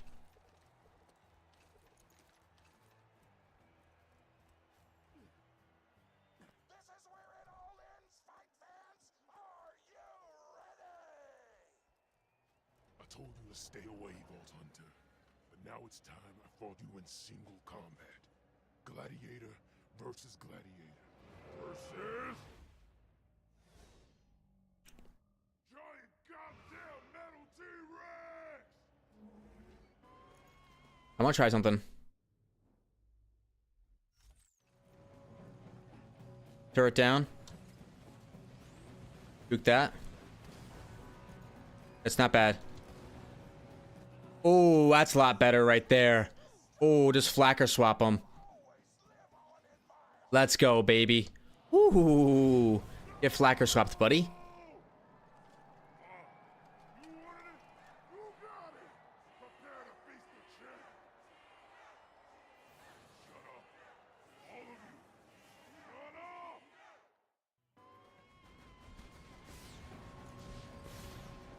Want it to work? Get flacker swapped, homie. That's what you get. It doesn't look like we got the slow hand, at least not from you. Ooh, good torque tokens though. Huge. Okay, so we're still, that's one run for the slow hand. Go turn in, and then we'll be back. Oh, loot explosion time. Let's go. Want some good loot. Some good loot. A legendary. A legendary.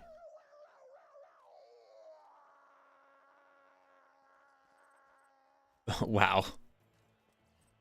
Yeah, I'm not too sure we got anything like super good. Hey, Torque DLC.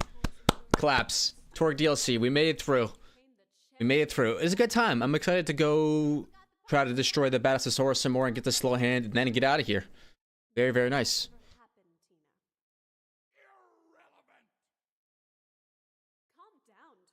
451.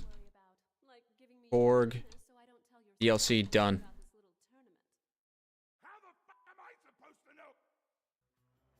Okay, let's pick up anything that's like good here. I'm not gonna take a Snyder, don't need it. don't see any leggies in the arena. Not a single leggy. Thought this vault was supposed to open. Okay. Let's go ahead and turn in.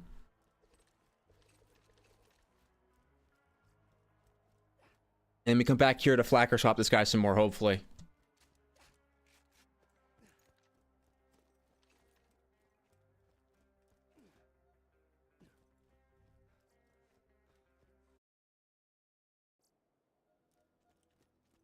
It's a long way to the top if you wanna rock and roll.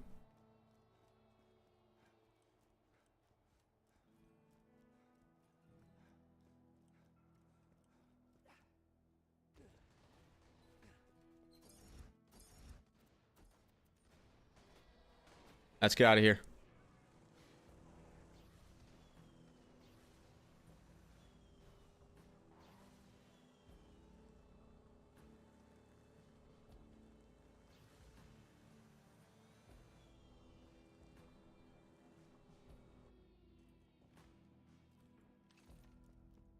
Alright, Torg DLC. Your quest line is now officially over. We now have Pyro Pete the Invincible quest line that we can do.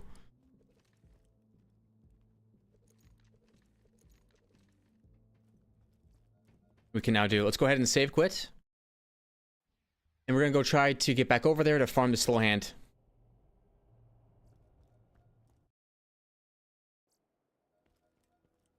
Get a car, go back to the arena. Come on. Hopefully, it doesn't take too many farms to get the slow hand. It seems like the flacker swaps seem to work just fine.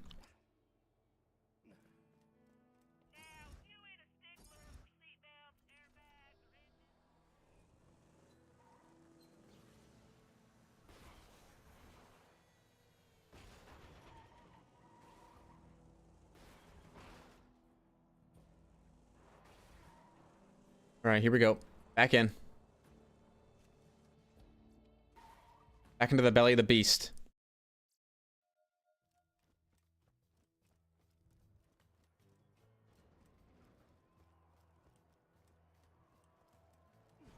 Okay, here's the badass T-Rex. We're gonna toss our turret down out there, so that way it can try to absorb some attention.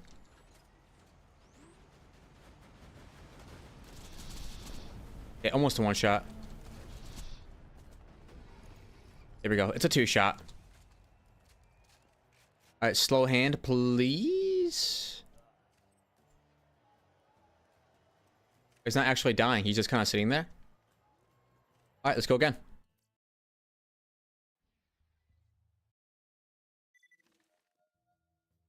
Slow hand is an E-Tech.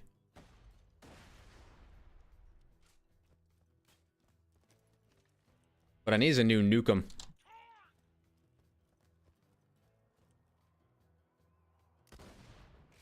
Yeah, let's go. Need that E-Tech. And actually, since it's pink, let's make the color little pink. All right, badass. Badass T-Rex. We're gonna try to do the shoot, reload, swap technique. So it's shoot, reload, swap. That didn't work. Now we can just shoot, swap though. Oop. There we go. Down goes badass T-Rex. Slow hand, slow hand, slow hand. Nope. Go again. Looks like his loot pool isn't that extensive, or like his drops aren't that insane.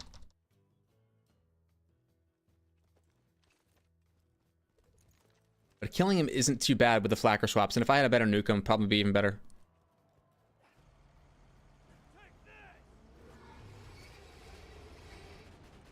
So it's shoot, reload, and swap. Shoot, reload, swap. Didn't quite make it. Here we go. Just a few shots, not too many.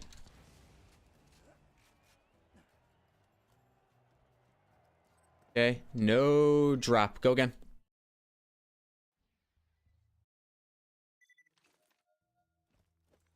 Let me tell you what we are liking. And we can put on... We can try this.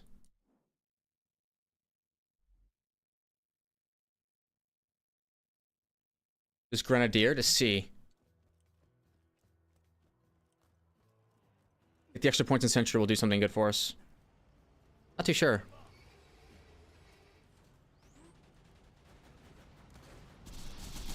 Oh, that definitely worked.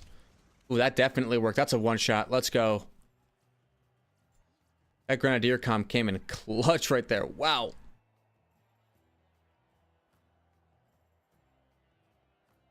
Slow hand, run. Run. 5 one-shot. That worked.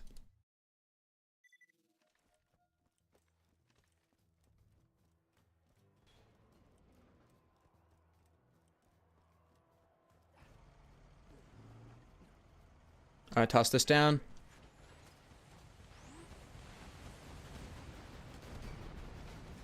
There we go. It's just that simple. Did you drop an... I don't see a purple weapon there. We go again. Or it'd be E-Tech. Now we're starting to really one-shot this guy.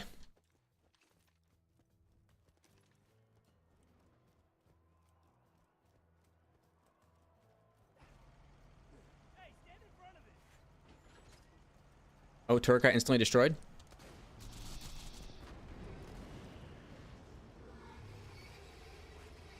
Come on now.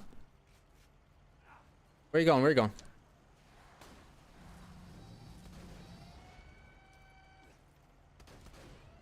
There we go. A little double shot. Double shot for your life. Okay, no drop. Go again. This is supposed to be a super tough farm, but I don't think it'll take us that much time, especially any boss that we can flacker swap isn't going to be the most intimidating of all time.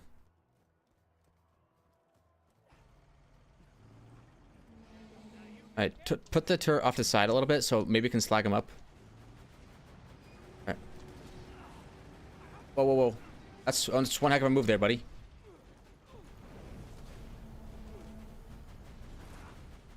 Gotta reload. That's not good.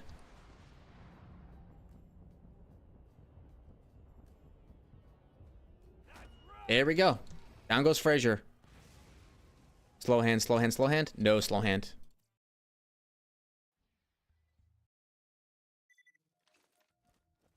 It's a long way to the top if you wanna rock and roll.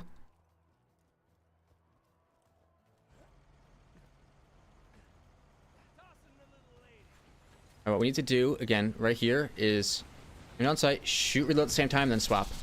Boom, there's our one shot. I should get rewarded, though, for that. If you shoot and reload the flacker at the same time, you can get 2 shots. So again, if you shoot and reload the flacker at the same time, sometimes, if you do it right.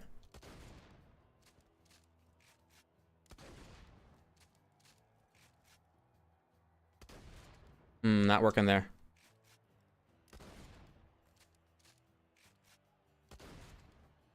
I swear sometimes it works. Alright, run up to this guy. Whoa, big nukes, big nukes, big nukes. Oh, that's not bad.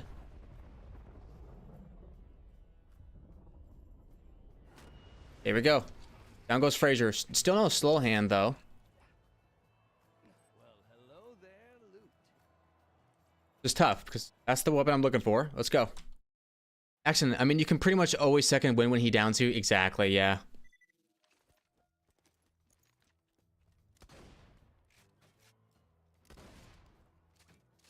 Trying to figure out how to do that second shot, because I was doing it before. Alright, turret down. Maybe we'll get some slag up. Really, this guy is just all over the place. There we go. That's gonna hurt him. Gotcha. Alright. Show me a slow hand, please. Now I'll take big iridium stacks. But nothing will beat the prize of the slow hand shotgun.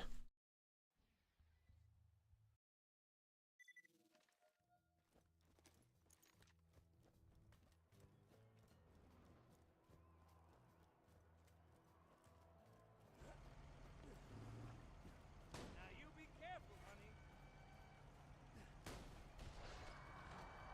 honey. This one's tough. Yeah, that attack is really tough to do anything about.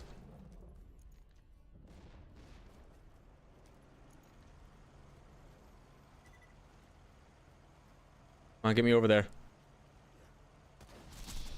Gotcha. Oh, and there it is. The social slow hand. It's Hyperion.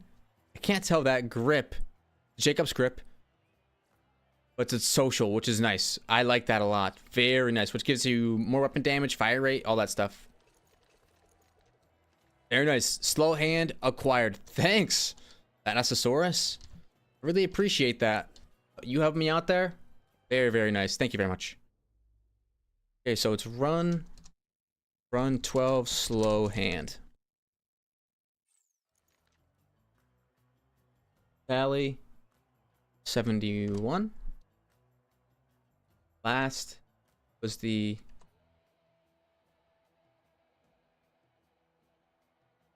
slow hand. Change the color to pink. In the current farm,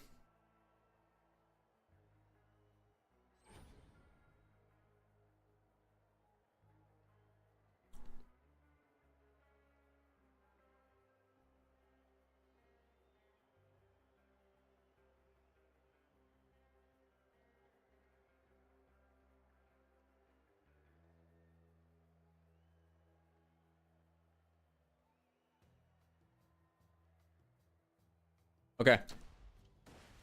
So the slow hand has been acquired. That means that it's going to be up to... Now we are completely done with the Torque DLC. Every unique item in the Torque DLC has been achieved. Now it's going to be time to go to Sir Hammerlock's DLC and start collecting all the gear there. Thank you all very much for watching. If you enjoyed, hit the like button, subscribe to see more videos like this one. Very excited to go be done with this DLC and push on to the next one, as well as very excited to be at level 50 and be starting gearing up with a lot of strong gear to include like the Lyud Milla, level 50 Unkept Herald, and maybe get some Torque tokens, get a better nukem later on. But to finally start getting stuff like level 50 conference calls and level 50 Maggies, just we're ready to begin the end game process now, which is a really, really great feeling. I'll see y'all next time. Bye.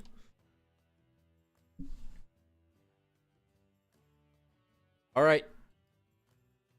Wait, you got the Cobra? No, I didn't. I didn't get the Cobra. I'm coming back for the Cobra.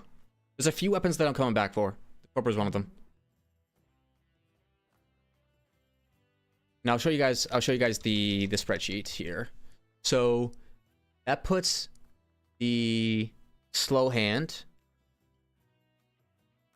Slow hand is completely done. The Cobra is here. Gotcha, yeah. I look forward to the Cobra grind. Yeah, it's gonna be. That's why on the hunt, for all the items that are on the hunt, this is the spreadsheet for the hunt that I edited to meet my purposes. I started deleting, like on the bone shred and the blockhead. I deleted the point totals that you get in the hunt for achieving those items, but I shouldn't have, because now I can tell how hard it is. Right? They give 11 to the Cobra. Right. Which is the hardest one. Nirvana 11. That's going to be the most fun one with the Topnia. Okay, cool. Yeah, exactly. Okay, that's going to be it. Thank you very much for hanging out. It's time for me to go. Hey, pick me up before you go. Because I'm not dreaming about staying solo. All right, see you later.